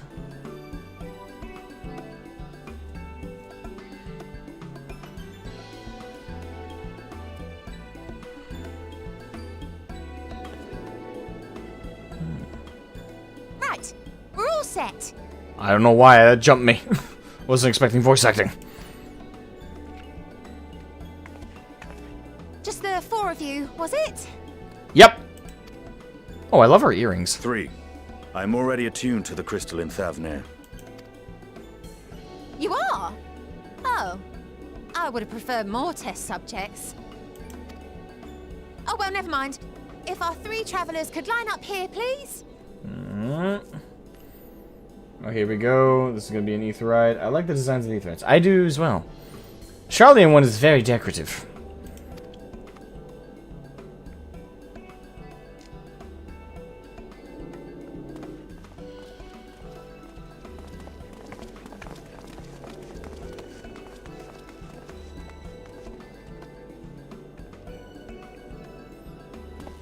Yes, right there is fine. Take a deep breath, and I'll soon have you soaring through the ether. I do like how each of the characters here, including my own, are all completely unique from one another. You got Urianger, who's an astrologer. You got the Gunbreaker Thancred. You got the Reaper me, and then you got Dragoon Estinian. Which is, it kind of feels cool because like we're all different. I can imagine that if like you're a Dragoon player, for example, you kind of just pair it up with Estinian. If you're a Gunbreaker, you kind of just pair up with Thancred a little bit. You kind of don't feel as unique. I like the feeling of being unique amongst this squad. Like, it feels like we're all different contributors to the cause. Kind of like a random idea.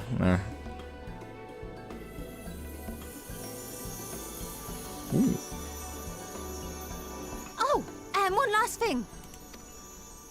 You might experience a teensy-weensy touch of violent ethereal sickness. Good luck! Of course, she saves that warning for absolute last. What?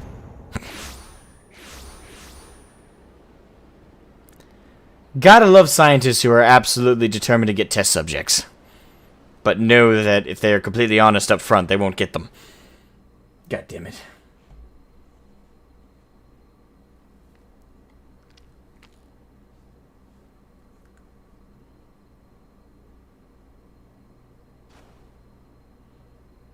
Are pure-blooded Guardians able to use the Aetherytes? Yes, I believe so. Because I can't recall if not, but I'm pretty sure the attuning process doesn't require you to produce your own ether.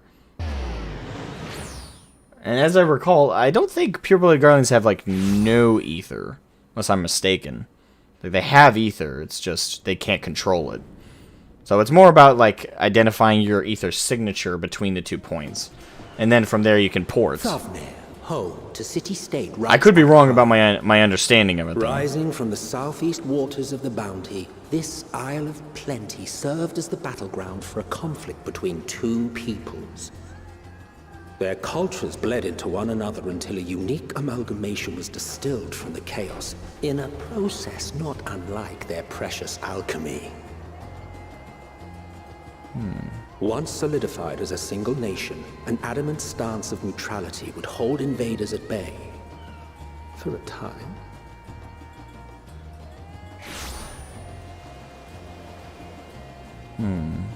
Now across this vibrant isle creeps a fog of malice. What choice do you have? Oh boy. Ether sickness. What chance? Okay, it does affect it. I wasn't sure if it was gonna... Oh, jeez.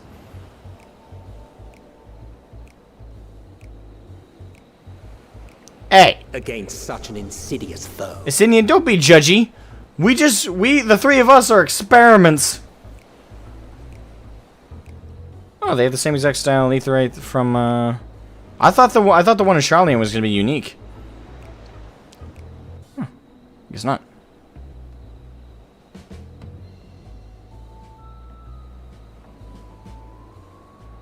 I played as Astro, but I did the scene in the bikini, so as different from Urianger as possible can be. Yeah.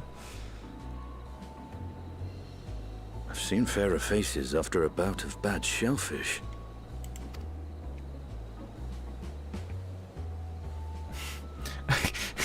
Urianger just looks depressed in that group. He doesn't look sick. He's just like. Some water would be nice. Thank you, Estinian. Yeah, Urianger just looks like he's depressed. There was a note with Kryle's instructions. Thancred just looks like he ate too much. And I mean, we kind of just look. We don't look sick. Well, I can't see our faces, but kind of just look tired.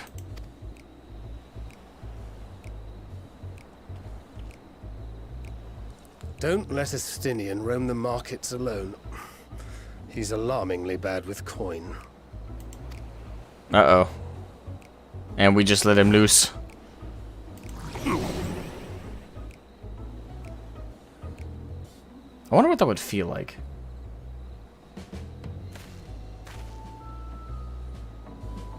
We got up incredibly fast. You managed to will yourself to your feet, but given your condition, will you be able to reach the city in time? We gotta stop him from spending 50,000 gil on a cup of water.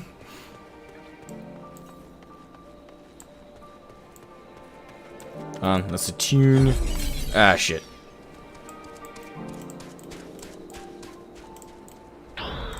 Aether sickness. Ah, great.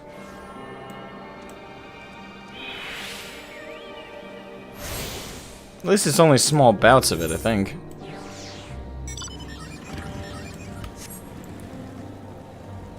Now that we've attuned, so we don't have to go through that experiment again. There he is! Oh boy.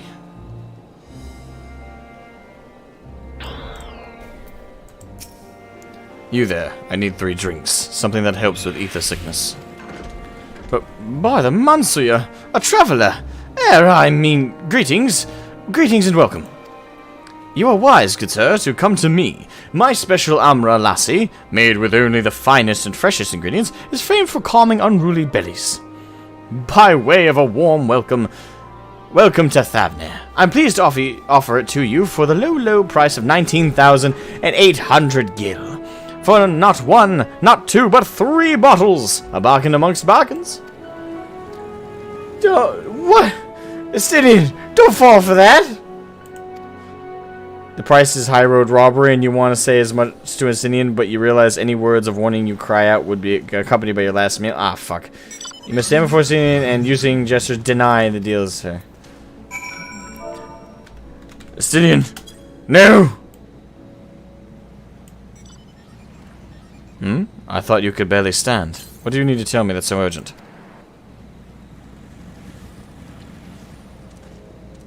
Wait, I shouldn't buy the lassie? This merchant is swindling me? Serious apology, sir, but I appear to have my prices confused. It's actually 1,890 gil for the 3 bottles of lassie. The confusion would have been quite costly for both of us. Very well, then, your coin. I mean, that's better.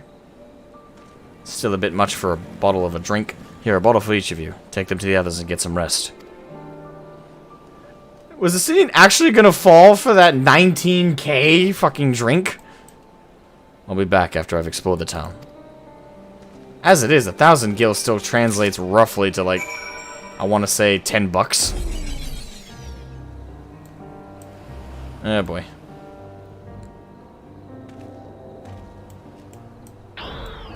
Let's hurry back to the others before I vomit. Anyone got the license plate of that Dragoon?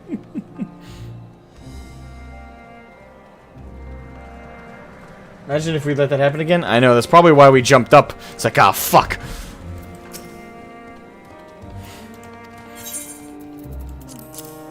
There you go, Dionje. Praise be the 12. My stomach doth loosen its death grip. My heartfelt thanks to the Anastinian, and to the fine fruits of this land. You were in time. Excellent. You spared us Tataro's wrath. Well, if he had gone through with it, I would have just put all the blame on Astinian. Sweet, sweet release. If you haven't already, you should have yours too.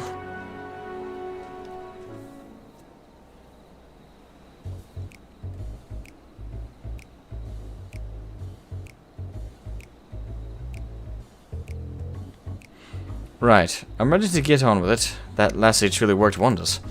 Oh, so it worked. So since it worked, I'd put its value higher. So yeah, we paid a fair price. Back on your feet, I see.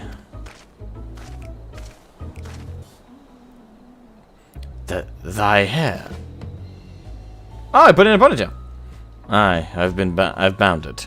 'Tis the most I could do against the heat, short of shedding my armor. May I ask where you got the cord for it? A local vendor. The man said it's Thavnarian weave. Tough and not easily unraveled. And how much did it cost? 9,400 gil. A steal, I was told. 'Tis nothing fancy, but I've always valued function over form. That's incredible. I dare say not even Alphino could hold a can. Oh no! For a hair tie? For a hair tie? Estinian! My boy, how have you survived? It's a hair tie. I got literally 4 of them in front of me for my own ponytail. You know how much, like 40 of these cost me? $5. Yeah, they're shitty ones that break up pretty easily, but still. Like, they're cheap as fuck. Oh my god. This man could be swindled out of absolutely 100% of his gil. Who knew Astinian had such a crippling weakness? I guess all that strength comes at a cost. Knowledge of finance. Jesus Christ.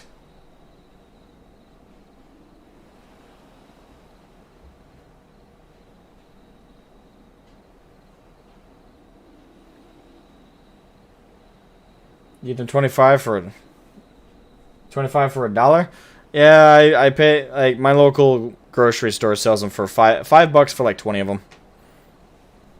They don't last long, but at least they're cheap. Hell the hell, man. Like, I don't know how he survived. Stinian only has brain for killing dragons in most of his life. Yes, but he still had to buy shit. You tell, like, has he been getting swindled this entire time? The Ishgardian markets must love him. Like, every time they see a Stinian come through in that Dragoon armor of his, they're like, "Oh, we're about to make a profit!" I would like a cup of water. Oh, that'll be only 2,500 gil. We take cash or credit. Oh my god. This hair tie's like no tomorrow? Yeah, so do I. I lost like 10 of them, so these 3 are my last ones. Then I gotta go buy new ones. 20 strength, 3 wisdom build. It's not uncommon for merchants to set their prices high, but doesn't it seem excessive here? Are all Hanish merchants so unscrupulous? I expect the Azure Dragoon to put up more of a fight. And I kind of want to say all 3. I'll put the first one.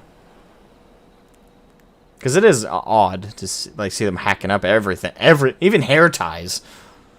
I am inclined to agree with thine assessment. It doth seem excessive, unusually so. Claiming Thavner as its dominion, the nation of Radz-at-Han hath long thrived as a hub of commerce. In the beginning, there were the Arcasadora, a Matanga tribe indigenous to the island. Over time, they came to be joined by other races, and through their intermingling, a culture rich and distinct did emerge.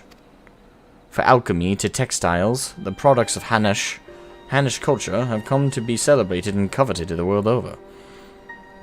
A development only aided by the nation's prime location as a waypoint betwixt east and west. All of this hath combined to make a trading power of Radz-at-Han. Yet such a status cannot be taken for granted. Nay, it must needs be maintained through judicious governance and stringent regulation. Neither of which I see any evidence, given the merchants at a gateway town are free to fleece hapless travelers and tarnish the reputation of the nation at large. Just so, that opportunistic pricing is rampant doth suggest that oversight is much weakened, or mayhap that the people have fallen upon hard times. Or both. Whatever the truth may be, it would be prudent to ascertain the current state of affairs. Prudent and practical, aye. We've naught to lose but learning more. So ere we seek out Cryo's acquaintance, shall we see what information we can gather here in Yedlemad? I don't know how to say this correctly. Yedlemad. Excellent. We didn't exactly get off to a flying start, but we'll make up for it.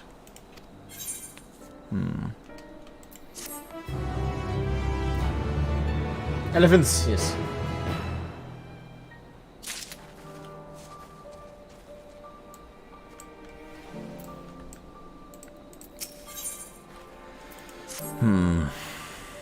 Right, let us split up and make inquiries in town. Shroud, the pier is yours.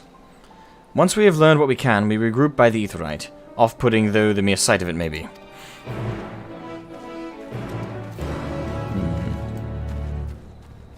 Alright.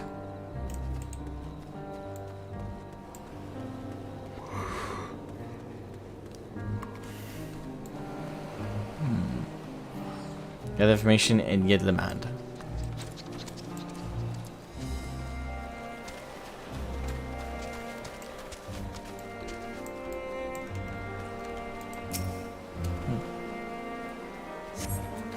This crate is laden with fruits, but they are on the verge of spoiling if they have been left too long.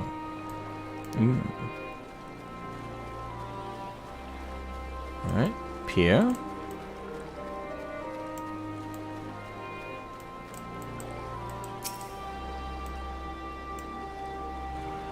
It's time to peer at the pier.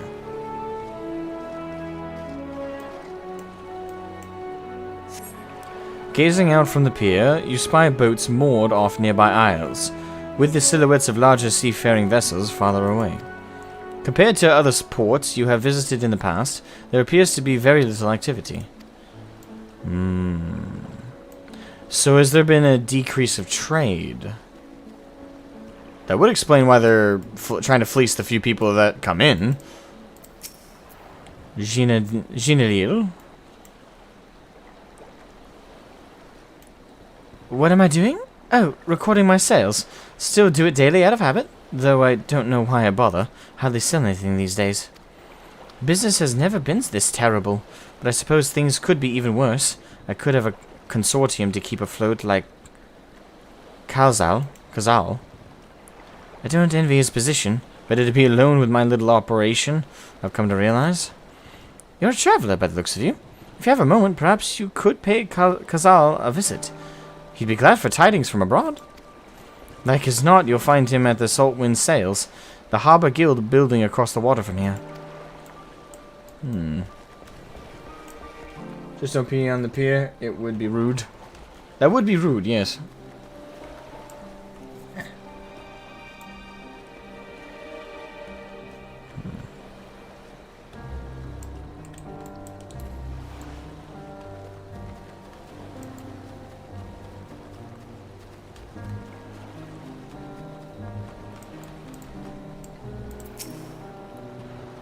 Well now, if it isn't a traveler. You're a rare sight in these unsettled times. People have been grieving, giving us a wide berth since the accursed tower suddenly appeared in New... okay. That's an influencer. If it just stood there and loomed ominously, perhaps things would be fine after a fashion. But no, it had to spawn fell fiends as well.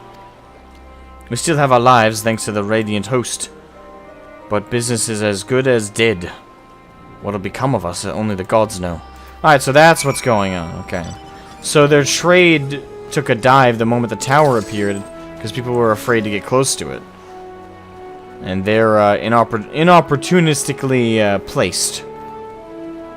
Okay. Simple explanation. Makes sense. There might be more to it, but that alone makes sense.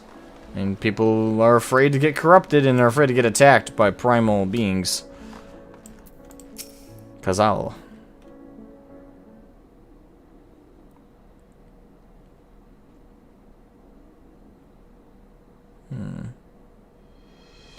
The Dalmaskins are coming, but we already have everything they ordered.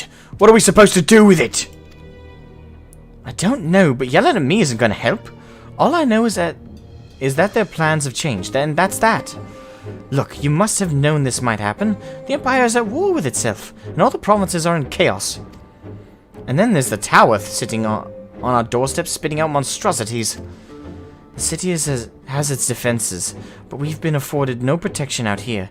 We can't blame foreigners for not wanting to take the risk. Gah! But this will be an enormous loss. Alright. Forget about the Damascans. Surely some ships are still coming. We have fresh produce, handicrafts, medicines, all the perennial Hanish favorites. Our consortium works closely with merchants and artisans to supply only the finest wares. Quality is guaranteed. I know all these things, Kazal. I do. Which is why I regret to say I have nothing for you.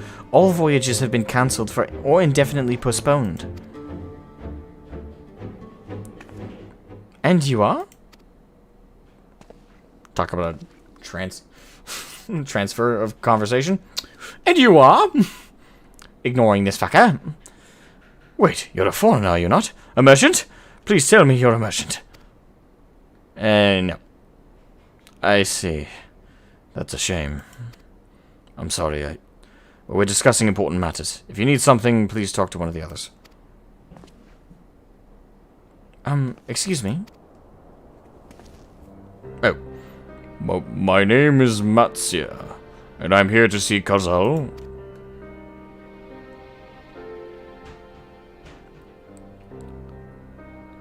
Oh, it seems he's busy. I'll come back later then.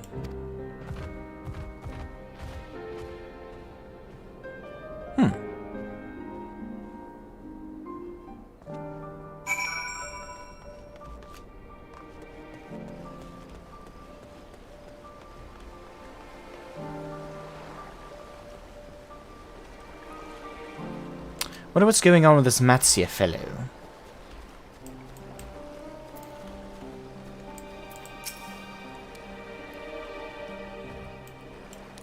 Yes? Can I help you?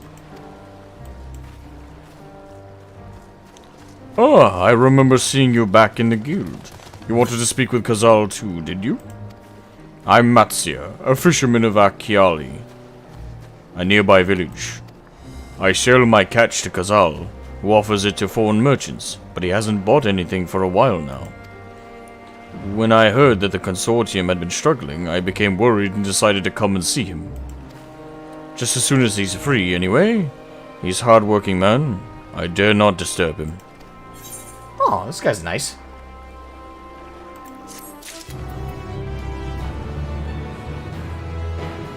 He has a patient soul. If I may ask, what is it that you do? A lot. An adventurer, you say?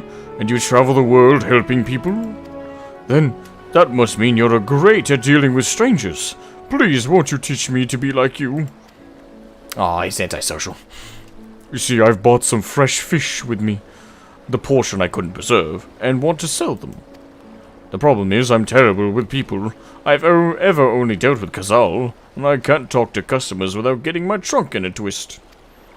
So please, as silly as it might sound, will you not peddle the fish in my stead, and show me how it's done? Maybe? If you're willing, please let me know, and we can begin at once. The events that follow cannot be skipped. You may wish to cancel any pending duty finder registrations. Alright. You'll do it then? Show me how to deal with customers. I'm in your debt. Right. Please try peddling my fish to, shall we say, 3 people here in Yedlamad. I will observe and learn. Matsuya is now accompanying you. Okay. So I gotta sell his fish for him. It feels weird being accompanied by NPCs, but I kind of like the addition of it.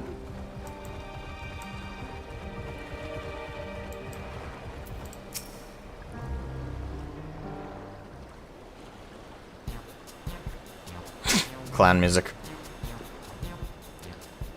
Yes. Fish, I got fish here. Fresh fish straight from the sea's bosom to your mouth. Greetings, friend. How fare you of late?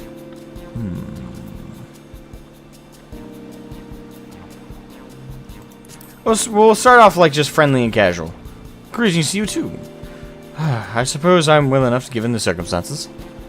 Things have settled down somewhat, but it was utter chaos when that tower first appeared. Everyone grabbing whatever they could, trampling over each other to get to the city. Many remain there for now, but I could not stay away. Had to come back, continue with my life, such as it is. Whether or not it was the right choice, only time will tell.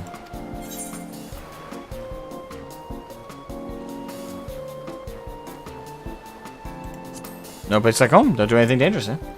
Oh, trust me, I don't. I make sure to keep well clear of the tower, and when more monsters emerge from it, I heed the Radiant Host's instructions.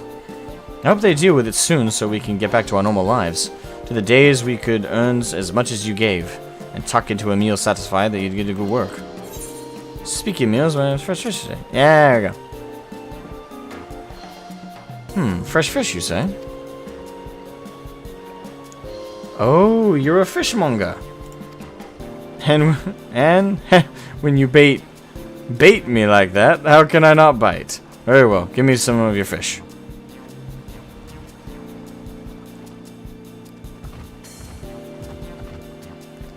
Thank you for your custom. The catch of the day is Shallow's cod, delectable stewed in coconut milk or baked with sprinkle of salt.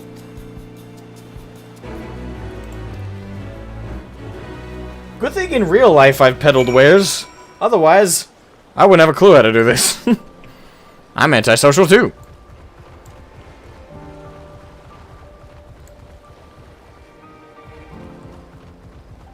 I think the most impressive sale I've ever made in my life is a guy that came in late at night to the grocery store I worked at. I was able to convince him to buy a bottle of Pinnacle vodka, even though when he came to the register, he didn't have any alcohol on him at all. The reason I was able to sell it to him is he was kind of like tired and like he's like I got a party tomorrow I gotta go to and I gotta bring something. And, you know, it was just I just struck up conversation with him because I was like, hey, you look kind of tired, sir. Are you okay? You know what's going on? And just friendly conversation. And then at some point I just said, oh well, if you're going to a party tomorrow, is the party made up of primarily adults or? He went, oh yeah, of course. I was like, all right, so is anyone bringing refreshments of a certain kind? He went, well, actually, now that you say that, no. I'm like, oh, well, can I make a recommendation? He went, sure. I mean, personally, I like doing vodka shots, so maybe perhaps bring some Pinnacle? Whipped Pinnacle? It's probably the least offensive vodka there is. He went, you know what, that's not a bad idea. And then I quickly ran and grabbed him a bottle, had him ID'd him, and then he left. And then my supervisor came over and went, "Did you convince him to buy some alcohol?" I went, "I didn't even try. I just talked to him casually, like I wasn't trying to upsell him. I kind of achieved that without trying to do it." It was interesting. The thing that I find the funniest though about that is I wasn't 18. I was 18 at the time. I was almost 19. I was 18 at the time. And he didn't ask me my age when I said, oh, that's the alcohol I enjoy having. He didn't question it. Oh, God. Although at the time I had peach fuzz right here, so I suppose I looked older than I was. I know. I always look back on that and kind of laugh.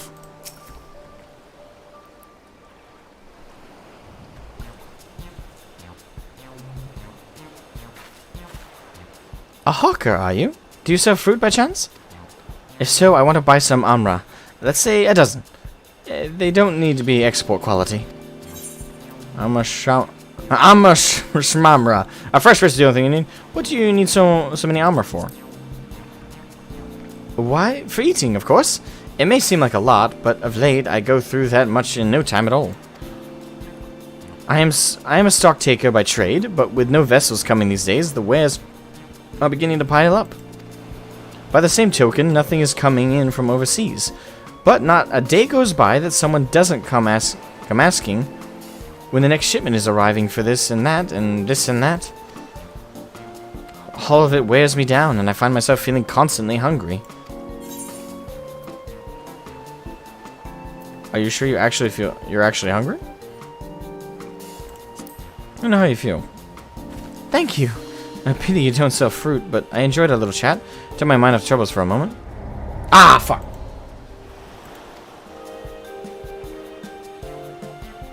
Never mind. If nothing else, you left her with a positive impression.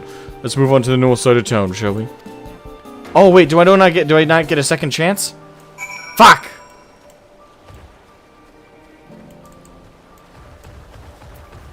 Damn it! Well, hopefully let's make it 2 out of 3. Damn it, I didn't realize it was a one and done kind of thing.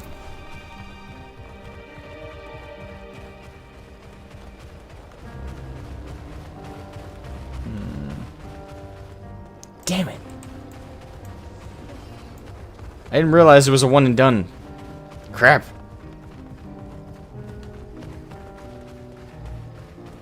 I gotta be very careful with this one now.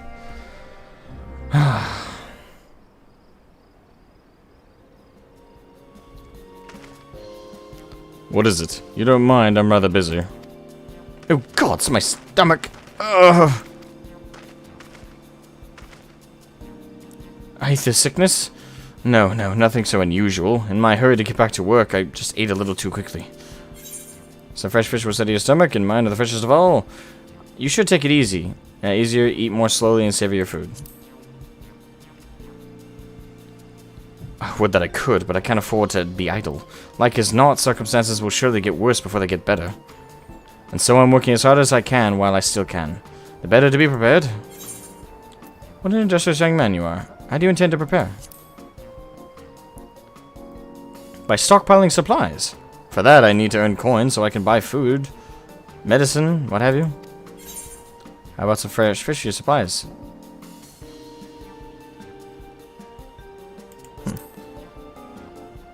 Well, fish wouldn't be bad. But I don't want to go through the hassle of preserving them myself. I'd rather buy stuff that's ready to store. So I'm afraid I'll... Fuck. Too bad we couldn't make a sale, but we did manage to build something of a relationship. Thank you so much for your demonstration. It was truly an eye-opening experience. Come, let us return to the pier. I'm more of an example. Damn it.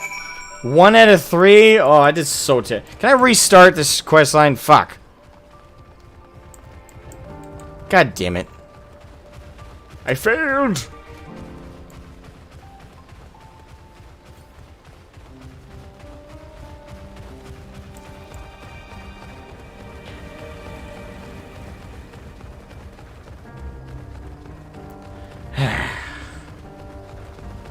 I served more of an example of what not to do for Matsuya. Or Matsuya. You choose the same answers as me for all of them? Kinship and failure, then. Welcome, lovely Willow, to the stream. How are you?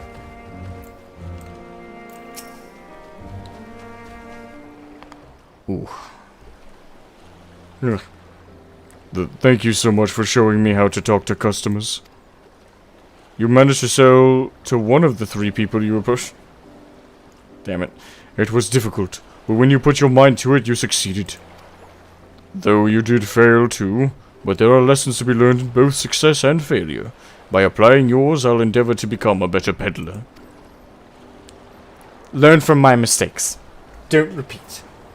Still, there's only so much I can do alone. I hope that things will return to normal for Kazal soon. I thought I heard a familiar voice, and who should it be but Matsia? Oh, that's Kazal. Matsia.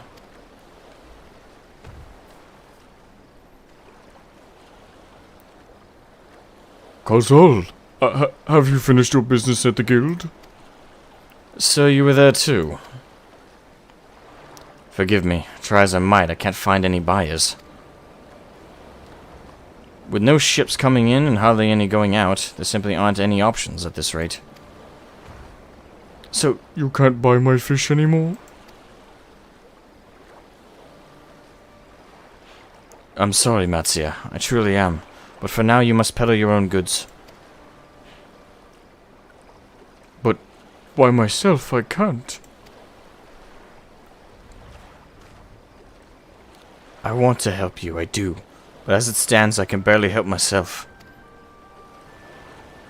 I have poured my all into the consortium, and I'll be damned if I let it fall apart. I have friends and families depending on me, and I won't fail them. The sisters as my witness. Kazal. Not to worry. Using what I've learned from you, I'm sure I'll manage. Somehow. Now I feel even worse. Well, I had best return to my village. My thanks again, and please take care on the road.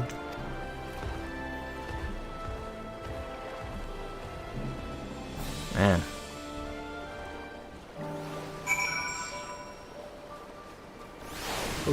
Oh, nice.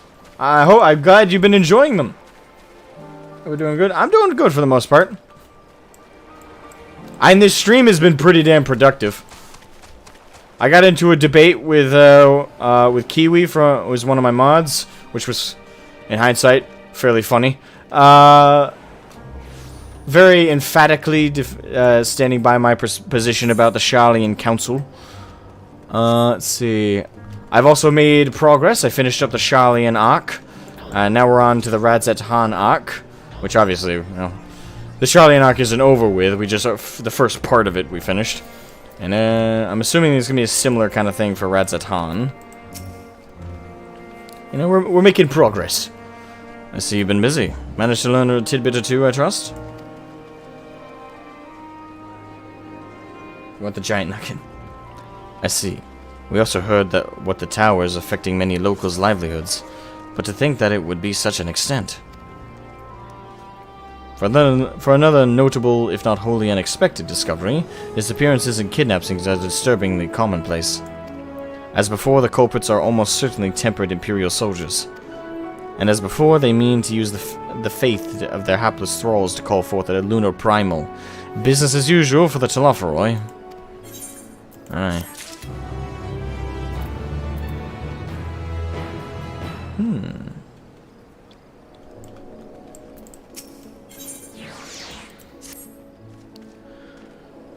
That Matsia fellow you were helping. He's an Arcasadora. Arcasadara. Is he not? Apparently it is almost exclusively his people that are being kidnapped. Should he be traveling alone? If summoning is this perpetrator's aim, it doth stand to reason that Arcasadora would be their primary targets. For 'tis the faith of their ancestors which prevaileth in this land, and many are devout adherents still. We'd better go after him. Achiali lies to the west, as I recall, the same direction as Kryle's acquaintance, incidentally. It's settled then. Keep your eyes peeled while we make for the village.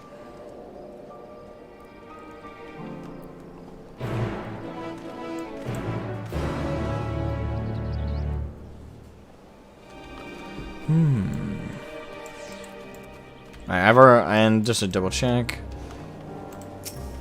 Yep, I tuned.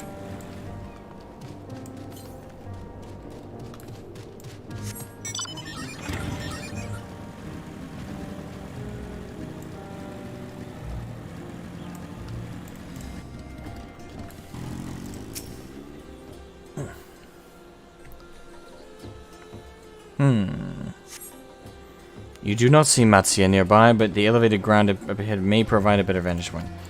Probably.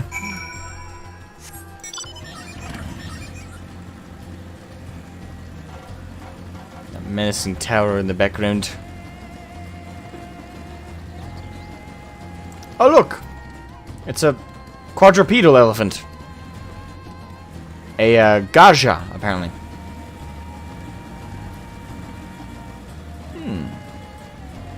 I do love the purple shade. That looks really cool.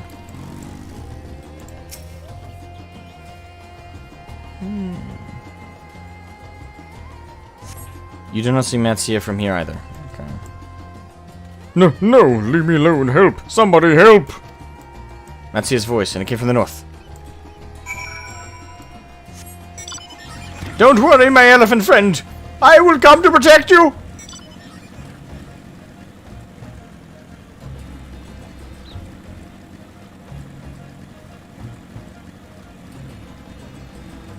Oh, there he is.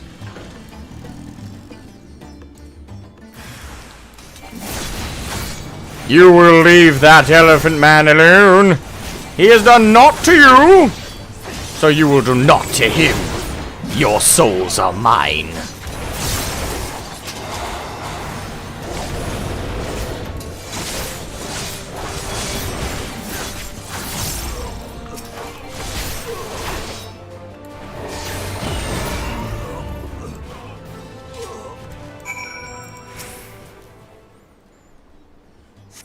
You okay, my good man? My good elephant man.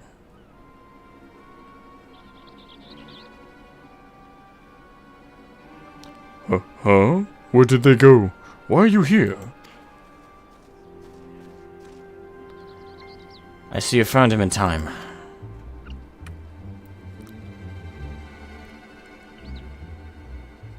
You and your friends came to look for me? I don't know how to thank you. On my way home, I took a moment to stop and rest. Think about what to do about, well, everything. And then those men came. Kidnappers. We'd heard about the Arcosadora being targeted. Surely you have as well. Perhaps it's best for you to take refuge in the city. We've considered it, me and the others, but fishing is all we know. The ocean is all we have. I see. That's your decision to make, but you should take care to not travel alone.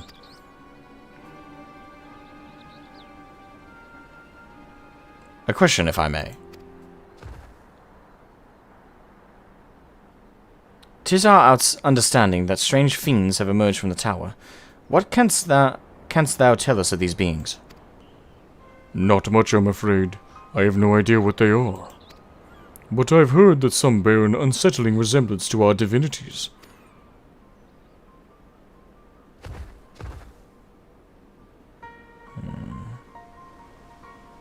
For that reason, some have taken to calling it the Tower of Zot. House of Divinities in the old tongue, it means. But they are not true divinities. They're monstrous imitations of that bring only death. To have one's faith so twisted is a grievous indignity, and full justified art thou in thine outrage. Know that 'tis for no other purpose but to neutralize the tower that we have journeyed to this land. In time, we may be forced to contend with these false gods, and thus we would learn all we may about them. Wilt thou not tell us of thy divinities and their true nature? You've come all this way to save us? Really? To think I had you peddling fish? But to answer your question, yes, of course. We would gladly tell you about our gods. I say, because I'm a terrible storyteller, and I'd ask my fellow villagers to do it. So please, come to our village. We are good, gods-fearing folk, all of us, and we'd be honored to share our knowledge. And fish! What sayest thou? Shall we pay a visit to Achiali? Wonderful. Just follow the road west and down the hill. You can't miss it. Now, I'm kind of wondering why we needed to save him from the... Like, I don't want this to be taken the wrong way, but he's a big fellow. Like, he could have taken them. I mean... Am I wrong? Like, he was surrounded by, like, 4 Midlander types. The dude's big. Just bonk, bonk, bonk, bonk. Then again, he might be a pacifist type. So, 'tis a simulacra of Thavnarian gods that are being summoned. If any doubt existed before, it can be done now. The kidnapped Hanish are imprisoned in the tower.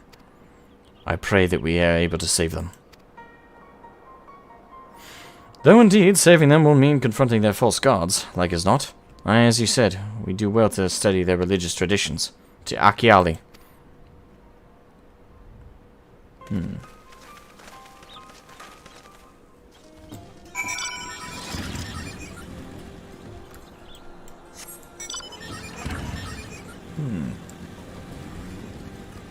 Whack a Midlander. I mean, kinda. He's a big guy. I think he could. I think he could do it. I recommend it at the very least.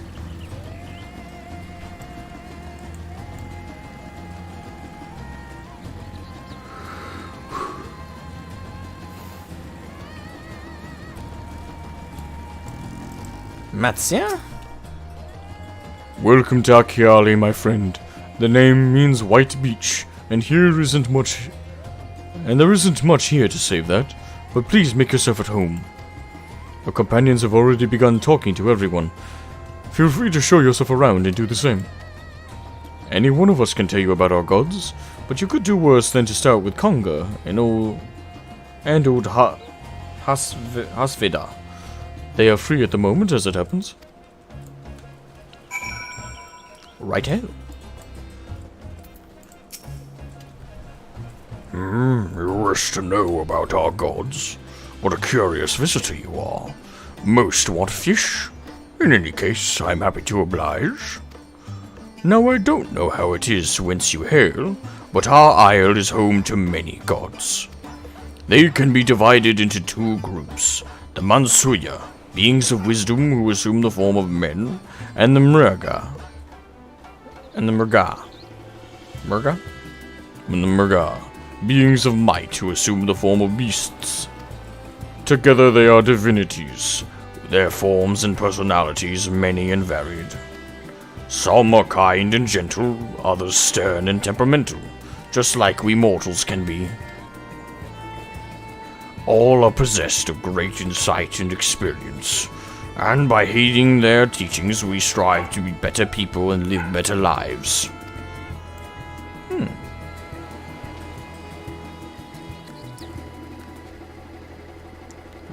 Oh.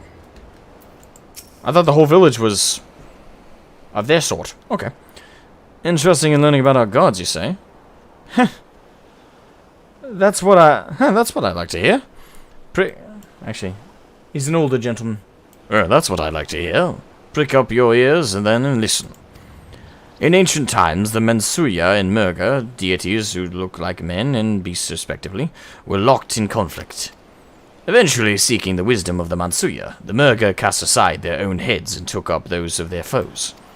Likewise, the Mansuya coveted the might of the Murga, and so they too resolved to trade heads. Thus were born new gods possessed of both might and wisdom, and they ushered in an age of harmony between the 2 factions. From then on, as a sign of their esteem for one another, the Mansuya have worn animal faces and the Murga the limbs of men. Seems fairly straightforward.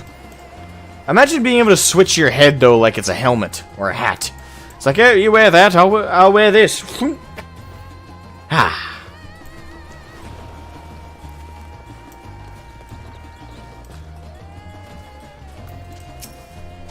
There you are. There you are. Learned a thing or two about our gods, I trust. While you were off taking to the others, I remembered something that may be of interest. If you could let your friends know, I'll go and fetch it from my home at once.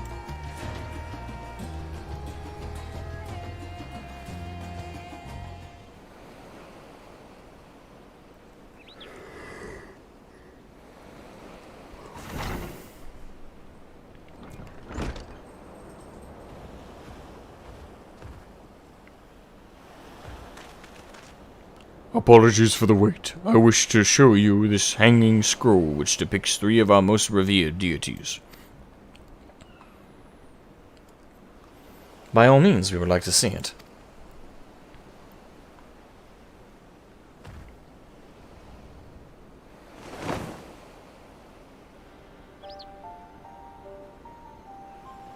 Interesting. They are the Mansuya. You heard about them already, yes? 3 sisters. I like the tall one. Oh, I'm biased. The center one is the eldest. Cinderuva, a goddess of wisdom, where those alchemists hold her in the highest. To her right is the middle sister, Sanjruva. As a goddess of wealth, she counts many traders among her followers. And on the left is Mindaruva, the youngest sibling. She presides over the crafts, and so is beloved by weavers. Although each is worshipped for different reasons, the sisters are usually portrayed together in these works, which people keep in their homes for good fortune.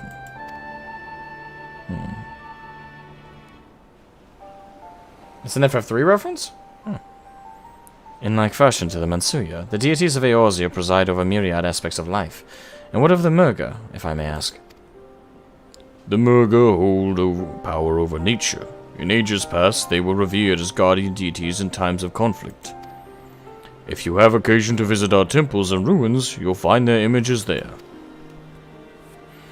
Among them is a god who possessed Agaja's head, and he is venerated as the progenitor of the Akasadora. And then there are dragons. They occupy a special place in our history. You worship dragons too? It's said that an ancestor of the satrap, that's the ruler of Radz-at-Han, forged a covenant with a dragon divinity in ancient times. This divinity was since acted as the guardian deity of the satrap. Legend holds that if ever the satrap is in need, his dragon ally will fly to his aid. Dragon ally. Is that perhaps the dragon that Estinian will be riding, as we saw in the trailer? So we know it wasn't Tiamat. You claim to be a terrible storyteller, but nothing could be further from the truth. The passion you bear for your faith is plain to hear. I'm confident that the information you've given us will serve us well in our efforts to deal with the tower. That is very kind of you to say. Thank you. I will pray for your success. Right, I believe it's time we sought out Kryle's acquaintance. An alchemist by the name of Nidhana. According to Kryle's notes, we're to find her at a place called the Great Work, further north along the coast. FF4. Oh, okay.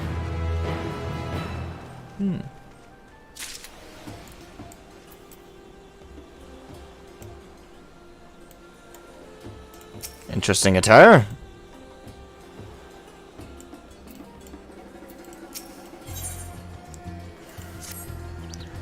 Did you say you're going to see Nidhana? Oh, how I envy you.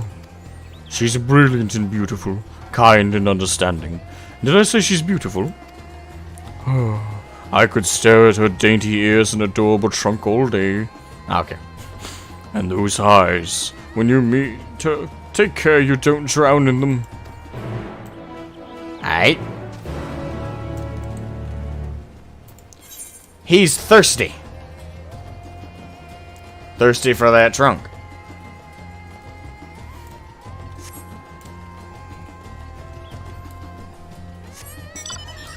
God. Simp. Well, he's a nice fellow. I like him.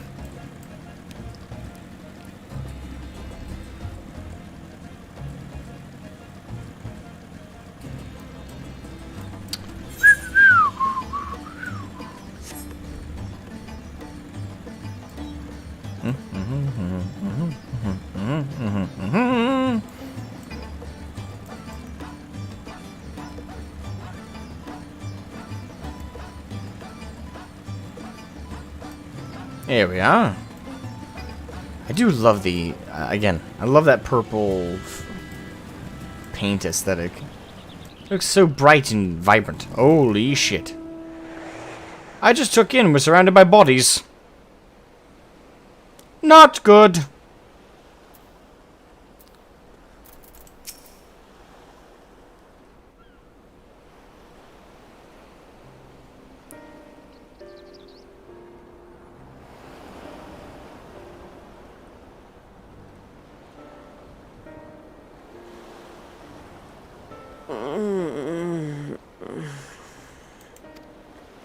What happened here?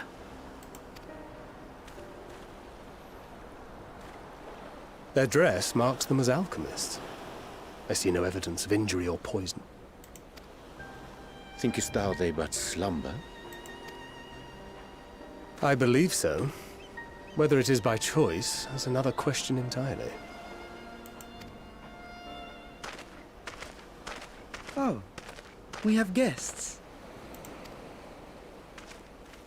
You must excuse the poor welcome. Long days and longer nights have taken their toll, as you can see.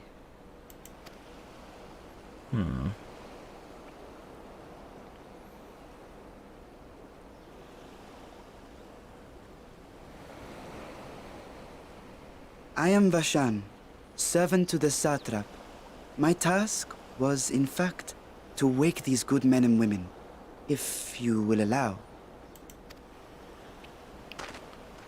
Okay. This whole series of events was I was not preparing for. I come bearing new scales. Scales? We have new scales? Fuck was that? Okay.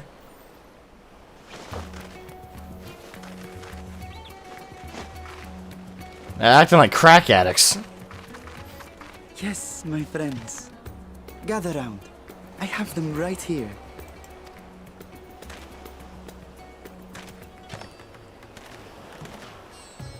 Oh, happy day. Now I can continue my experiment. Many thanks. One for me. Those are dragon scales. Yes, such materials are vital to their most pressing research.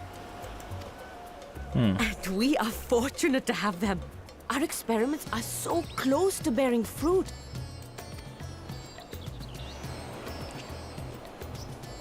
Soon we will have a talisman capable of nullifying the etheric emissions from that accursed tower. Did I say something wrong?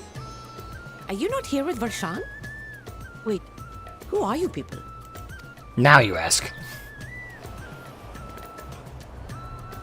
Of course! You're the one Kryl sent. The warrior of light we've been waiting for. Ah, this is a day of celebration. Praise be to Cinderova! The winds have shifted. I feel it. The end to our toil is near. They're quirky people, but they're nice. I feel it too. My head hasn't been this clear in days. Tell me, how did you acquire those scales? Curious that it concerns you so. But worry not. They were freely given by the dragon with whom our satrap has forged a lawful pact.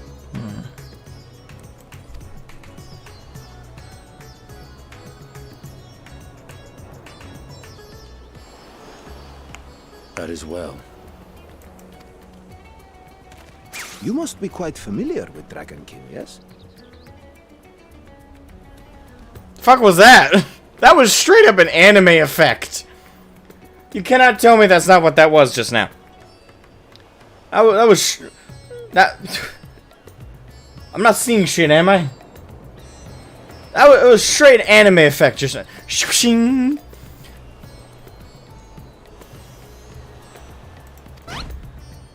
Is this their congealed blood? There it is again! I see on your weapon?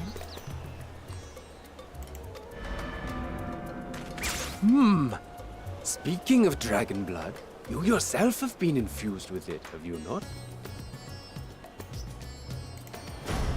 I should like to draw a file or two, if so. This is very quirky. See here.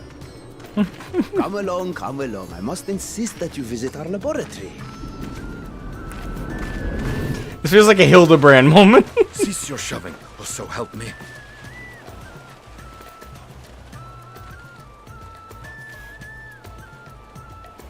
Oh dear, your poor companion. What with the new scales and your timely arrival, my colleagues are a little giddy with excitement. A little. No harm will come to him, I promise. Meanwhile, shall we find a quiet place to talk? Absolutely. As you may have guessed, I am Nidana, the alchemist who sent the request to your mistress Kryl. We have workshops across the nation collaborating on this research project. But it is here, at the Great Work, where I collate our results. Come with me, all of you, and I can explain the crux of the situation. I'd appreciate it.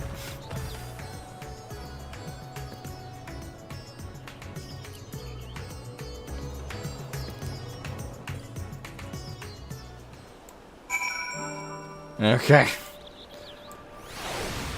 Definitely quirky. That's a tune.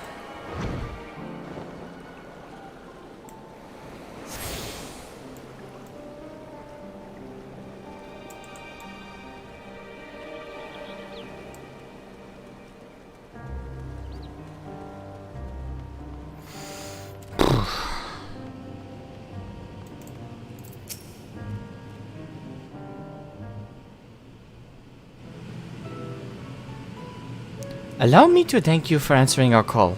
Many towers have appeared around the world, and we are grateful that you would assist us with ours.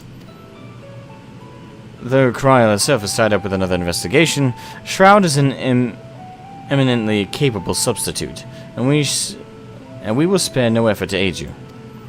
So if I understand correctly, you seek to make talismans that can nullify etheric emissions. Indeed we do. As you know, the tower emits vast concentrations of ether. One cannot go anywhere near it without being tempered. As such, we can only study the tower from afar, and we are powerless to deal with it in any consequential way. In order to strike back, the satrap bade us alchemists create enchanted talismans. Talismans that will allow our soldiers to venture into the tower, even should they lack innate protection. Could such a thing be possible? Admittedly, we are still in the midst of testing, but we are quite confident. Even prior to this, our people have long pursued countermeasures against the etheric corruption of primals. Of the methods tested to date, those utilizing dragon scales provided the most promising. Owing to the etheric density, the scales are highly resistant to disruptive forces. The mightier the dragon, the greater the resistance. We seek to amplify this protective property through our alchemy. Thanks to the scales provided by His Excellency, we have been able to make steady progress with the talisman. Soon, we will be ready to conduct a field test, and here is where you and your blessing of light come in.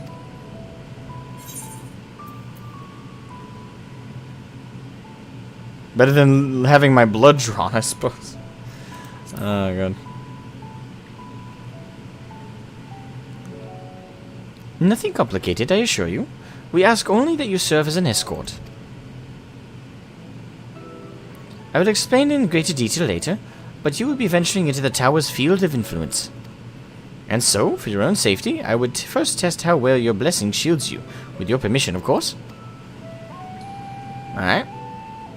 In that case, Orianjay and I will find other ways to make ourselves useful. Seeing as you all work to the point of collapse, I suspect you could do with more hands. We would be grateful for any assistance you can provide.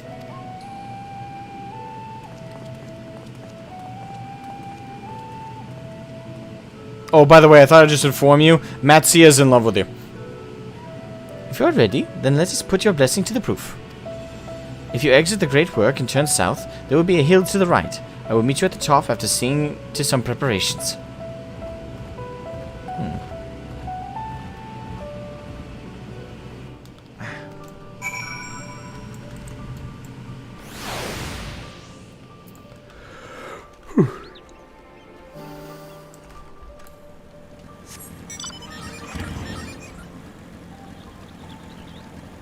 No, damn it.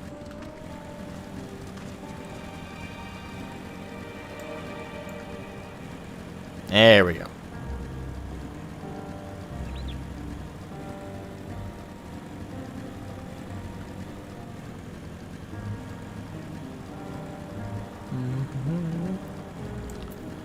Nidana. There we go.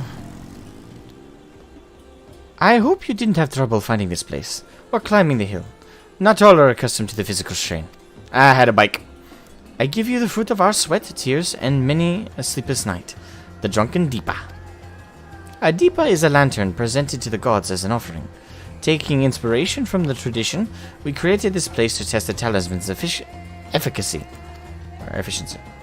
Upon activation, it will have a certain distance before emitting a powerful blast of ether. In lieu of corruption, those lacking sufficient protection will experience severe ether sickness. For your test, you will be unexposed 4 times. That should be enough to ascertain your blessing's protective capability. Please begin whenever you're ready. I shall be observing from a safe distance.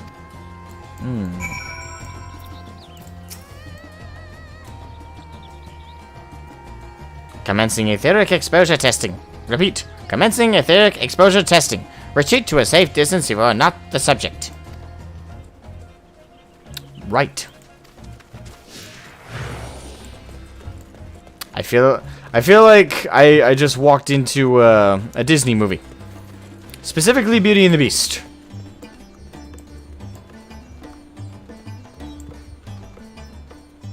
Reading ether, please stand back.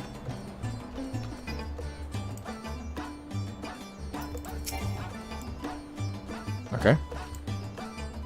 How far am I standing back?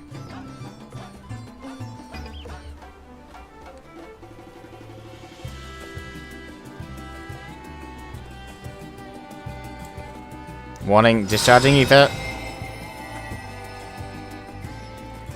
You are struck by a powerful blast of ether, but suffer no ill effects. Gotcha. Subject has no irrepressible urge to empty their stomach. Confirmed. Resuming test. Please follow. Lead the way, O drunken Deepa. I almost want to give it a drunken voice. This scares you more than Alchemists in this game. I mean, they are pretty terrifying. Reading ether, please stand back. Ready to discharge test. Okay.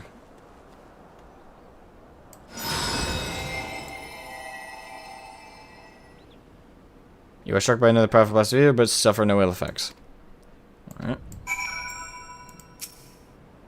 Subject stomach and bowel integrity holding. Confirmed. Resuming test. Please follow. We're just gonna keep going till you make me vomit.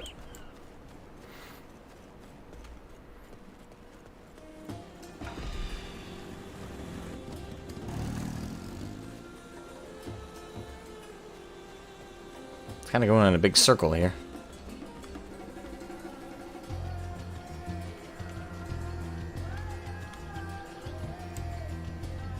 Warning, discharging ether. You are struck by yet another powerful blast of ether, but suffer no ill effects. The Blessing of Light appears to be keeping you safe from harm.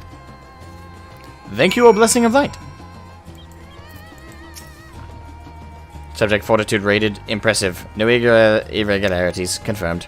Resuming test. Please follow and brace for final discharge. Right.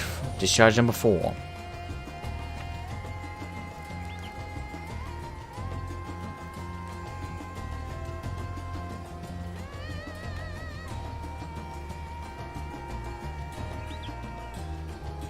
There we go.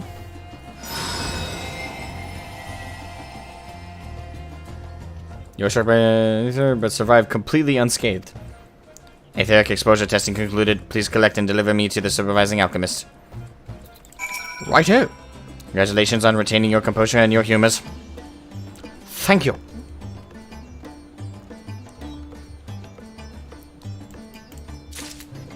Unidana, I have good or bad news.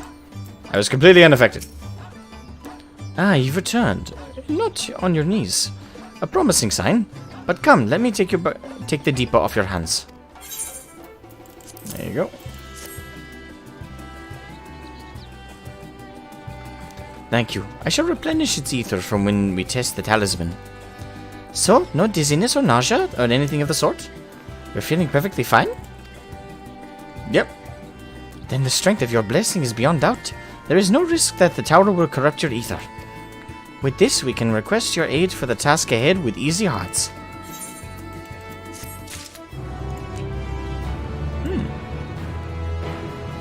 Alright. You are a capable warrior too, are you not? Would you be amenable to assisting me with another errand? You see, our talismans require the use of a special ink, but we have exhausted our stores of a key ingredient for it, spiritweed. The herb grows not far from here, and I would like to go and harvest some. With the recent spate of kidnappings, however, we Arcasadora travel alone on our peril. Will you not come with me as my escort? I would compensate you for your troubles, of course. I am in your debt. Without further ado, let us head to Kajaya's footsteps. It is situated on the road which runs east of the Great Work.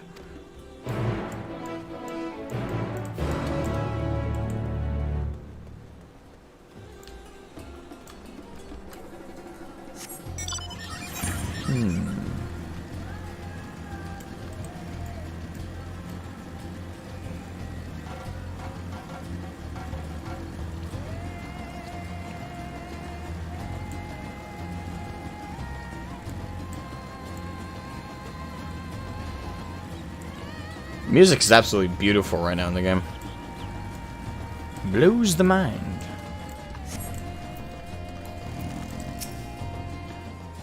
I may simply be imagining it, but it feels as though I were being followed. Look out, Shroud! Ah, there we go.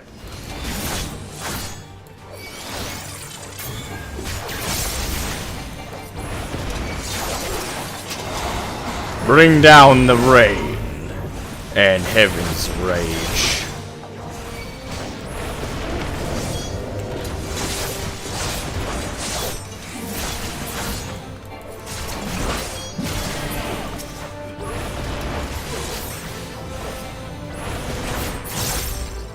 Well, that was easy.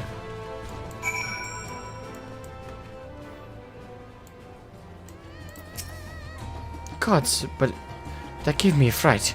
To think that the moment I ventured outside the safety of the work. Thank the sisters I asked you to come with me. You're alright, I hope? Good, good. Let's continue on then. It isn't far now. Just through these pillars and up the rise. Lead the way.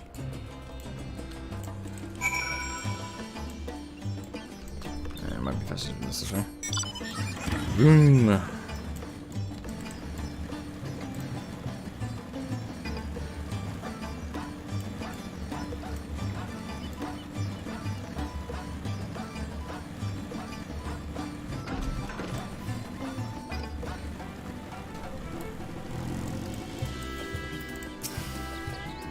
And here we are, Kajia's footsteps. Kajia is a great dancer, and those who follow in her, well, you know, they come to this place to train and dedicate their dance to their ancestors. A happy benefit of this is the spirit reed grows here in abundance. I was set about harvesting it once. If you would be so good as to stand guard. The kidnappers aren't like to return soon, but better safe than sorry. True that.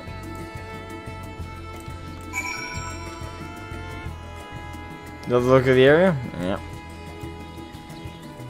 The dancing bean. Oh, man.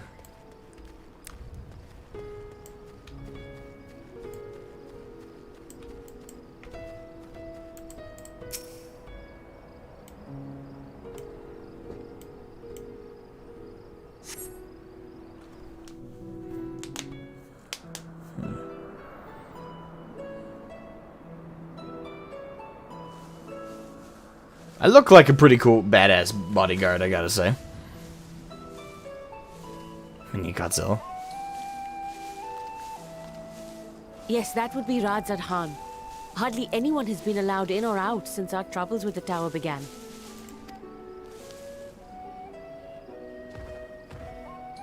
The faithful citizens huddle inside the city walls, and commerce has all but ground to a standstill. I pity the satrap, the trials he must be facing.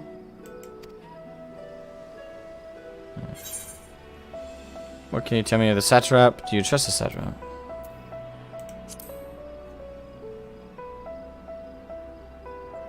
Well, he is the most important person in Radz-at-Han. Long ago, this island was home to two tribes of Madanga, the Gajasura and the Arkasodra. When the Aura came to these shores, it was the Arkasodra with whom they joined forces. Together they defeated the warlike Gajasura, forcing them to flee Thavnair altogether. Peace and prosperity reigned for a time, until a clan of Hjor from the mainland decided they wanted the island for themselves. Sure. It was a direct ancestor of the present satrap who arbitrated that conflict and welded the warring factions into the nation we know today. And ever since, a member of that esteemed lineage has inherited this somewhat unique position. You see, by and large, the state is run by the people. But when problems arise, it is the satrap who mediates a solution. So it's a silent ruler until there's times of conflict. The stability provided by the satrap is what has allowed Radz-at-Han to thrive all these years. It is a unique position. And it was the satrap himself who entrusted us with this duty. We will not fail him, nor our countrymen. Very respectable position.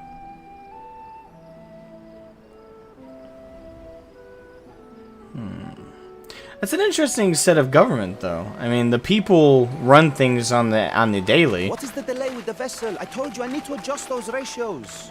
But in times of great conflict, they turn to a single leader and perspective to kind of manipulate and control things. A single mind to kind of keep everything together. That has its merits, but it also has flaws to it.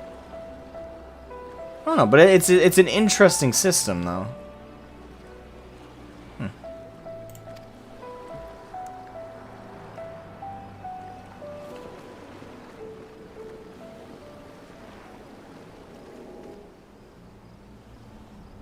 Oh, great, Fandaniel. I was wondering when we were going to see him next. I come all this way to admire one of my splendid towers, and what do I find? Fools attempting to ward off its tempering influence with magic trinkets. It's coming from you. I seem to recall a similar experiment in ages past. What was that man's name? Oh, something. Owen? Another body, another time. Who could be expected to remember every trivial detail? Oh, I got a bit of a hint of his real voice. Allowing them to construct such handy talismans would be counterproductive to my plans. And yet, I find myself deathly curious. How will they manage this feat with the limited knowledge and resources at their disposal? So that's Fandaniel's real voice. Not too different from... Complications be damned. For we cannot escape the nature of our souls. And I, as ever, am my own worst enemy.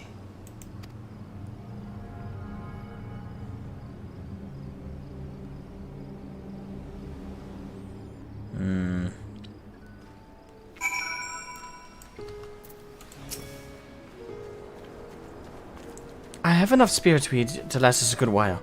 Thank you for keeping watch. Let's head back to the great work, shall we? What is Fandaniel? Well, I know generally what he's up to, but What? That line, I am my own worst enemy.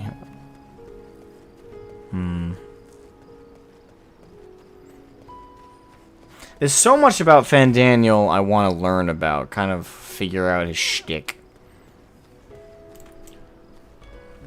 I know that's just a general statement that most people probably feel right now, but there's aspects about him that I'm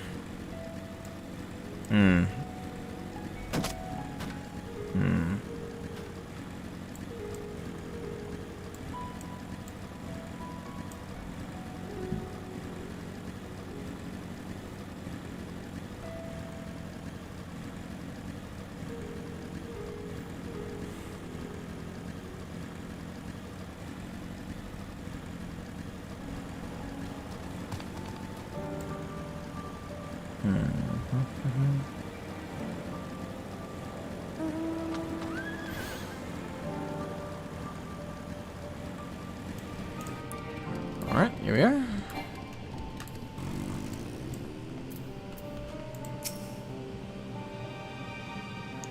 Shroud, my thanks again for your assistance. With your help, we're the little bit closer to completing our talisman. This isn't much, but please accept this as a token of my gratitude.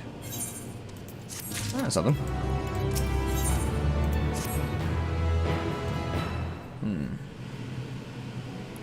If you will excuse me, I shall return to my work on the talisman. Ah, you were both back. Excellent. I have a message for you, Mistress Nadana. I am not going to pretend to try and do the accent. That more Indian accent, I can't unfortunately do justice unless I'm one of two modes with the Indian accent. I'm either stereotypical tech support guy, or I'm just butchering the hell out of the subtleties of the accent. So, and I try to do a little bit of it here and there, but I don't do it justice. I'm gonna end up being way more insulting than I'm trying to be. I have a message for you, Mistress Nadana.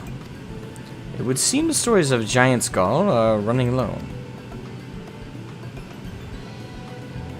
What? But when I last looked, it was... yeah. Look, there was still a plenty. I suspect that was before Urianger told everyone about their tempering cure. And Astinian shared his knowledge of dragons. Your peers have since been inspired to fashion a number of new talisman prototypes. I see. Well, if it leads to new possibilities, then far be it for me to complain, but we will need to replenish our stores. I should be happy to tend to this if you like. As much as I appreciate the offer, my dear boy, I can't in good conscience send you out there alone while kidnappers are at large. Shroud, loath though I am to press another... Why am I here? That's so random. So soon, might I ask you to fetch the Giant Skull? In case you are not familiar, Giant Skull is a type of ore found on the island. Owing to its hardness and ethereal conductivity, it has applications in many disciplines, alchemy not least of all. The quarry where it is found, aptly named Giant Skull, grounds isn't far away, so it shouldn't take much of your time. May we impose on you once more? Absolutely. You can rely on me, madame. Thank you. Upon arriving at the grounds, please seek out a man named Zenua. He will furnish you with the ore. At the very least, permit me to accompany you. It so happens that I have an errand of my own that I would take me to the outpost nearby. May we borrow a pair of Hamza, Mistress Nadana? By all means, do try to be patient with them. Those that survived are still in training. I will bring the Hamza to the entrance. Meet me there when you are ready. Quest accepted. Tell you.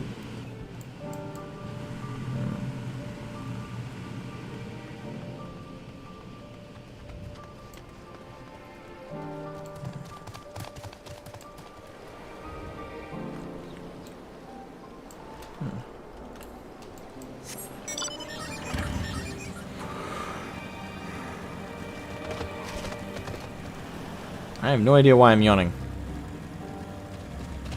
And I know I've been up since 3 AM, but still, like...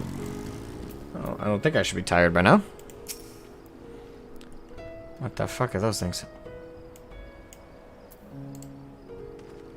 Here are Hamza Shroud. If the creatures look familiar, it is because they are close kin to your Eosian dodos. Hamza have long been kept as livestock at Thavnir, and many a hatchery may be found here. Alas, the largest of these is recently raised by monsters from the tower. On account of said hatchery being situated near the tower, the Radiant Host repurposed its remnants as an outpost. That is where my errand takes me, and your own destination is but a stone's throw away. If you have no objections, let us first make for... Oh. Apologies, I'm no idea why I'm yawning so much. Let's first make for the outpost. We set forth at your word. Kiwi. It's a dodo, but yeah. You ready? Then let's depart. You need only ride and relax, and my bird and I will take the lead of... okay. Teddy... okay. This looks so dorky.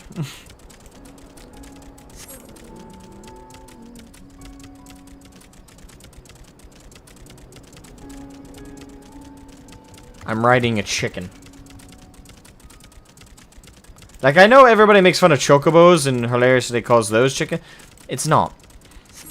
Oh, this particular formation stretching over the water. This sword legend holds us with Matsuya. Conflicts end. Okay.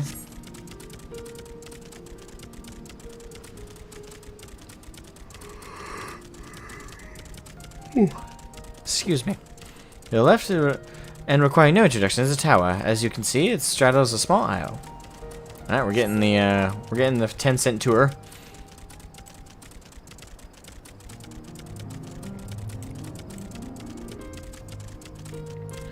Almost there, though the main part of the hatchery is atop the cliff. The outpost itself is on the beach.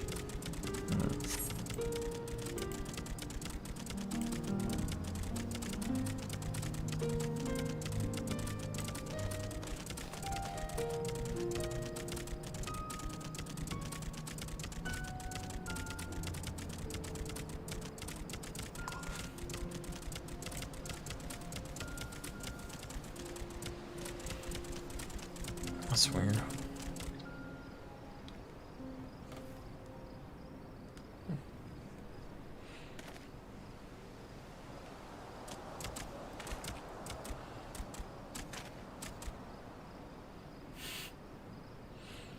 That would be hilarious.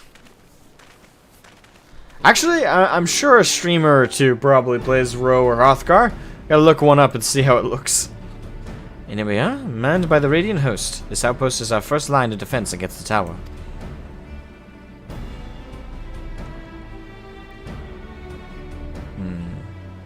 Ominous. Evil. Well, well. Who should it be but young Vashan? On an errand for the satrap? I am. His Excellency bade me come to collect your report.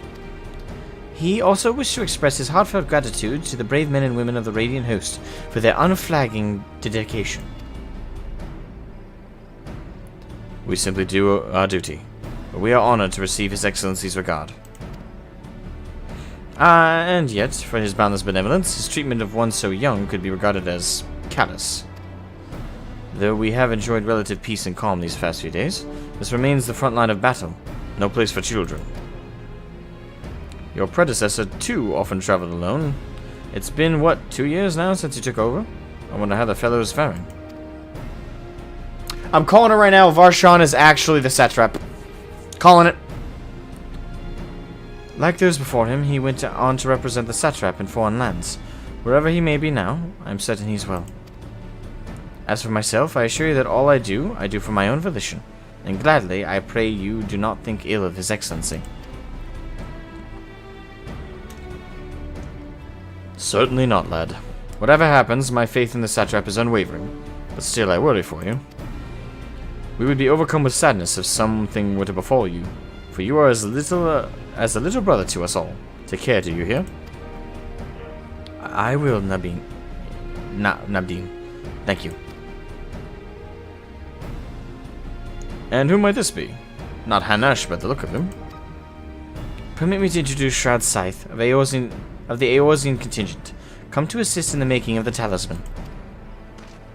From Eorzea, you say? Towers have appeared over there too, yes? Tell me, what is the situation like? May I suggest that you exchange information with our soldiers? Both parties would stand to learn something of value, I believe. An excellent idea, given the unprecedented nature of the threat. Some of ours are understandably anxious. We would be glad for any tidings you can share. You two, bring Vashan to the latest report and answer any questions he may have.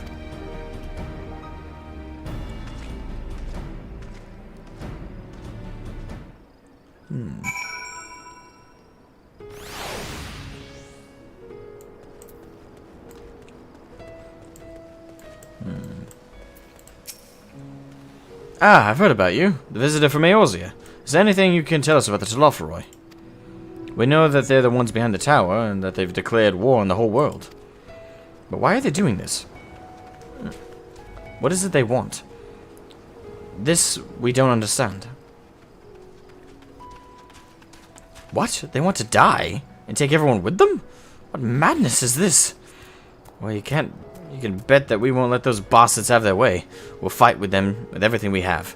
Like our Eorzean and Far Eastern brothers. Hell yeah! Give them hell. They want to die so bad, give it to them! You wish to know about the tower? To be honest, we know little and less about it ourselves. This Tower of Zot, as folk have been taken to calling it, suddenly appeared where it did on the Isle of Naranir. We're safe from its influence at this distance, but go too far into the water and you'll expose yourself to its corrupting ether. You're a foreigner, aren't you? How are you dealing with the tower in your homeland?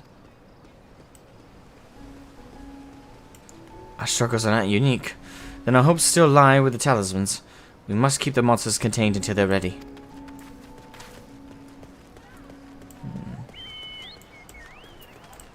No.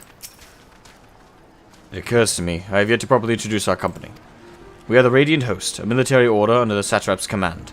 Our duty is to preserve peace in the land, be it patrolling the streets or dealing with heretofore unknown threats such as now.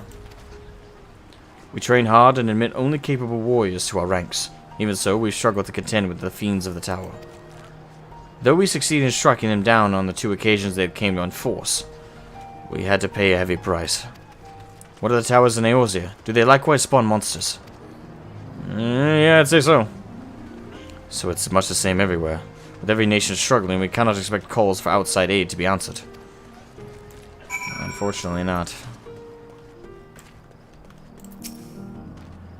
Finished speaking with these soldiers, have you? I hope it was as enlightening for you as it was for them. As a neutral nation and trading hub both, Radz-at-Han ordinarily receives a steady stream of news from abroad. Alas, the stream dried up when trading vessels stopped coming. Amidst a dearth of information, everyone will have been grateful for your account.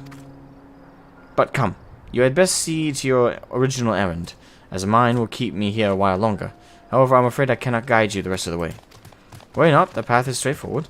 You need but follow the road east upon the Hamza. It will arrive before you know it. But, brief though it was, I enjoyed our time together. Till we meet again.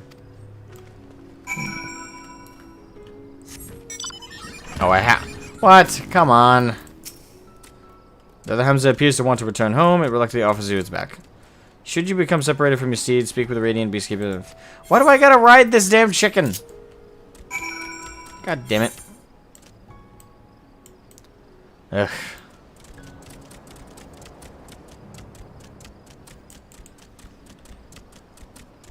The Hrothgar might eat the burb. Probably.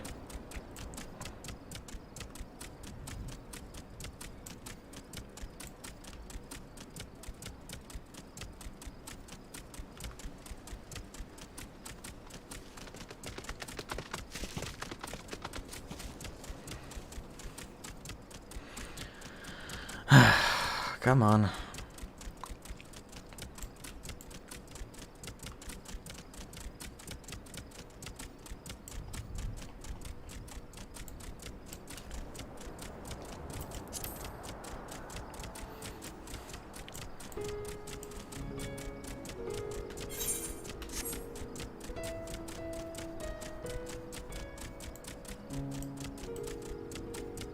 This looks so stupid.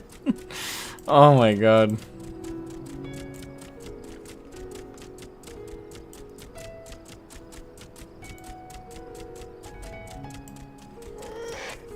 No sooner do you arrive at your destination than Hamza dashes off. Well, bye.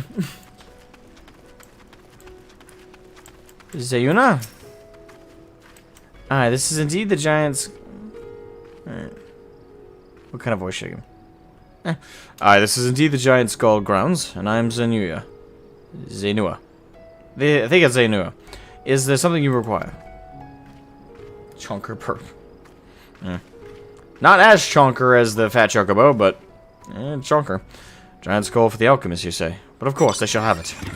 They labor tirelessly to deal with the tower, and 'tis the least we can do to provide them with the materials they need. Thank you, good sir. Here you are, a sack of purest giant skull. We always set some aside for our alchemist friends. When you deliver it, let the good folk of the great work know that we're grateful for their efforts. They need more, they need but ask. Alright. That means I just gotta port back. Kelly here. Zoom.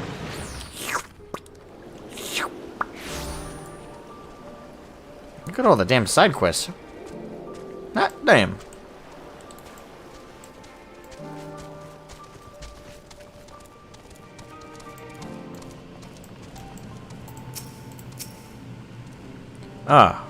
Welcome back, Shroud. Dare I hope that you have the giant skull? I have it. There you are, madame.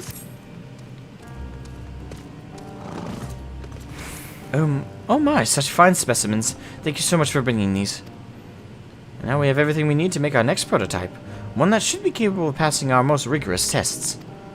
When it is ready, it'll be time for the true test. So please take your ease while you can.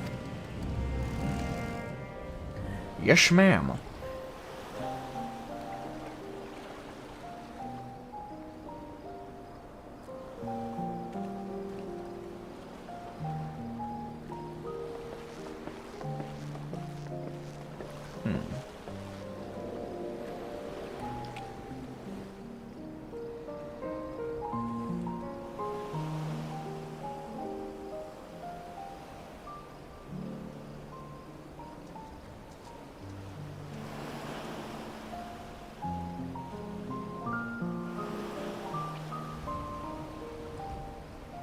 I see our taskmasters have allowed you a moment's respite as well.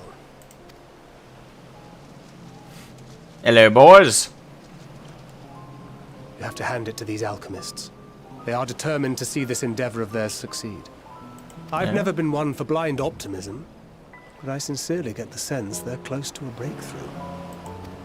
Hey, determination breeds excellence. Most of the time. Better be, or all this effort was for naught.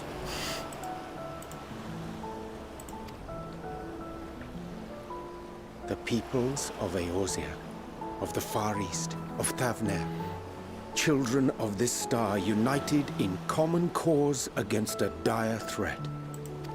Yet ere they succumbed to suicidal madness, were not the Telophoroi born of her body as were we? They who cling to life and the promise of the morrow's dawn, against they who desire death and an ending of their own orchestration. The victors of this war alone will hold the right to answer the question of existence, of its meaning, and its worth. Poetic and ominous to a fault. That said, if it's an existential debate in nature, then our arguments might not be as persuasive as you'd think.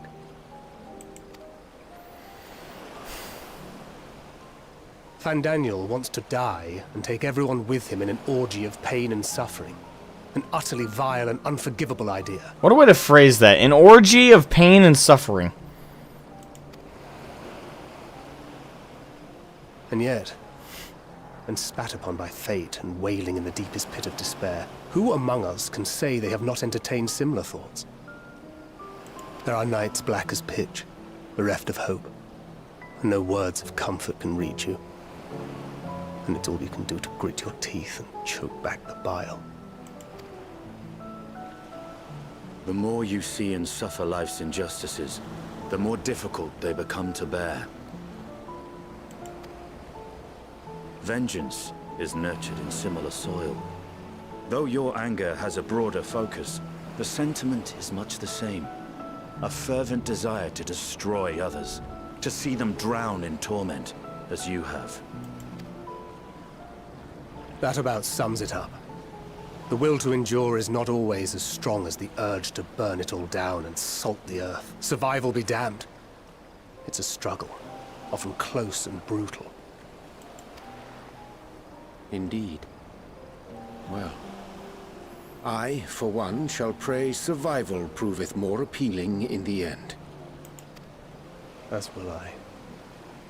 Besides, our chances are much improved when we've the company of others committed to the cause of life. Our vengeful dragoon here is proof of that.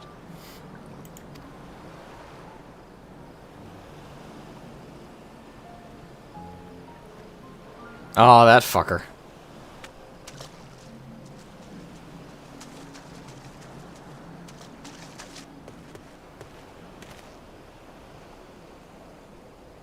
What is it? What did you see? Fandaniel. Fandaniel? Are you sure? If he knows we've been working on a countermeasure. It holds. The vessel holds! This is the one! Oh shit.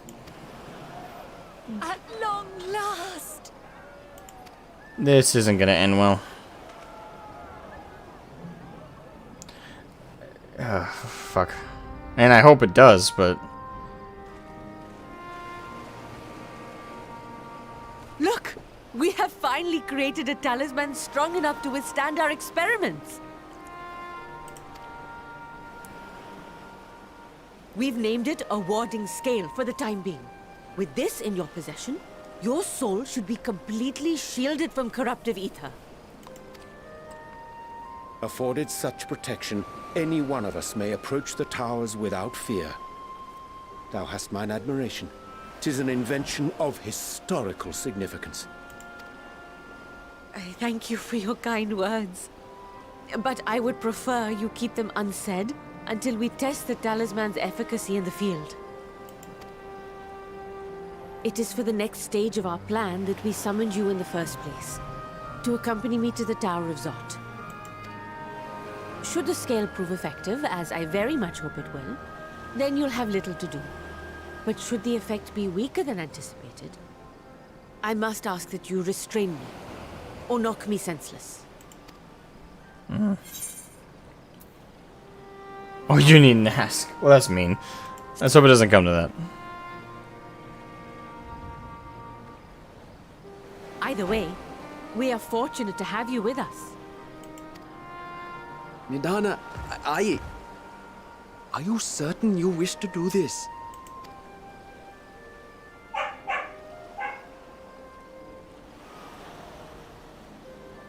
If others are to trust our creations, then we must have faith in them first. And as the senior researcher, it falls to me to lead by example. But should I fail to return, then learn what you can from this attempt and apply it to the next. Our work must continue. Is that clear?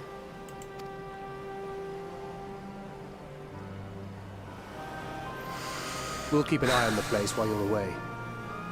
Assuming Fandaniel is lurking about, there's no telling what mischief he has in mind for us, or you. Be on your guard.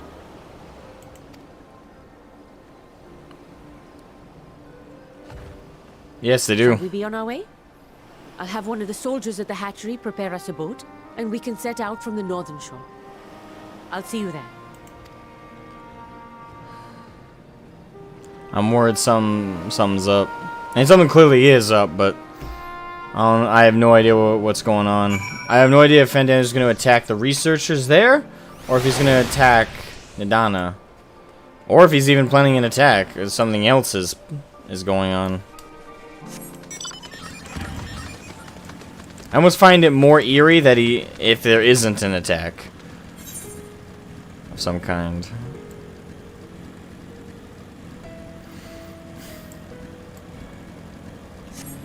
Okay.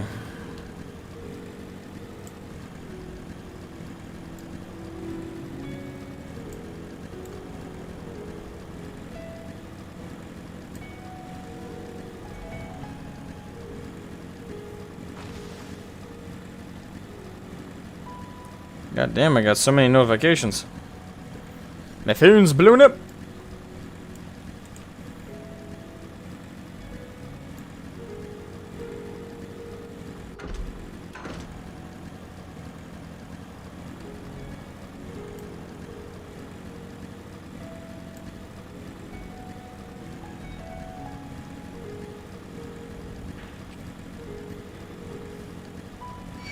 Oh, come on. Leave me alone, you damn bird.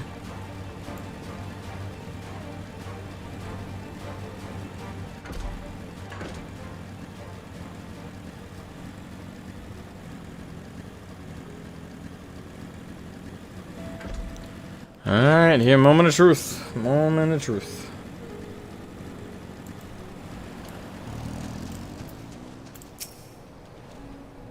This is a rather finer boat than I expected, but I won't complain. All that remains is to board and be on our way. Oh, and if I should become corrupted, do not stay your hand. Of course, I pray it does not come to that, but you must protect yourself. Other alchemists can fulfill my role, but you and your blessing are one of a kind, and perhaps our only hope for toppling this tower. For all our sakes, do not hesitate to do what must be done, whatever that may be. Well, the longer I draw this out, the more nervous I become. Let's be off. I really hope I don't have to kill her. That would suck.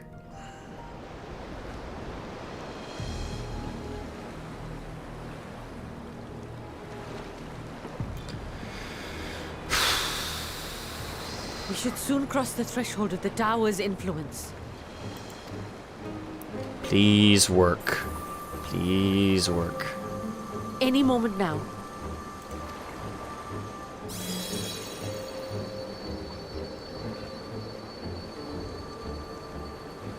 It's working! And you are still yourself? Then I'd like to see how it fares closer to the tower if we could.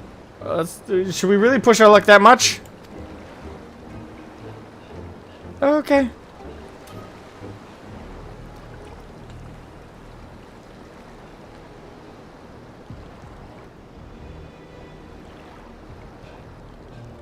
We're fucking going in the tower? Alright.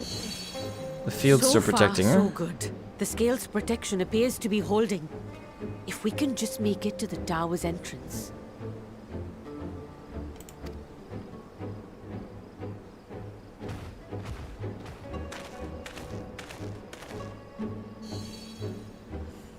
I really have a bad feeling about this. A few more steps. I am jittery as fuck right now. Why am I so far behind? No, I would be like right next to her. Praise be to the sisters, we made it! And the scale has proven itself to be everything we hoped it would be. Right. Now we can focus on production. Once we've equipped and returned with an entire survey team, this menace will soon give up its secrets. Alright, now. Walk away from the tower, please.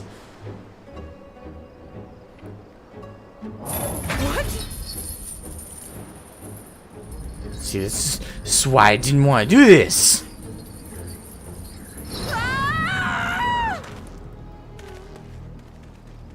Shit.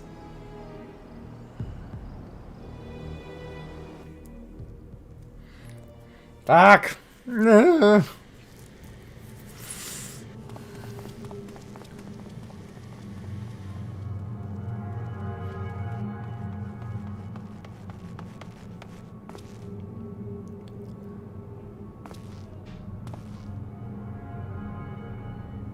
God, these places are so creepy. Credit to the team, the Square Enix team, for this. They really make this place fucking terrifying. Fandaniel, you fucking bitch. Oh, there we go! Oh, there we go! Oh! Oh, do calm down. You'll only hurt yourself thrashing about like that. Stop! Oh, you can't do this! Please!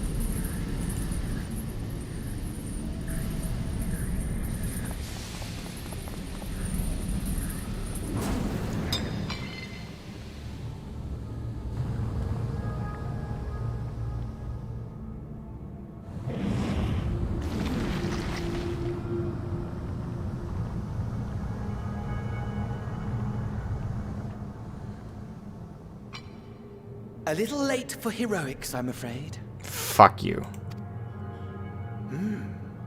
The similarities are striking. My!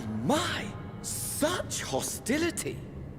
Never before has my artistry so displeased. My patrons of old would have positively squealed in delight, though, between you and me, I find gushing praise exhausting.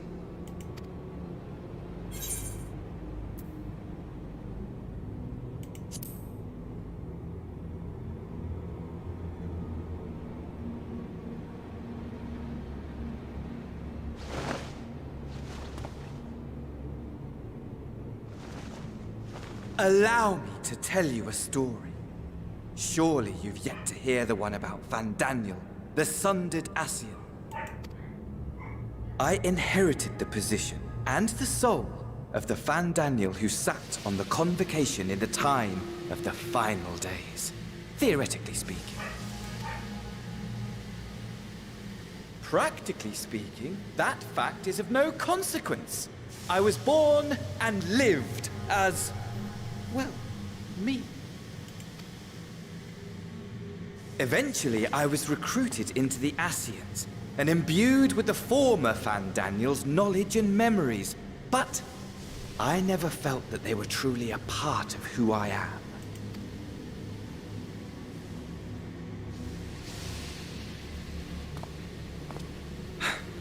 How to explain? Perhaps if I told you who I was before my Ascian embrace, although that chapter too is a past I've long since discarded. I have it on good authority you've poked your nose into an Allagan ruin or two. Yes? Then I expect you've heard of me. The old me. Okay. At your service. Amon?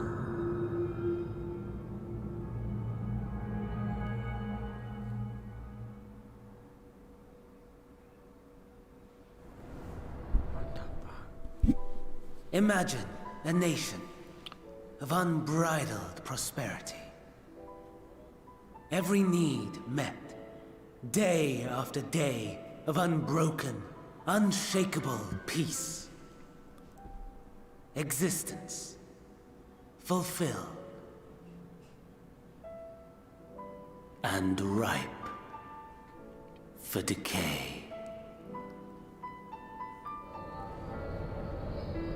You are a genius without peer, Amon. However do you conceive of such delightful experiments? That fool was beside himself with panic when he awoke with the head of a bull.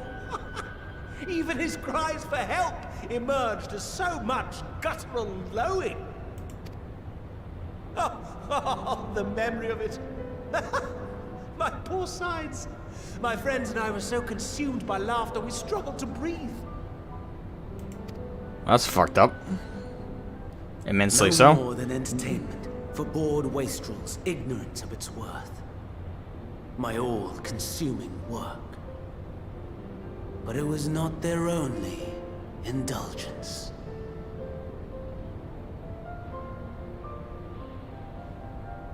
For they were ever hungry for stimulation. Slaves to the slightest hint that amusement was afoot. Our nation was ailing, but I would see the poison purged. I resurrected a legend, our first and greatest emperor.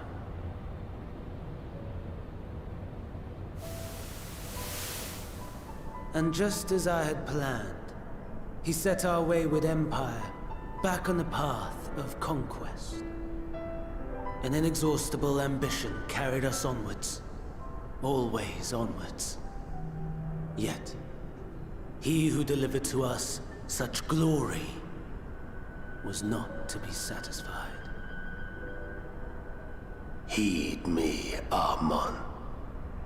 No matter how vast one's empire, or full one's treasure vault, all is rendered meaningless by death. In the end, all is lost.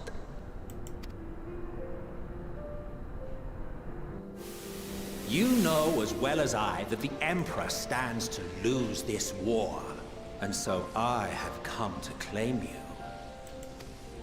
For while your methods leave something to be desired, we cannot deny the results of your work. And as fortune would have it, the seat of Fandaniel, your rightful seat, lies vacant and waiting.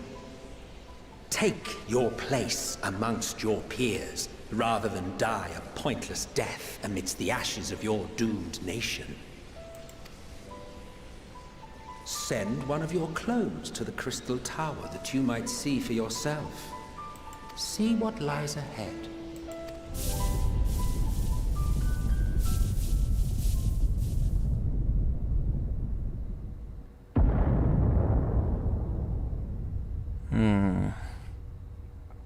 The fall of the Empire affirmed the truth. Majestic and tragic, as the Emperor foresaw.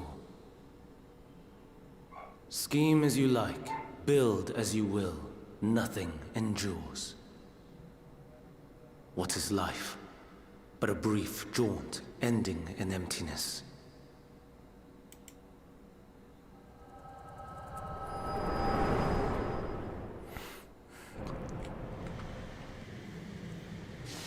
To me, it's seeming like the theories that there was more to Fandaniel than pure nihilism seems to be incorrect.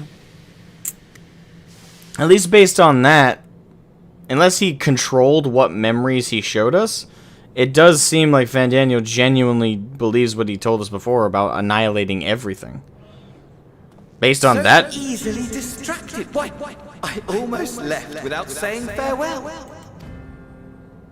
As for your friend, you needn't worry. These pawns are far more useful to me alive as fuel for the primals.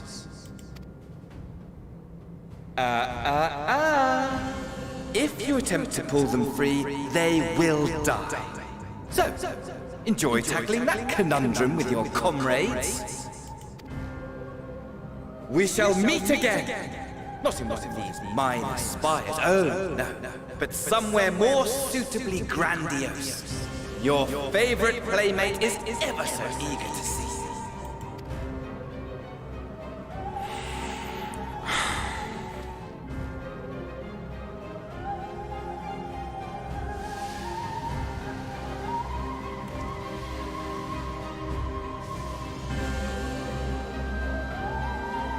Yeah, to me, I don't know. Maybe more will be revealed later, but based on that solely, it seems to confirm that Fandaniel was telling the truth about wanting to annihilate everything. The way he talked, the way he interpreted what the Emperor said, the way he sees life ending in just pointlessness.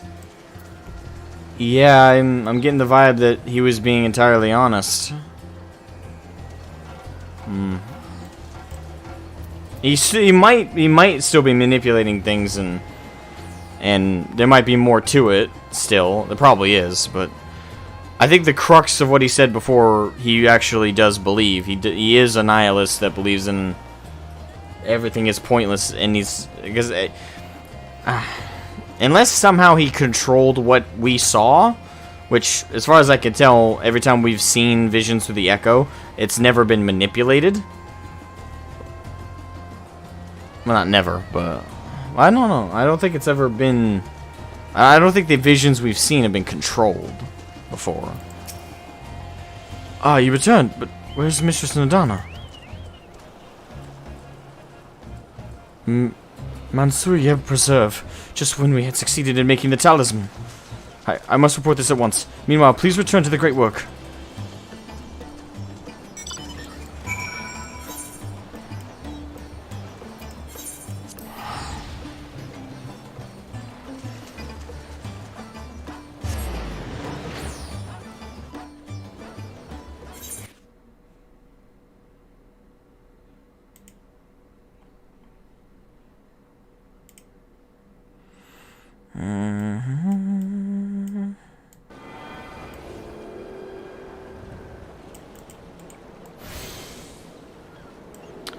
Oh, there's a lot to this so far. Something's gone awry, hasn't it? What happened? So it was Fandaniel after all. Damn that bastard. I'm sure you wanted to do more, but you were right to return here first. We must tread warily lest we endanger Nidana and the other captives.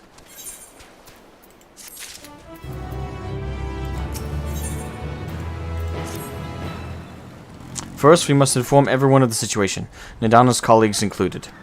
I'll call them together for the gathering, but I think it would be best if you were the one to explain. Shit.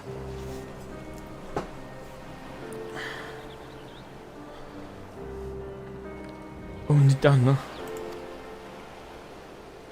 Can you answer me this? Though Nidana is trapped in the tower, she's still alive, yes? Then we must make warding scales, as many as we can. The prototype works perfectly. This Nidana proved at peril to herself. So let us make more scales, as she and all those who were taken might be saved. Aye, as alchemists, this is how we will help win the fight.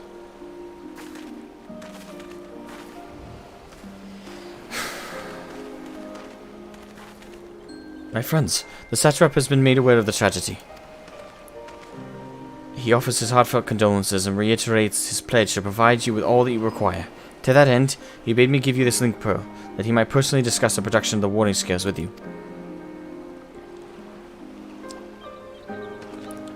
And for our Eorzean visitors, I bear an invitation.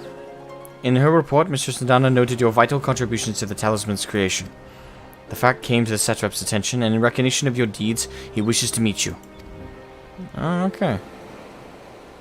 In addition to thanking you in person, we would also discuss further avenues of collaboration. And so, if it is agreeable with you, will you not accompany me to Radz-at-Han for an audience with His Excellency?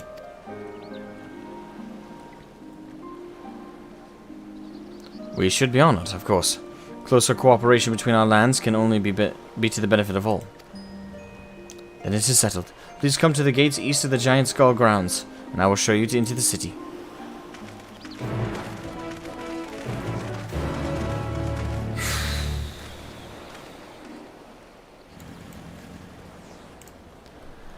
Goddamn.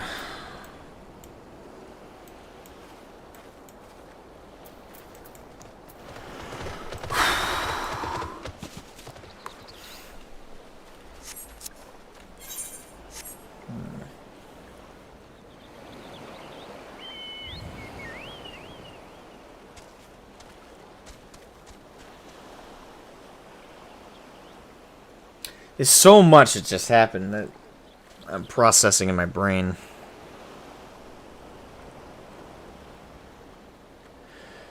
For now, I think I'll end the stream there. I know it's a weird place to stop it, but I'm feeling a little overloaded. There's much I have to think about, and yeah. I don't know, I had fun in today's stream, and I'm really eager to see what comes next. But at the same time, I'm still processing what we just learned.